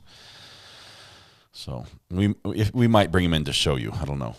Is he doing okay? She thinks it's smashed up pretty good, but she doesn't think it's broken. Okay. Got a good smash in the gate. He was swinging on the little wooden gate and caught it with the thumb. Let's see. What I need right now is a lawyer to represent me in a wrongful thumb smashing suit. Okay, I'm going to try and say hello and make you not buffer, Maureen says. Yeah, you're good. You're good. I think we're pretty good on the internet side. We've got about a minute and a half before we expect the break to be over. I've had no errors on my modem. I think we're good, which is going to be fantastic. I might be able to even live stream. I may be able to finally do a dual live stream and push it out to Facebook as well. I know some of you want to watch on Facebook rather than YouTube. It works better for some devices. So hopefully I can get to the point where we can do a dual stream that way. Are we going to be able to see the aerial video? TR, so far, because of the ruling of the judge, we haven't seen any evidence, but the judge only sealed the evidence that was gory. Yeah, the evidence that might have victims in it, whether it's actual crime scene photographs or body camera footage. For that reason, none of that's been shown. But if we know for sure that the evidence they're going to show is not going to be gory, it's going to be like just property, like a realtor overview of the property from a drone, I would hope we get to see that. So I'm hopeful that that's set up. I'm not sure if the all the cameras are set up to do that or not yet. We haven't seen any evidence that they are. We only use non-stenographic depositions anymore. No court reporters required. Texas is just ahead of their time, Matthew. You guys are leading the country on that front.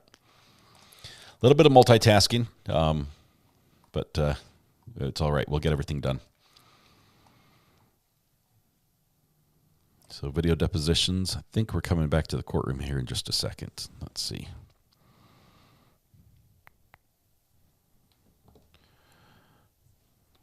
Switcher 2. A little motion.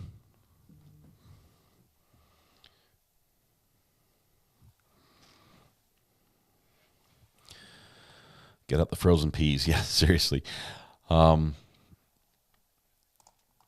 Sounds utterly exhausting. Yes, it was spandex. It really was spandex. It's black spandex, and it's important that you get 4-way stretch, not 2-way stretch for the experiments I do.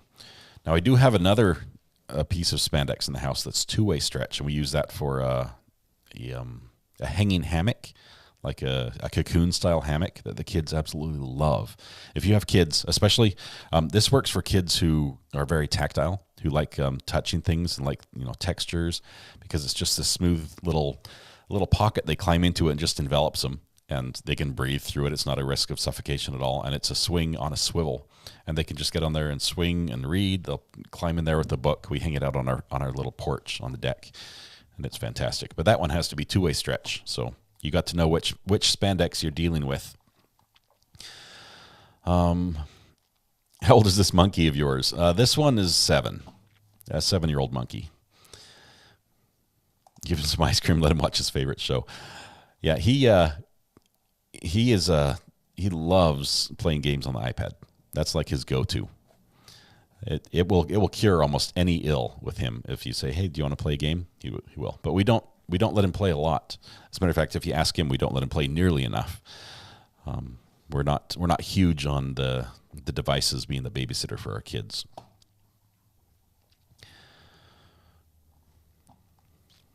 Never broken a bone in your body? You are lucky. My brother broke my arm for me, just to make sure it was working. Utah's all audio as well. It saves some room. And then you don't have the court reporter blocking the view as well, with their head right in the middle of the picture of the witness.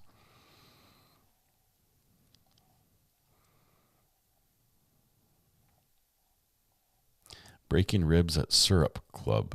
Did he mention to say something other than Syrup Club? I missed the breaking ribs things. Fingers, toes, and ribs are the worst. The ribs are the worst because you're constantly breathing. You're constantly moving, and every time you breathe, it's like, it just takes forever. Have to say the Carolinas are growing on me based on your other videos. I may have to take it to break my no living east of the Mississippi rule. Eric, if I can help in any way, here's what you need to do. If you come out to check it out, you've got to stop by OBX, the Outer Banks in North Carolina. The beaches are amazing. The water is unlike anything else. It's perfect in the summer. It does get a little chilly in the winter, but soft sand beaches, real shells, not the little ground up shells you find in a lot of places like the West Coast. Isolation, quiet, great weather, soft breeze. Never mind. You're going to hate it. Don't come out here. You won't like it at all. But let's see.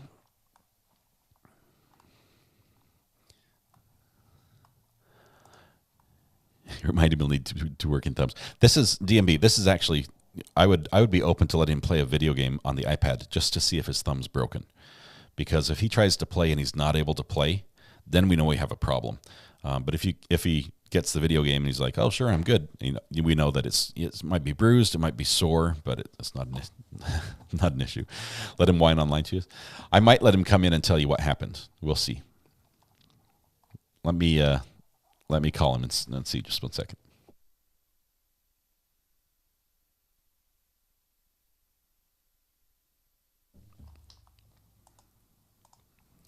Man, how many of you have never broken a bone? Is it time to do a poll?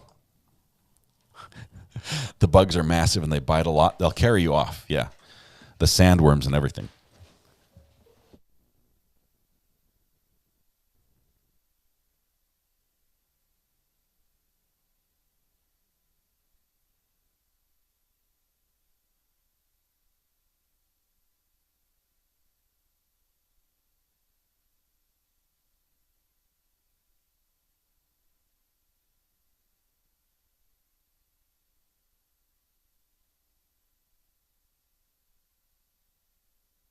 Okay, I'm going to bring on my wee one here just for a minute.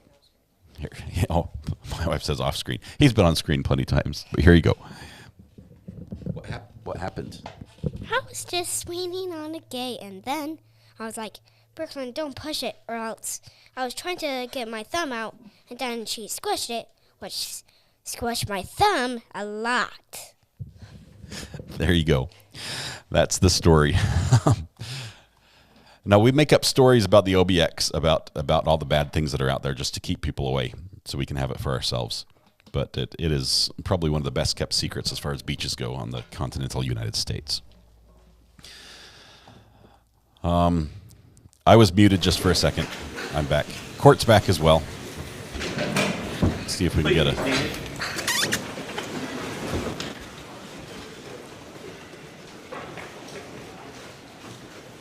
You may bring the jury. Yeah, you saw him throw his sister under the bus there, right? Man, Bill, that's no fun. I hope you get on the mend quickly. That changes your life really quick when you don't have mobility. And those little knee cart things are not nearly as fun to use as they look like once you have to do them. So get feeling better, Bill.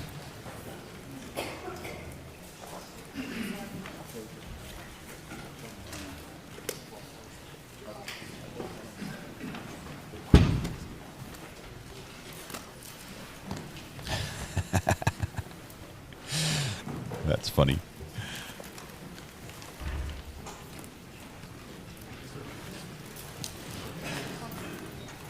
He actually he has two voices.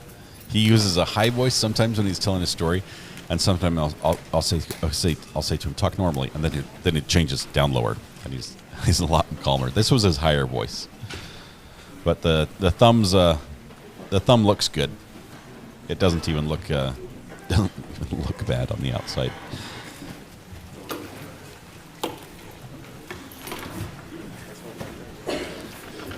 That judge's chair looks fantastic. Looks a little like overstuffed, but with the leather, it just becomes probably firm. All of the jurors are present. All right, thank you. You may proceed. Thank you, Your Honor. Madam Chaplain, resuming our testimony, I'm going to show you a handful of pictures. I've marked and I'm identifying. I ask you to please identify them. Okay. I was supposed to have synced up the audio in that break, offer them all which in I didn't do. evidence? They are admitted without objection. Okay, permission to publish? Yes.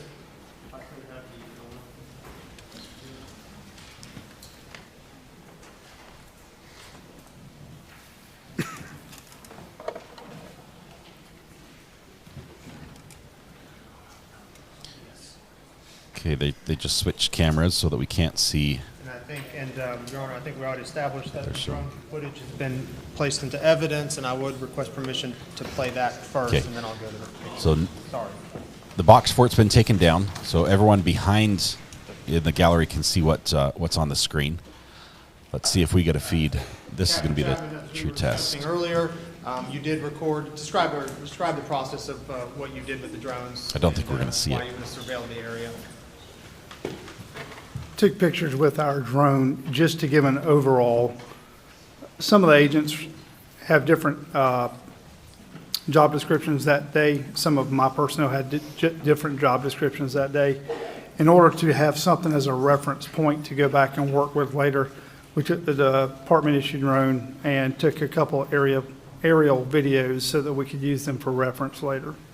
Department-issued drones. Request permission for the witness to sort of direct the geography of the drone footage.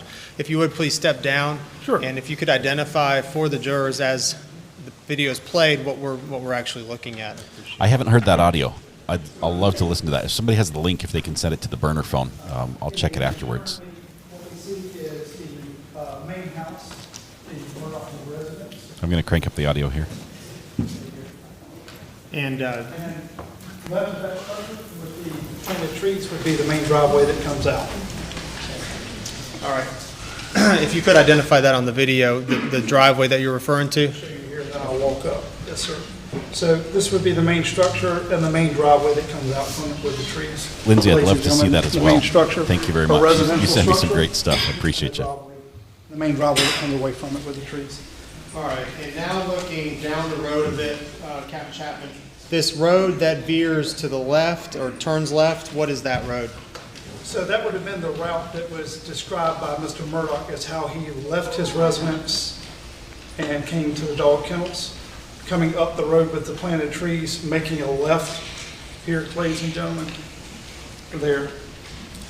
And if you play the video a little farther, that road ends at the incident location with the dog kennels. And if you would, please describe for us what we're actually looking at with this dog kennel area, identifying the structures and the entry point for the road, the main mailbox area. Absolutely. So this would be the area coming from the main residence. When we arrived on scene that night, or at least when I arrived, right here, positioned with the headlights facing down this way, would have been Mr. Murdaugh's vehicle. You keep hearing reference of the airplane hangar or the main shed. That would have been the large structure here. The dog kennels are the smaller one you see in the background that run perpendicular. Thanks, Jay Hughes. I'll check it out. And the driveway goes out to the road. Do I need to show you, ladies and gentlemen, here? Was everyone able to see? Please do it. Just go through what these structures are. So again, the roadway coming from the main residence. Here you have what's been referred to as the hangar.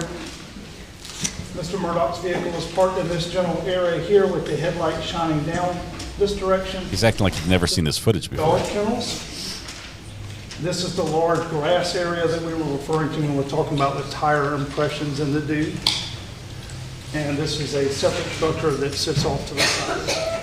And where would the entry point for the Moselle Road be on this just still shot? Following straight down between the hangar and the dog kennels, going all the way through the tree line, the Moselle Road entrance would be back I don't think he there. had his own plane. He bought the property that had there used to be an airport. But I haven't heard anything about him playing or having a plane there. Sorry, I spilled the beans. The rule about the beaches is we don't talk about the beaches, right?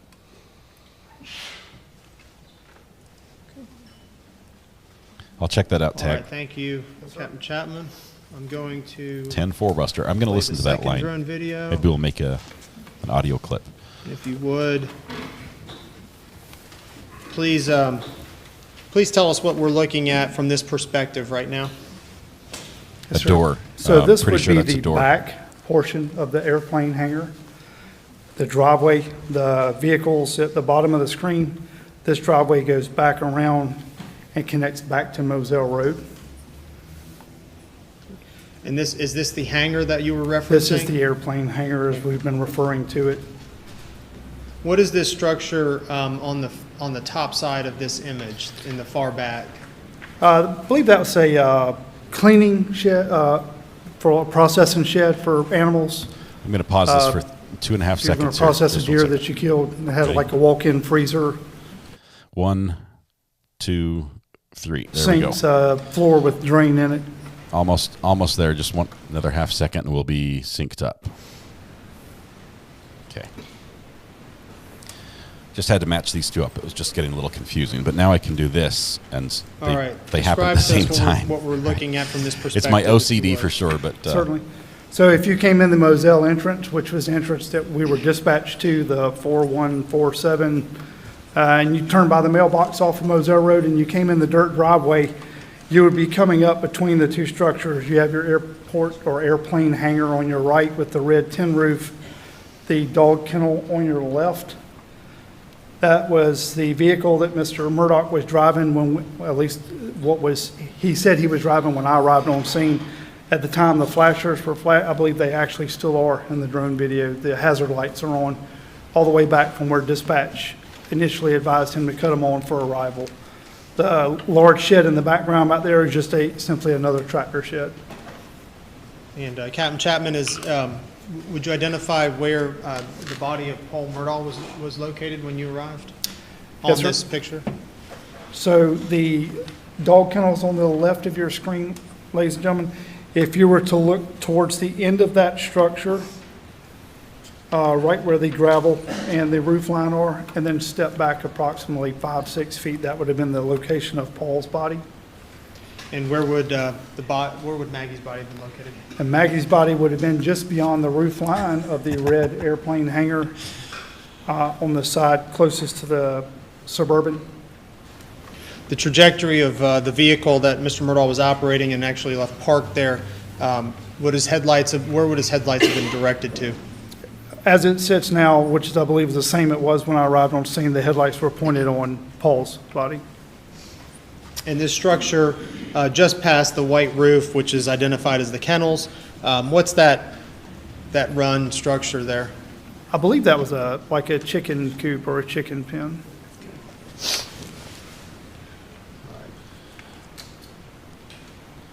Of course, Ed. I claim to be North Carolinian now. Carolinians. I like to think that North Carolina adopted me, even if I don't like their barbecue very much.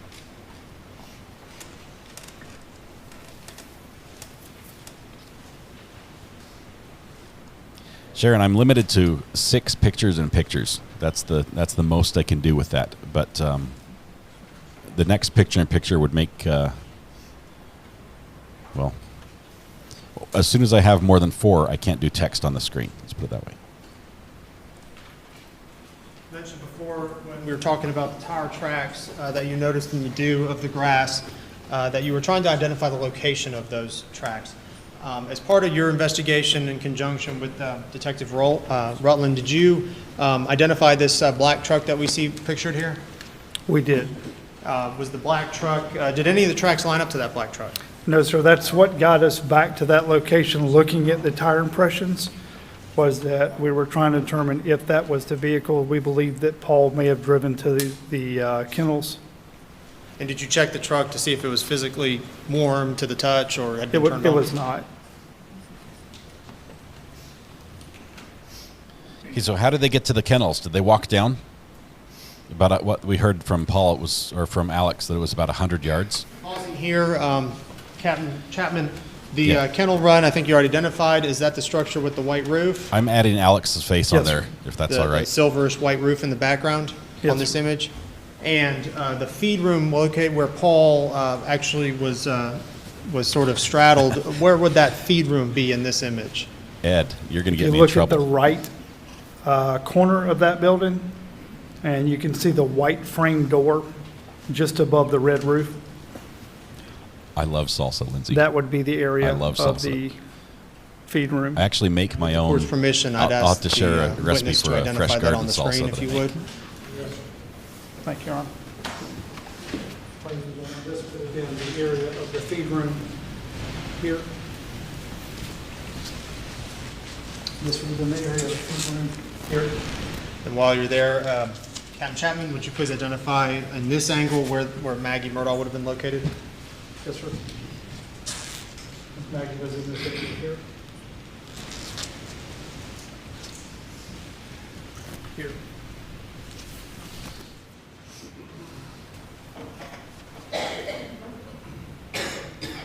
I'm actually going to try to move Mr. Murdaugh up into top left corner just because it gets in the way of our texts a little bit.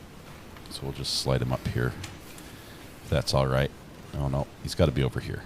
There we go. Top right. Does that work for everybody? If it's too big, I can shrink him down a little bit or crop the box down or something. Did you become aware through the course of your investigation of footprints on the side of the hangar? Yes. How did that occur? What brought your attention to that first, and what did you do as a result? Detective Rutland approached me at some point in time after her arrival with the search warrant that she had located a set of prints.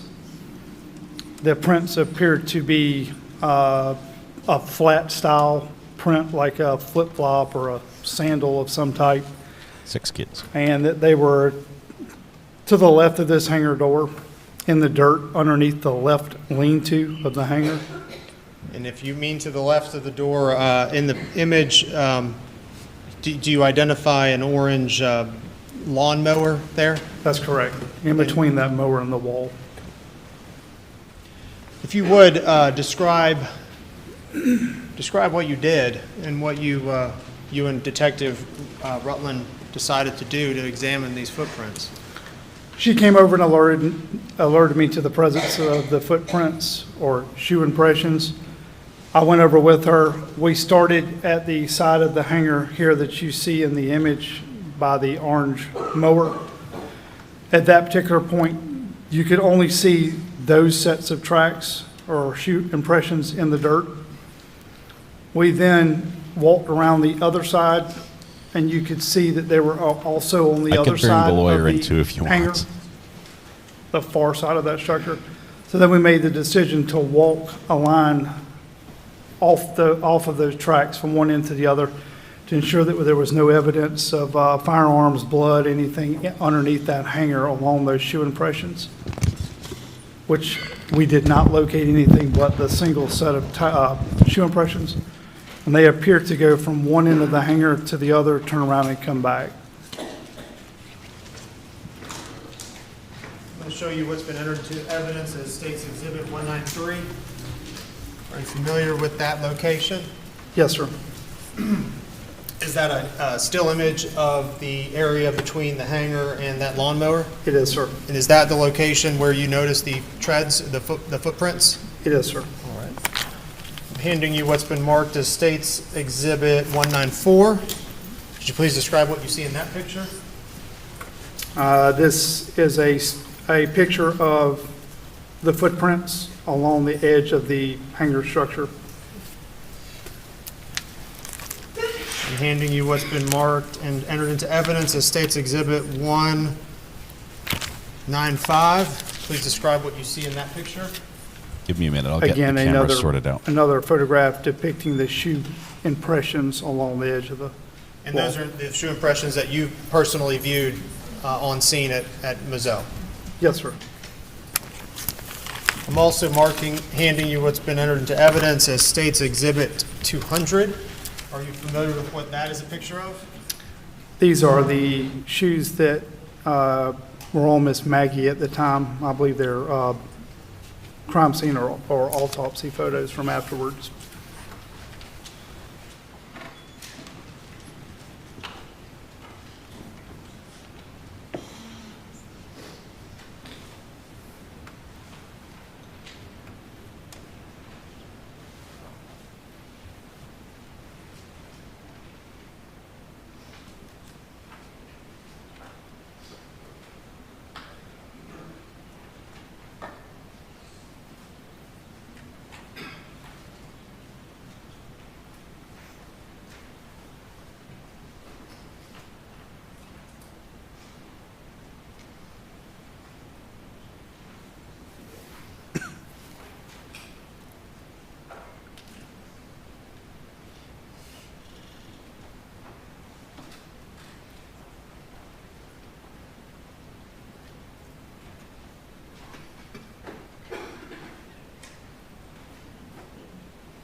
Chapman, we're seeing a rear view of the car operated by Mr. Murdaugh that night. Is that accurate?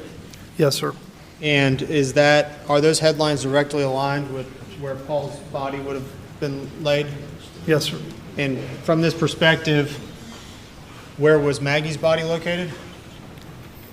Close to the front of the Green Ranger to the left of the vehicle.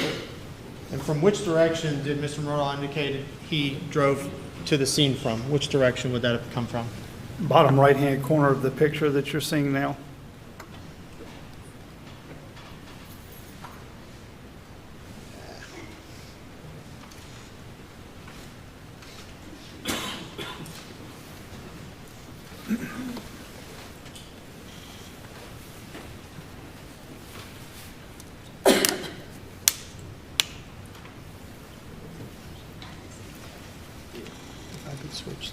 Okay, I'm sorry, I'm ignoring chat. I'm trying to comply with a previous request, and I'm putting it together. Hang on.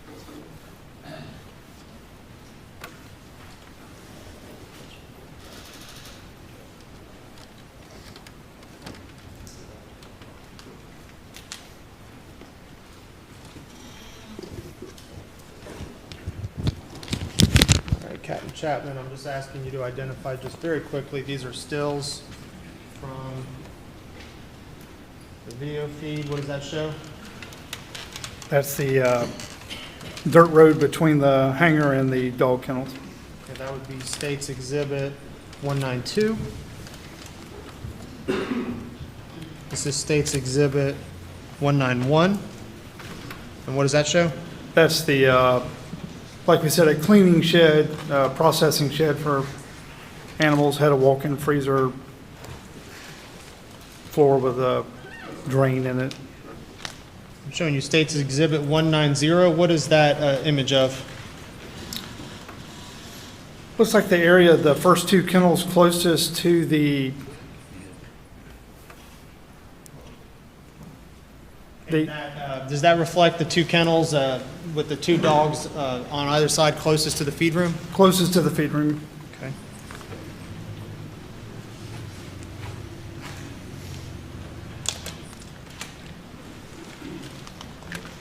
And I'm showing you what's marked as State's Exhibit 189.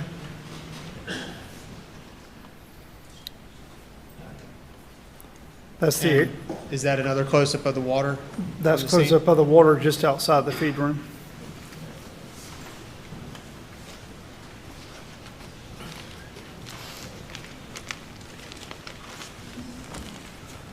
And I'm referring to the pictures we just reviewed. This would be State's Exhibit 193.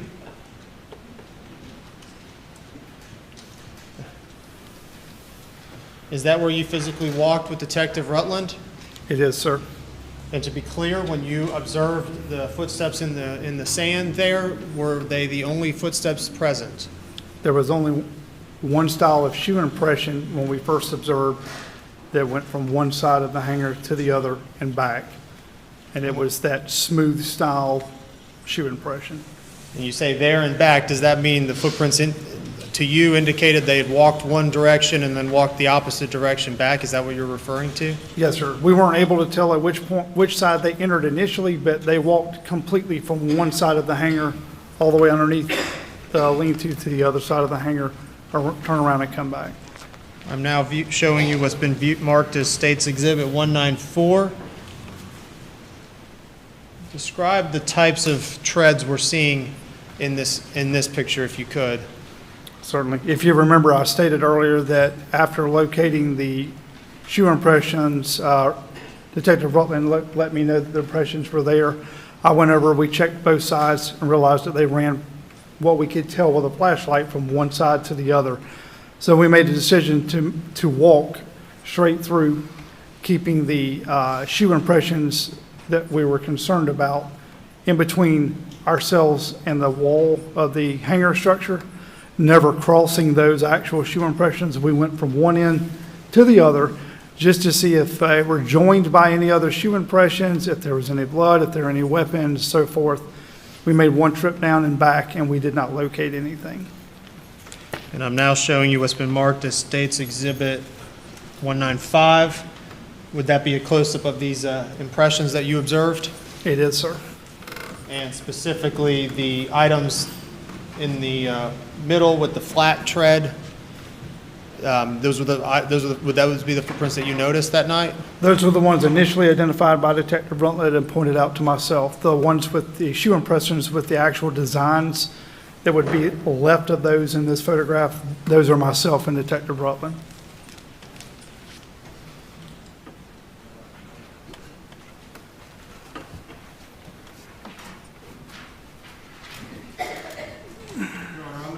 Publish what's been marked as and entered This into guy's evidence a as State's really Exhibit good witness for the 196 and prosecution. 197. I can't wait to These see what the are defense images does of with him. sensitive nature, have the cover sheet. I've advised counsel and our table to obscure the monitors.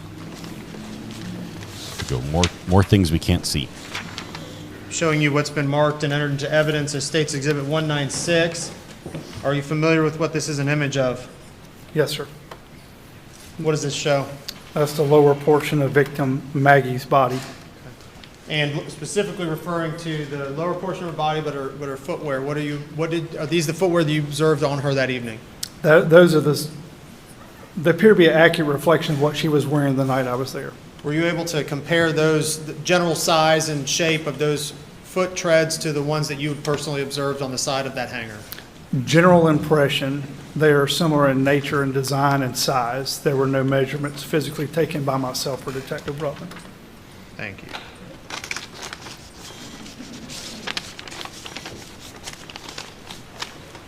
I'm publishing what's been marked and placed into evidence as State's Exhibit 197. And this is a similar photograph with just a slightly different angle. Is that the same treads and same footwear that you observed previously? Again, what we believe that what we saw on the side of the building is a very close match as far as design and size as to those.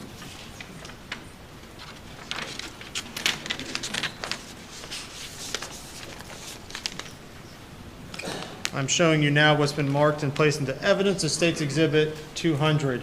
Are you familiar with that? I know you already described it, but tell us again what we're looking at. Again, those were the shoes that were removed from victim Maggie's body at the scene, and the ones that we were visibly comparing the shoe impressions to. Thank you. Okay. Let me turn the lights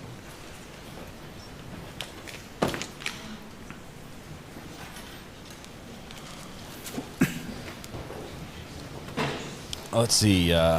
Yes, we can do an update for you, Little Miss. I think I can fly you there in Google Earth. Let's see if I can do that.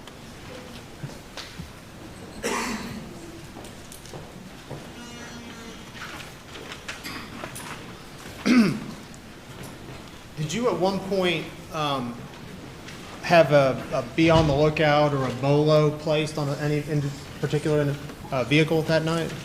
Yes, sir. I believe I explained earlier that we had asked if anything was missing from the scene and trying to determine how Maggie and Paul got to the dog kennels. And after checking the F-150 that was in the picture that showed you earlier, the dark colored F-150, and that the Ranger had a flat tire, neither one of those matched up. I actually asked Mr. Murdaugh if he knew how they got down there, and he said he wasn't sure, but they should have driven Paul's truck, which was described as a white Ford F-250. We noticed that the truck wasn't there. It wasn't up until that point that Mr. Murdaugh, probably with everything going on, did not realize the truck wasn't there. And at that point in time, to our units at our agency, it was boloed out as possibly having been taken from the scene or removed from the scene. And what happened? Were you able to locate the car eventually? That was done sometime that night while we were on scene the very following morning, and I'd have to look back at notes to tell you exactly, but I believe it was around 10:30, 10:45 the next morning. That vehicle was located just inside Hampton County off of Highway 63.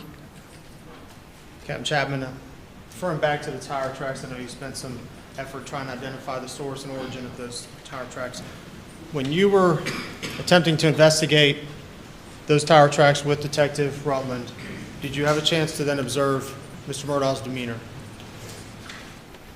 Yes, sir. And we discussed, there were changes at the time. What kind of changes? Again, he did appear very upset, heavy breathing, distraught. When we asked the specific questions in regards to the tire impressions and we began looking at the tire impressions, it was just a change. The breathing slowed and he began to watch us work more closely, sometimes out the corner of his eye. And after we moved away from that area with the tire impressions, the demeanor change returned back to upset. Beg the court's indulgence. Okay. I'm just trying to get this set up here just right now. I've got my overlay looks like crap right now, so give me just 1 second. No further questions from the state. Thank you, Captain Chapman. Yes, sir.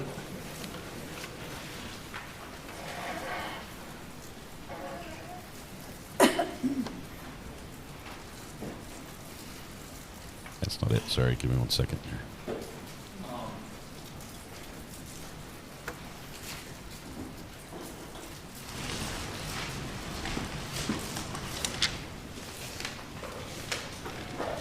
Captain, my name's Dick Harpoogian. I don't think we've met before. No, sir. I represent Alex Murdaugh. And let me ask you a couple questions. One, and let me deal with these in a different order. But you indicated that if Mr. Murdaugh had taken the pulse of tried to take the pulse of his dead son on his neck, or his wrists were under him, did he indicate to you he had tried to roll Here's his son property. over? Here's To his me, house. no, sir. He did not. Okay, tried to move him at all. Down here is where the murders happened.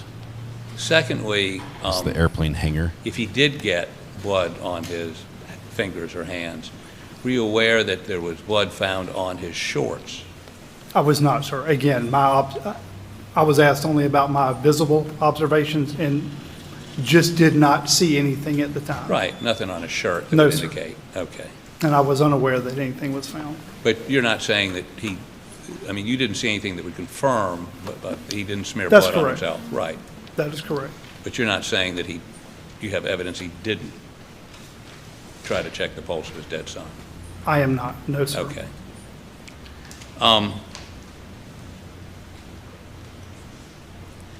So, I don't and think I they think you arrested him right indicated that then. his I think it was demeanor later was because he consistent with tried somebody who had to just have a found hitman knock him wife off and son butchered. after this, so he wasn't His arrested. demeanor upon my arrival and initial conversation with him was someone who was upset. Okay, now let's talk. Just a moment ago, you said something about when you started looking at the tire tracks on the grass, in the grass. It was a change of demeanor, yes, sir. Well, a change of demeanor that perhaps he thought you had some evidence that would point to the killers. AJ, that's called his consulting. Killers or and killer it pays very well. of his wife and child.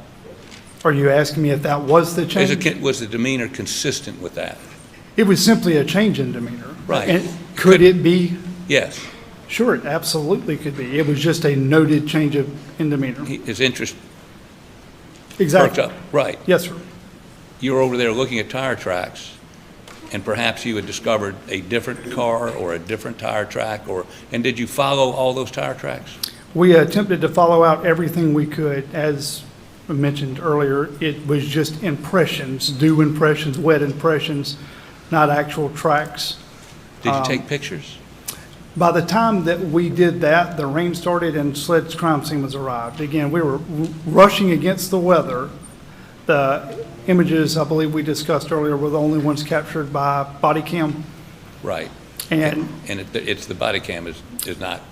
Our focus at the time was to secure the largest items of evidence that were identifiable to make sure that the weather didn't damage them. And by that time, SLED's team was on the scene.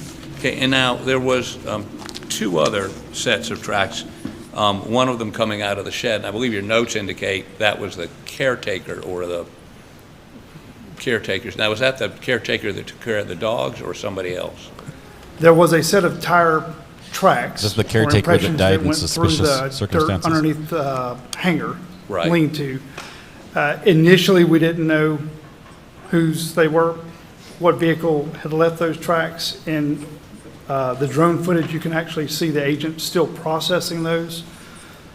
Believed that later, I was told that they matched the tire tracks of someone that came to take care of the dogs. Okay.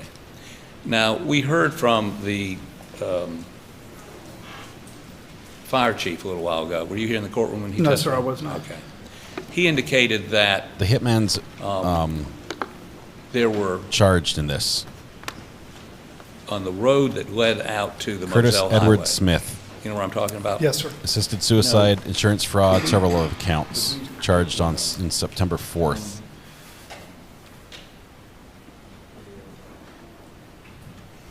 Wait a minute. That was in 2021. I don't know what the outcome of his trial was.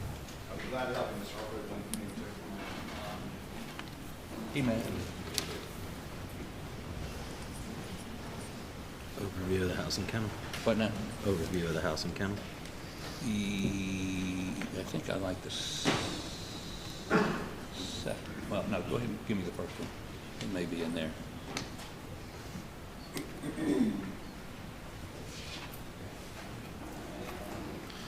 Thank you, Kelly. So yeah, it was quite a while. His house of cards didn't come collapsing down as fast. And the prosecution will say that this was an effort to keep it from going down on him. Okay, so were you informed that the chief of police had found some tire tracks on the road leading in or out to the Moselle Highway behind? And if you look at the screen, this road where the cars are parked on either side of the road, that is that road, correct? For clarification, the chief of the fire department or chief of the police department? I'm sorry, chief of the fire department. Just want to make sure I was answering correctly, sir. Yes. Yes, I was not made aware by Chief McRoy of anything back there, but it doesn't mean that he didn't see something. He apparently informed your deputies of that. They never communicated that to you? I was not made aware of any tire impressions of potential evidence down that driveway. And I think Sergeant Green? Yes, sir. Indicated that it was communicated to him by the fire chief. Were you aware of that? I was not, sir. Until I just said it, you were not aware of that? I was not made aware of anything that they believe was a possible extension of the scene that went down that driveway. No, sir, I wasn't. If the fire chief had seen, and he was testified he saw distinct tire tracks on that road, he thought it had some evidentiary value. He's not a police officer. Had you been made aware of them, would you have taken photographs, or I guess they don't use plaster casts anymore? We still do. Yes, sir. I would have done my best to preserve it, whether that meant photographic form or protection by other means from the approach, and whether I would have. Okay, so go ahead and let that run for a minute. I may want to stop it and deal with another issue. I can't see that the hitman has been tried yet. I know his bond's been revoked. Okay, stop it right there. Okay, yeah, right there's good. Now, if you'll watch where I'm pointing to. Yes, sir. These are that's the dog shed right there, right? That is correct, sir. And right around in here would have been where Paul's body was. Close to the end of that structure, right. Yes, sir. And Maggie's body would have been on which side of Alex car? The end of the red roof on the driver's side. Right. Now, are you aware that he discovered the bodies, called 911, drove back up to the house, and then came back down?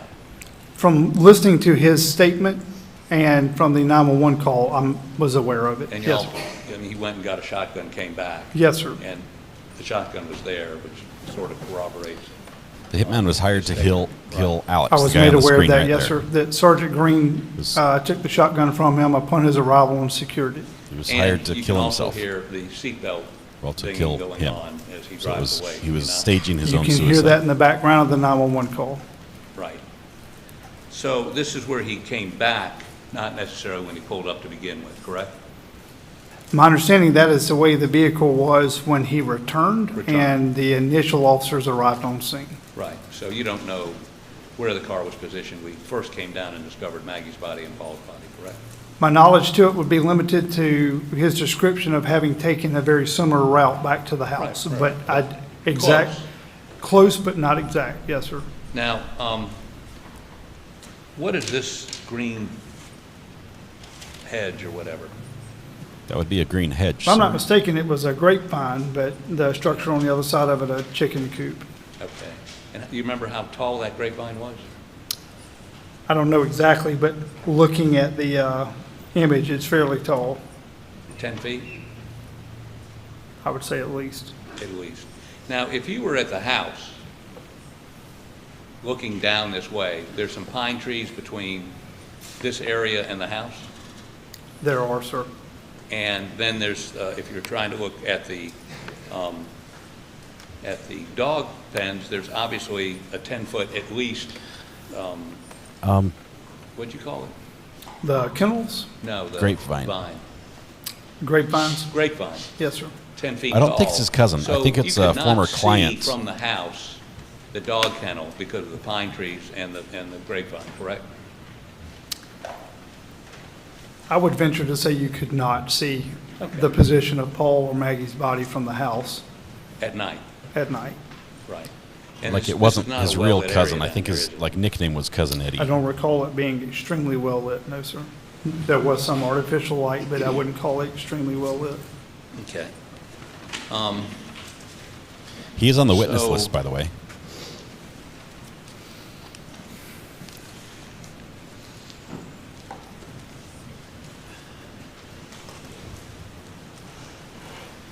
Go ahead and continue running the video, please.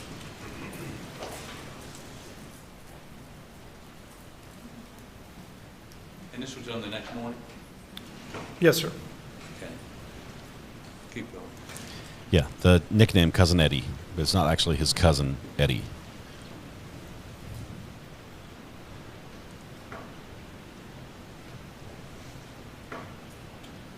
Okay, stop. That black truck, whose black truck is that? That's the vehicle that we checked that evening that I believe is. Hey, Veronica, there's was a couple titled things as a that go farm into truck, this. Just around the farm. First of all, the truck. state has to have the death penalty. South is that Carolina the one you does. checked to see if it'd been But driven second, lately? the prosecutors That's the need one to that try to Detective pursue Brooklyn and I charges looked to see that if will carry the those death penalty. wet tire They're not impressions here. matched up to the position of that vehicle when we arrived.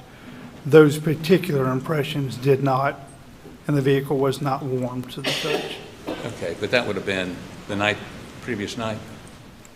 The night of the incident, when Right. we arrived, yes, sir. The night prior to this. But could Paul have driven that truck down there? It would depend on what time he drove the truck down there, but the impressions that we were looking at, that we referenced when asked earlier by the Assistant Attorney General, they did not come to They the did back not of come that from that. vehicle. They didn't come from that vehicle. Did he drive that vehicle to the scene? I can't tell you that, yes or no, but the impressions that she and I were looking at did not match the position of that vehicle. Right. Yes, sir. But Paul earlier could have driven that down there. He could, it's very feasible he could have driven anything out there that night, or earlier in that day, but just not that vehicle for those particular set of impressions. Okay, go ahead.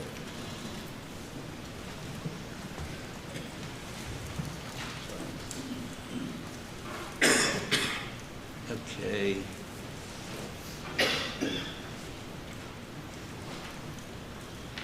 Back that up just a little bit, please.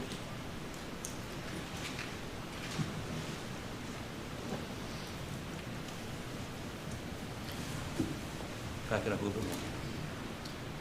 For as good as the defense is, they suck with electronics. Back it up a little bit more. Let's see. We have Lindsay sent me a picture that I'm going to try to bring up on air here just in a minute. So Bring the this down. tracks that you found from the caretaker, where were they? In the image that you're looking at now, ladies and gentlemen, they would have been to the right of the open door in the center, underneath that large lean-to section. So the right Could you side come of down the, here and point it out for me? Your Honor, may I? Yes. Thank you, sir. Very respectful of the witness to ask the judge, knowing this is the judge's courtroom, not the attorney's courtroom. Feet there where she's still actually processing. Okay.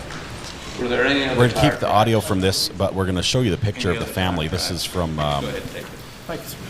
let's see, a picture that Liz, Did y'all Lindsay process Hendricks sent me other than those tire tracks? from Liz To Farrell. my knowledge, that was the only set that they actually, Get my face off the screen here so you can see I believe this. the only set that they actually processed. By then, the only one left that wasn't damaged by weather. She's as well. identifying Okay. John Marvin's best friend, real estate agent Billy Schumann, Randy Murdaugh, John Marvin Murdaugh, Liz Murdaugh, Buster's girlfriend, Buster's first cousin, Lynn's daughter, and Lynn Murdaugh, Alex's sister. So Stop. that's across that front So, row. and this road here And goes thank you out very to much Moselle for, Highway, for right? that, Lindsay. If you were to take the right So T Buster and his there girlfriend sitting next to each other. by the silver trucks, Yep. if If you took the right, that would go out to Moselle Road. The left just loops around the airplane hangar. Okay. And if the fire chief had indicated there were tire impressions back here, Yes, the hitman's on the witness list In for the the prosecution, dirt. although they're not going to you feature him would've taken prominently, they pictures say. or gotten plaster cast or something, right? If I had been made aware that there was something there that someone thought may possibly be evidence, I would have done my best to secure it, but I was not made aware of any of that. Thank you. Yes, sir. Keep going.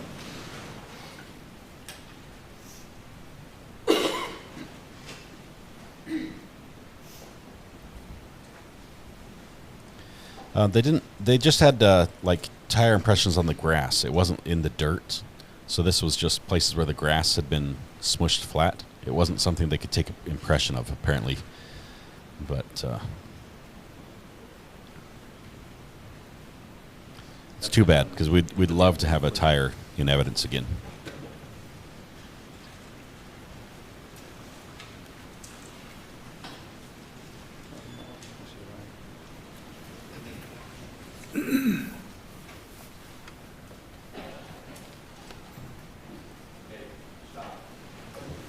That's the main house, the white building there.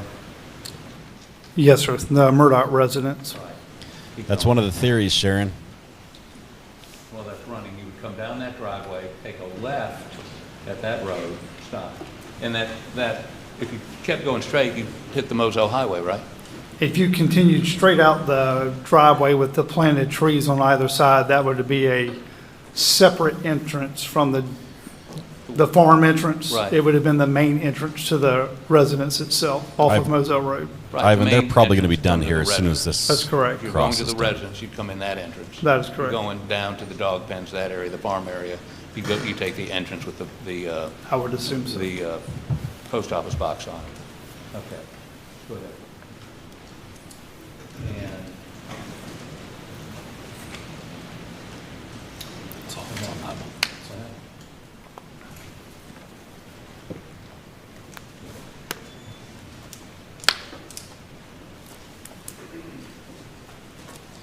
Andrea, it's possible that his life insurance plan wouldn't pay out if he committed suicide.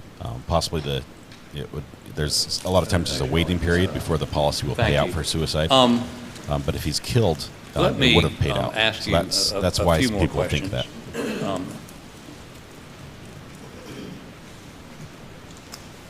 If I could see. Now I need to know, The Matthew. photos of I'll watch the, it tonight.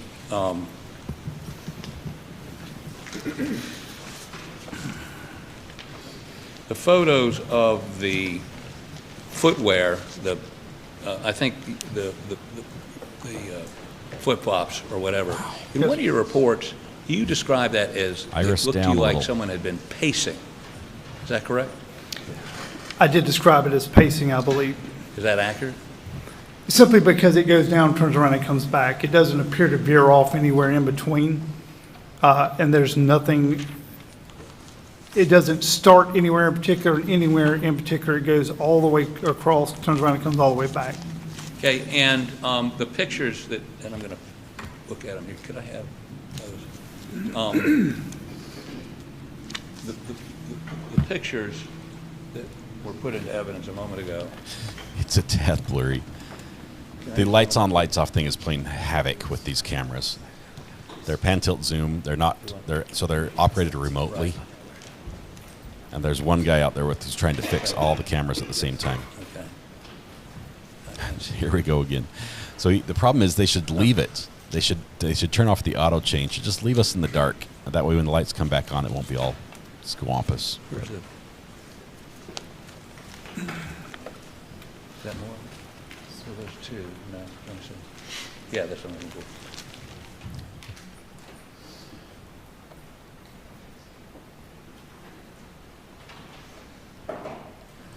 Yeah, we're almost done for the day, Hannah. The judge may actually stop him if this continues too long and just say, how long do you intend to go? And he'll probably say, just a couple more questions, like every lawyer does. And that'll stretch on to about 15 minutes, and then the judge will probably call a break. That's just my call. We need Terry down here, Yeah, stat. no, If somebody could round Terry See Aziz. in this picture, Where was she in? She was in Iowa, right? We could fly her down, put on the state's dime. There you go. Yeah. Hey, Jen, welcome. We see Internet's fixed, these finally, I think. flat marks, right? That would be the flip-flops? The impressions we were following, yes, sir. Yes. So they're like right here and here and here, and in some instances, these look like, actually, we blew one up and it's got an REI symbol in the middle of them. And they're, I think the smoking least gun one is a instance cell phone over geolocation. the flip-flop. His cell phone geolocation. Who's that? The only prints that I'm aware of that we could see that night without blowing anything up was Oh, that would be big. the image of the Twisted branches. flat That would be shoe wear huge. that you see, and then what Detective Rutland and myself were wearing when we crossed through. Well, were you wearing, that's fine, but, I mean, is this y'all? Would you have walked over there or here? Presumably so, because those images weren't there prior to us walking through. I don't remember exactly what shoe style Detective Rutland was wearing and myself, but So, let me put this one up. Like this, okay. Again, you can see the pattern of the flip-flops, but you also see these patterned boots or shoes over the flip-flops. Are you telling me those were not there the night before, or you couldn't see them? no, sir. What I'm telling you is when Detective Rutland and I first observed those impressions, it was nothing but a smooth, See you, Debbie. small, Have a good evening. flip-flop style impression. Went down from one end, all crossed underneath the hanger all the way to the other, turned around and came back, which is the reason that I referenced it as being a pace. Had it simply crossed underneath, I would have just said crossed underneath. But those were the only impressions. Then she and I walked down the shed, keeping those shoe impressions between us and the wall without stepping on them. So those are not, I'm sorry. But we did Hold not on. photograph them.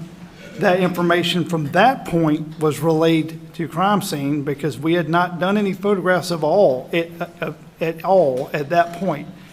We were waiting on crime scene. So Christy, well, I'll answer this in the anything break else here. that came through after that would presumably be crime scene that would have come and taken a look at the impressions, not us. I'm trying to get two issues. First issue, Sir. were those patterned shoe prints there the night before when you walked through? The only print there were the flat, smooth ones. So those, I'm not trying to belabor it. I'm sorry. So those pattern prints came after you saw them the night before? Correct. The Okay. only impressions were the flat, smooth Okay. ones. And you left and turned it over to SLED to process the scene? While we were there, again, that was at some point in time while we were there that evening. I didn't leave until like 10 o'clock the next morning. Little tissue to the eye there. Do you see At that? some point in time, that information was relayed so that they could photograph it. And I don't know whose prints those are. I would assume that they would have been agents that came down behind us and photographed or collected or did whatever. So we were talking about crime scene integrity earlier. Yes, sir. Those aren't your footprints, correct? The ones that are, there is a set that would be myself and Detective Rutland's, But but not they're the not ones- going to cross over any Right, of they're them. not, the That's prints that correct. cross over, they're not your prints. No, sir. If it crossed over one of theirs, it's not mine. Okay. Who took this picture, do you know? I do not know. But it was taken, you think, the next day? It was taken relatively soon afterwards because it still shows the smooth prints. So it was either taken upon daylight, because again, we didn't leave until like 10 o'clock. Right. So I don't actually know. So is this best practices to walk over evidence before you photograph it? Can't say that because it wasn't myself or my detective that did that. I'm just saying, you've given If they were doing so while processing or while collecting, then and inadvertently stepped on one, it's okay because they have other ones to use. But, I'm sure that You would have to probably ask the person that stepped on them and took the photographs. If one of your detectives had done this, you would not be happy, correct? I wouldn't be happy, no, sir. Okay. Not unless it was done after it was processed and for a reason. Well, these are the crime scene photographs taken by, we think, SLED, or Solicitor Duffy Stone took some pictures the next day. That lighting makes the lawyer look One a of little bit. some agency other than yours, but certainly nobody ought to be walking across this stuff, right? No, again, like I said, they weren't like that when Okay. we were there, sir. Let me then go to one of the other pictures you were showing a moment ago. This water, Yes, sir. these pictures taken of the water. Do you know Lindsay, when they were taken? If you can share that with me, I'd love to share it. I'm You've sorry. been phenomenal. All the other stuff you've shared as well. 189, The 190. timeline might really spell out Do you know when they were visually taken? for us what's I know they happening were here. taken that evening, There's sir, so but much. I'm not sure if you're looking at So much stills happening in this case. off of a body cam or an actual crime scene photograph. So I don't know exactly when, but they were taken that evening, obviously. I might need Lindsay on. In this picture might have right to call here, the burner phone. We'll bring you on water the air seems to be and coming clarify things. from the pen, right? From the dog pen? It appears so, yes, sir. And there's two full two full pails of water there for the dogs, right?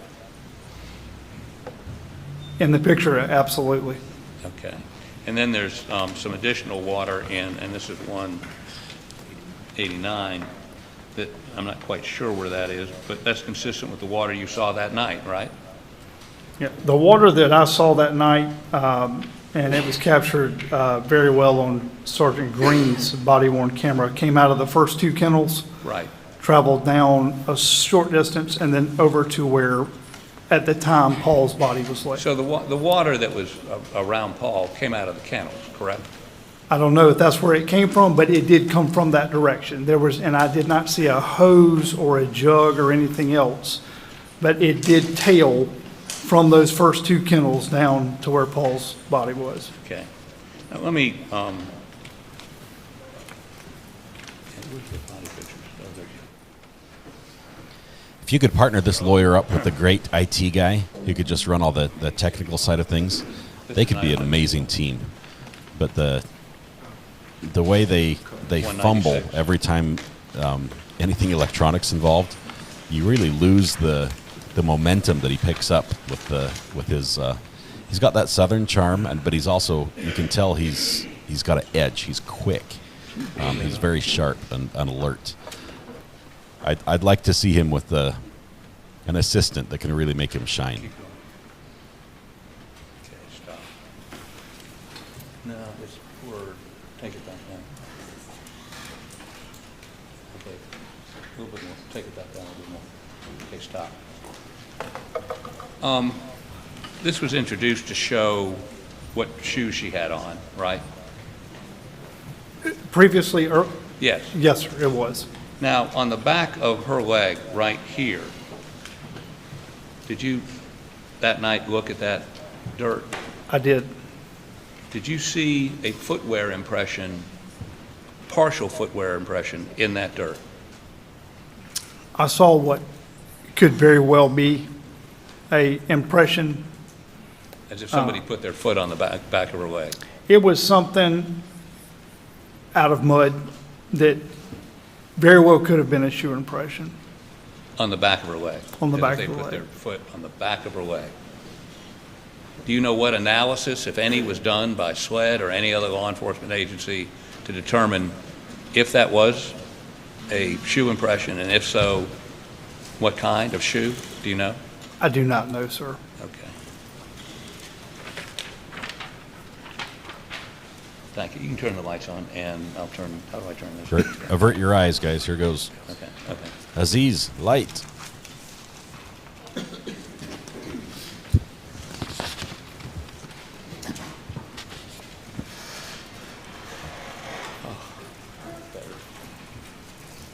So, let me ask you, I got just a couple more questions, maybe. Sorry.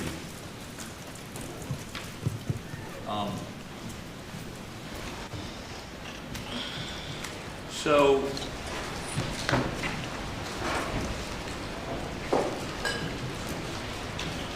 Yeah, someone stepped on her leg. The back of her leg, possibly.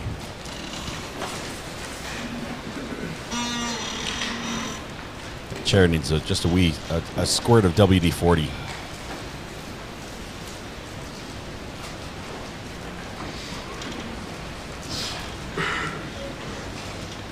That bauble may be a medical condition.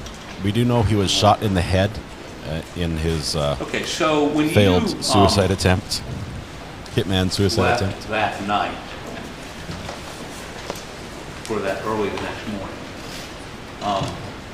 had you come to a conclusion as to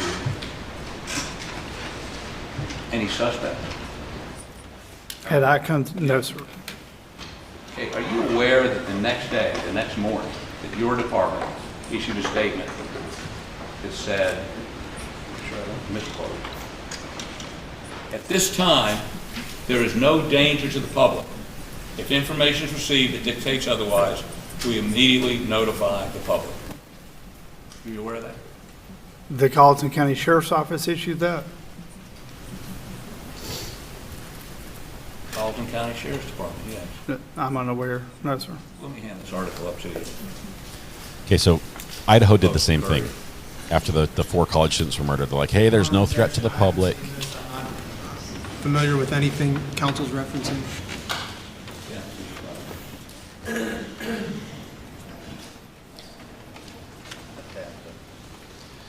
We're stretching it out just a little bit here. Hopefully we can. Let's stand for a moment. Yeah. The judge may ask how much longer we're going to go.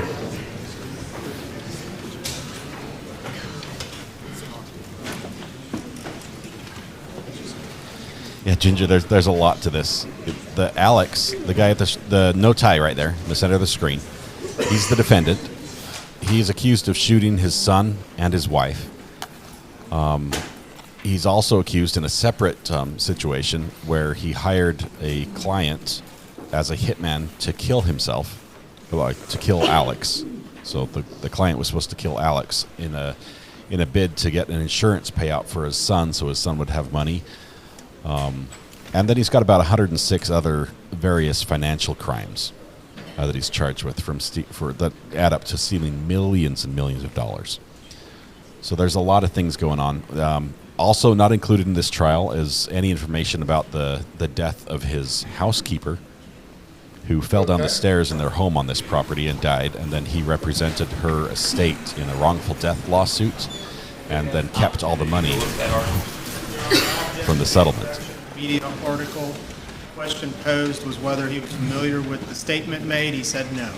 The media article contains all sorts of information not in the record and not. I haven't heard any exhibit being offered into evidence. Your Honor, I offer into evidence the Post-Courier story of June 8th, the next morning, 2021, which contains the quote, which I've just read. In case he's not familiar with it. Whoa. Okay, well, that lawyer just said that the sheriff's office issued a statement, and then he's saying he's trying to enter into evidence a newspaper article. Was which there is a not danger the to sheriff's public office the next morning? Were you afraid? releasing a statement. That's a reporter saying Out there with a shotgun, that the sheriff's office released a statement. That's a huge AR difference. type weapon? I can't effectively answer whether or not there's a danger to the public when I don't have all the pieces to the puzzle. I am fairly certain that statement wasn't issued by us, and the reason I can state that is because we were not primary, and it is a big no-no for us to issue anything when we're not the primary body. So where that information came from, I'm unaware, and it was never asked for me to approve to send to the sheriff. It would have never came from us. Okay, if that statement had run, as it did in the Post-Courier on the 8th, would the sheriff's department have pushed back on that and said that's not accurate? There'd be a subsequent story I haven't seen? I can't state that. The only thing I could tell you that when I left that morning, I didn't have any information that proved one thing or the other. So when you left that morning, was Alec Murdaugh a suspect in the killing of his wife and son? When I left that morning, I wasn't the primary investigator. Who was? That would have been SLED. So you gave the whole case went to SLED. The whole case went to SLED. Keep up the We were good an work, assisting Scott. body at that Love time. watching your channel grow steadily. Thank you, Bernard. Appreciate the I super was chat. not consulted in the Thanks for sense that being here. anything was provided to me. Appreciate the support. We have assisted. I have stored vehicles. I have stored property for them. I have stood by while they executed search warrants. But it was not in a manner in which the information or knowledge they had on the case was shared with me. It was the exact opposite. On the night of the murders, did your department obtain a search warrant? John, it's a microphone. She For talks into all it and the it property, transcribes. The house, all of it? It was obtained for the entire 1,700 acre property. Including the house? Including the house. And was that executed? It was executed beginning at the dog kennels at the primary scene. But did you go to the house? I did not. Did your department? We did not. Who actually executed the search warrant? The search warrant was provided that evening to crime scene, which is standard protocol. When they come, they're going to ask for it. We have to show it. Sledge crime scene. Okay. It was given to them. And we stayed, myself and several of my detectives. Several were sent home so they could come in the next morning. And we stayed and assisted. I didn't leave till 9 or 10 o'clock the next morning. I think the hitman will testify, But, Michelle. no, sir. The drone footage that you saw was the last thing I did at that scene that morning, and then I left and went home. What about that night? When was a search warrant executed that night? After that incident there, or that search warrant was executed, I did come back later that day and did a walk around of the property that we've been discussing all afternoon.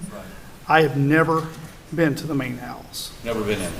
I have not been in the main house.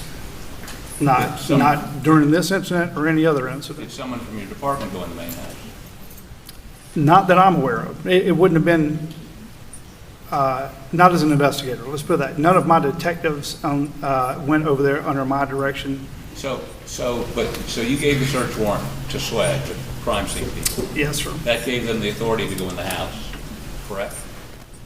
That search It warrant? gave them, it was signed off on to cover the 1,700 acres. Right, but I'm specifically talking about the residence. Any structure on Any that, structure. any They could have structure. gone in the residence.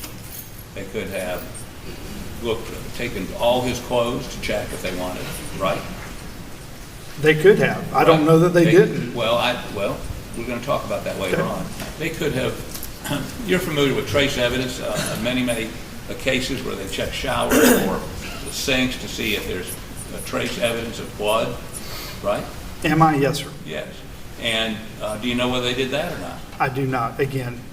Do you know that you can, with the appropriate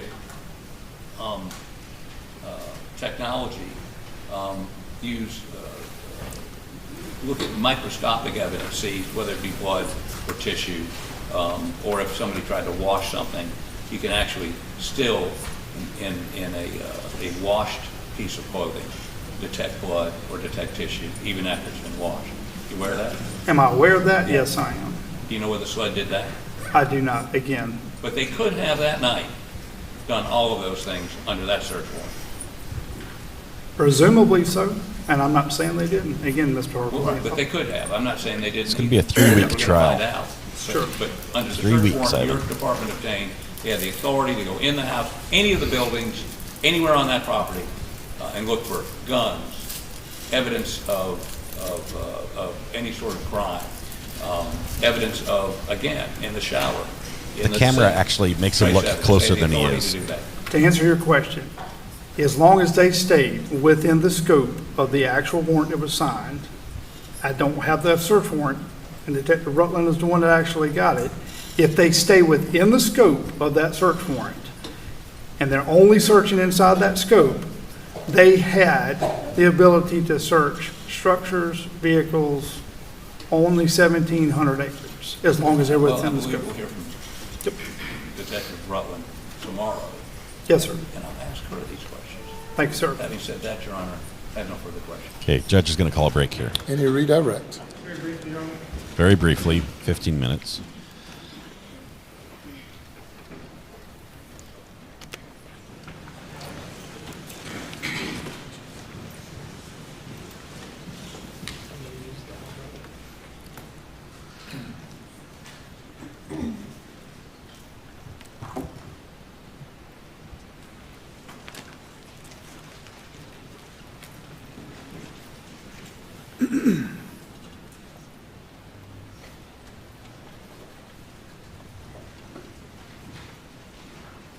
Okay, I've got that, Lindsay, I've got that pulled up. I'm going to listen here when we get a minute. Well, after we go live, I can't play their podcast on the air here. Captain Chapman, the footsteps that you noticed, I know we've been through quite a bit of it, but council raised this issue. The path you followed, were they consistent with someone who, with a person who started back beyond this area, and then where did they go from there? I'm asking where they went. Where did they originate? Where did they go to? And where did they end? The objection is sustained as to the form of the question. Thank you. If you could, please explain to us where in your estimation, having traced the tracks, where they originated from, where they ultimately went to, and where they ended up. The shoe impressions crossed completely from one side all the way to the other, with the building to the right, going down, coming back the opposite direction. The only reason I can say that we're fairly certain that it started from the grass side and went through, turned around, and came back is because we never saw any impressions similar to that running beyond the airport hangar on the back side. And the location, where in reference to where these footprints ended, ultimately, and where Maggie's body is located. How did that line up? Describe that how they lined up. If you take a step back from there, to the right of that image would have been, on the opposite side of the hangar door, would have been Maggie's body.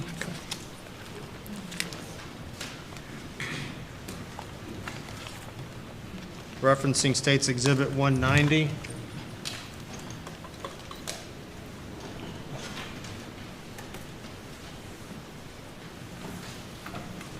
Captain Chapman, do you notice blood marks here in the water? Objection, Your Honor. Whoa. The objection is sustained. Bleeding a little bit. Did you observe blood marks in the water when you were there that evening? Calling for speculation. Right. He is calling for speculation as to what discoloration in the water, if there is any. If there is caused by. I'll lay more of a foundation, Your Honor. Captain Chapman, still posed ready for familiar an with the objection. scene as this picture depicts? Yes, sir. Did you personally view what this picture depicts? I did. Are you familiar with the discoloration, and did you observe the discoloration in this photograph on two different areas? I did see that. Was It's that good foundation. discoloration, in your opinion, consistent? Objection. He's not been qualified to give an opinion about this matter. I didn't hear the complete question. In your estimation, and Your Honor, objection, and if he's going to pursue this frivolous line of questioning, I'd ask the jury be excused. No evidence whatsoever. Objection is overruled. Let's pose the question. Objection's overruled. Ooh. your experience and observation, Shut having down. observed the scene and all the matter that was there, were those lines in the water consistent with blood? Objection. Objection sustained. Thank you. I don't need to be thanked for any ruling. No, I'm sorry, Your Honor. Expressing my gratitude is improper. I appreciate that. Thank All you, right. Your Honor. And I'll Yes, have sir. just one last question and I understand the court's ruling. Captain Chapman, are the substance there that you identified as having observed, are they in a straight line? Are they in straight lines? Yes. Straight lines. Thank the Your court's Honor, I'd like to indulgence. make a motion to strike his questions about blood from the record, and the jury be instructed to disregard those questions. I've informed the jury that they're to disregard any question when I sustain the objection. They were previously instructed on that. He wants Yes, more. thanks. Yes. He wants more. Yes. No further questions, Your Honor. Any further No, Your Honor. cross-examination? Thank you, sir. You may step down. If you would turn the lights up, please. Okay, he was very adamant. They don't want this this evidence in. They don't want this individual to say there was blood in the water. Ladies and gentlemen, we've come to the end of this day. We Thank have. you all very much. And now we're blind. We'll resume at 9:30 tomorrow morning. Have a good evening. That's Please exactly. remember you're not to discuss the We say case howdy with here. anyone or allow anyone to discuss it in your presence, nor are you Aziz, to that's engage the in light. any, or be Chandelier. exposed to any other information other than what you have received in the courtroom and will receive in the courtroom. Have a good evening. That's what you saw there. That's what I'm talking about with that lawyer being very sharp. He's very aware of what's going on. I don't think he's going to be caught off guard with the prosecution leading a witness down and suddenly getting a piece of evidence in that they don't want to have admitted. I don't think that's going to happen. He's very good about anticipating where things are going and getting his objection in as soon as he can to prevent as much damage as possible. Now, his problem was he anticipated too much, and because of the force of his objection, the jury, who at the end of the day, who've been sitting there all day long, and basically they're ready to go home, they're hungry, they're tired, they're probably a little bit sleepy. Suddenly they sat bolt upright in their chairs and are like, what's going on? What's this? Why is this? Why are we fighting over the water, the blood? You know, of course they know it's a bloody scene. They know there's carnage all over the place. Why is this suddenly a big issue? And the fact We're that in recess till 9:30 tomorrow morning. all right, that's what we expected. And let me turn the sound off so it doesn't just start playing whatever happens here. Okay. So yeah, the jury, you're exactly right. We say howdy here. The jury's thinking this must be important. But at the same time, it's very important to the defense. It's worth that risk to stop that line of questioning, to have that stopped. And that's why he was so adamant. He didn't even sit down. He knew there was an objection. He was like ready. It's like the coach in football where they've got the challenge flag ready. They're just they're gonna chuck it at the moment's notice, or ready to call timeout in the ref's ear.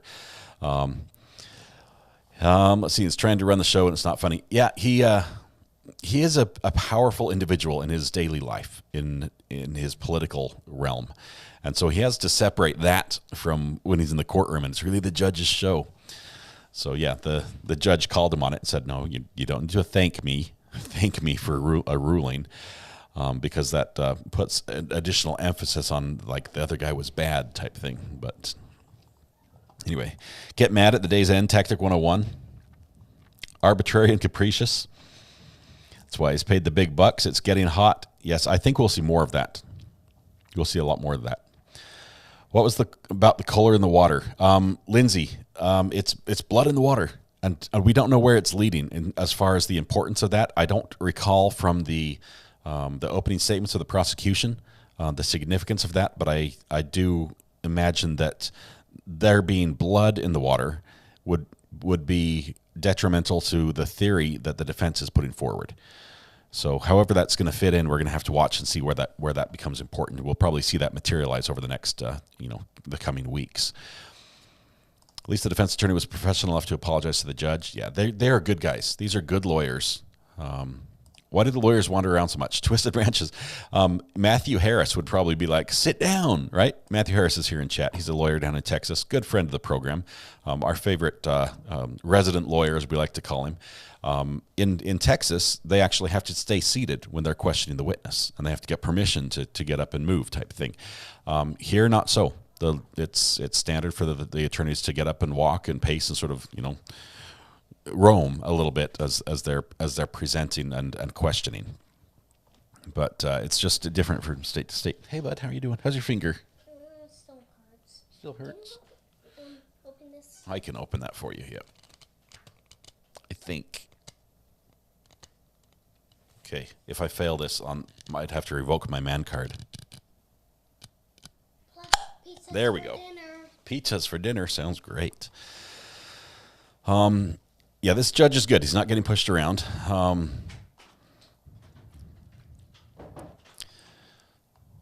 Let's see what else we have. I'm sunburned now, right?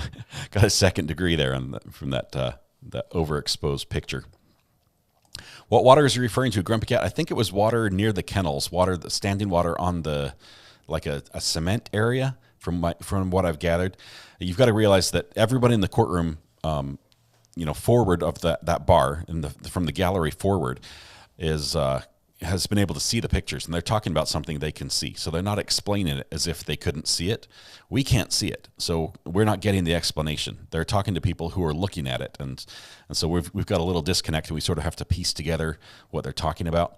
But it sounds like there was water. The defense has tried to make the argument that the water came from them hosing down the kennels to clean the kennels out. There is a hose there. The prosecution has said something about rain and that it was wet. So we'll just see where that is.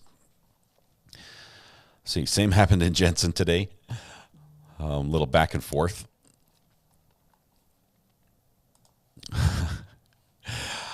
He says his thumb still hurts, but he's using it, so I don't think it's broken. We'll watch it. I was not opening a jar of pickles. That was actually a tomato sauce. We're doing some homemade pizzas for dinner tonight, which are one of our favorites. Everyone gets to make their own pizza with the toppings they like. Little personal size pizza, just like a little plate size. Okay, let me see if I got any more questions. Here's what I've got. The biggest takeaway from today is that the internet is working. It's up and working. I'm running another test right now on my router, checking the logs, and I have not had a single error. Not one. Not a sync timing synchronization failure. I haven't had any unicast maintenance ranges. No. Yeah, I've had nothing since the moment they called and said it was fixed. I think we're better. So tonight I'm going to do a live stream. I'll see if I can find a police chase or something that we can pull up and watch. I'm going to try to push the limits as far as I can. I'm going to have all sorts of video movement on the screen, which actually takes more bandwidth. I'm going to have audio running. I'm going to have my quality of the image cranked all the way up and the latency turned all the way down. And we'll see what it can handle before tomorrow's stream. Because tomorrow we're going to go live again at 9 a.m., half an hour before court starts there in South Carolina. Let's see if I've got any more questions I need to answer here. In Texas, you must pursue an adverse ruling on an evidentiary objection to preserve error for appeal. The jury should be instructed to disregard each time. Each time is not a blanket instruction. Okay, so you're talking about the judge saying I've already told them to disregard that and wants it struck from the record. So I guess that preserves his right to appeal on that issue. Let's see. Thank you so much for your hard work. Thank you to Matthew Harris Law for his input, and huge thank you to everyone for being here. Yes, Matthew Harris Law has. He says he's got a new video dropped about whether or not ADHD gets you out of jury duty. So let's make sure we get a link to his channel here, so that you guys can get it prepped. Just right click on the link and say open in new tab, and you'll be able to be there. That way, as soon as we shut down here, we'll be there. Let's see. I think I've answered all the questions. Does the defendant confess to his lawyer if he did the crime or not? Linda Hill, it depends. Sometimes they do, sometimes they don't. A lot of times the defendant might just come to you and say, here's the evidence. What can you do for me? And the lawyer, may or may not know if they're guilty. Sometimes I guess you might have a defendant that comes up and says, hey, I did this, but I don't think the state can prove it. Can you get me off? Maybe. It just depends on the defendant and what they want to tell their lawyer. I personally think the more accurate information you give your attorney, the less the chance of them being blindsided by information that isn't good for your case. So, give them the most information and let them do their job. Y'all are the most well-rounded family I've ever heard. We're a fun family. Is that what you're talking about us?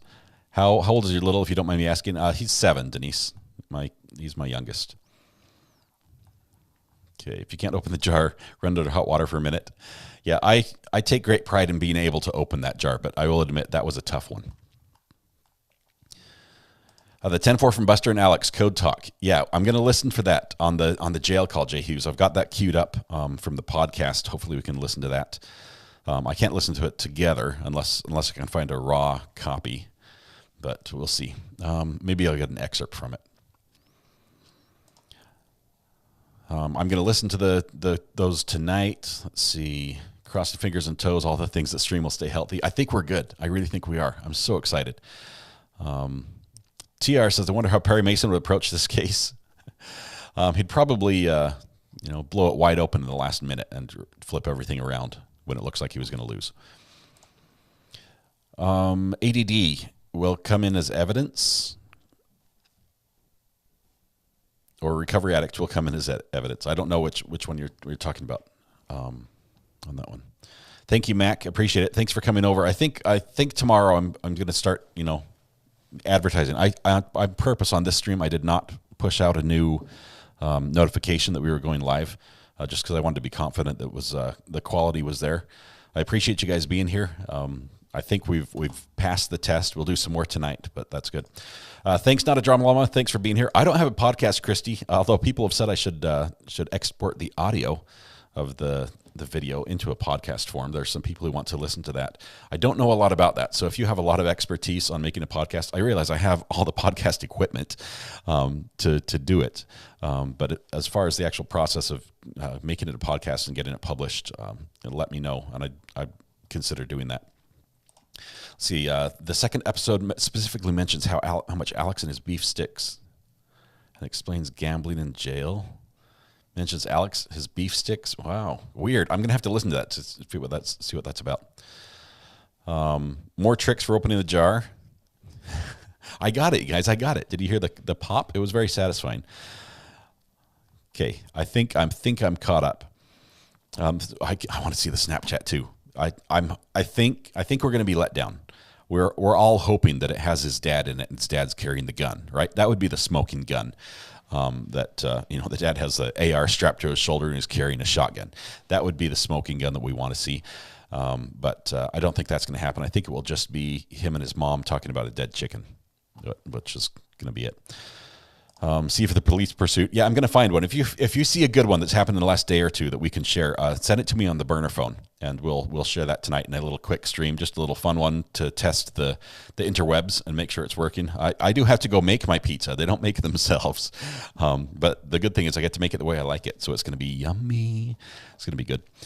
All right, I'm going to get the audio right the first try this time. How about that? There we go. Phone calls, do you think it will come into evidence? I don't know. It's admissible generally. I don't know if there's been a ruling on it already or not. So we'll have to look at that. You guys are incredible. Thank you so much for being here. I appreciate all of you. You guys are amazing, especially all those who have gifted memberships, did the super chats. You guys are so kind. We sure appreciate the support. Everyone who's been here, just being here in chat, just being here as a lurker, that's enough. That's all we need. I appreciate you all. Please, tonight when you go home, please hug the people you love. Smile at somebody who needs it. Make the day just a little bit better. And please stay safe until we go live later tonight. I don't know exactly the time, but we're going to do a little quick police video. Probably a police chase, something fun, something lighthearted. And then, of course, tomorrow morning, 9 a.m. Eastern Time, half an hour before the trial starts there in South Carolina, we'll be back here with booming internet and no buffering. So thank you all. Have yourselves a wonderful day. We'll catch you on the flip side.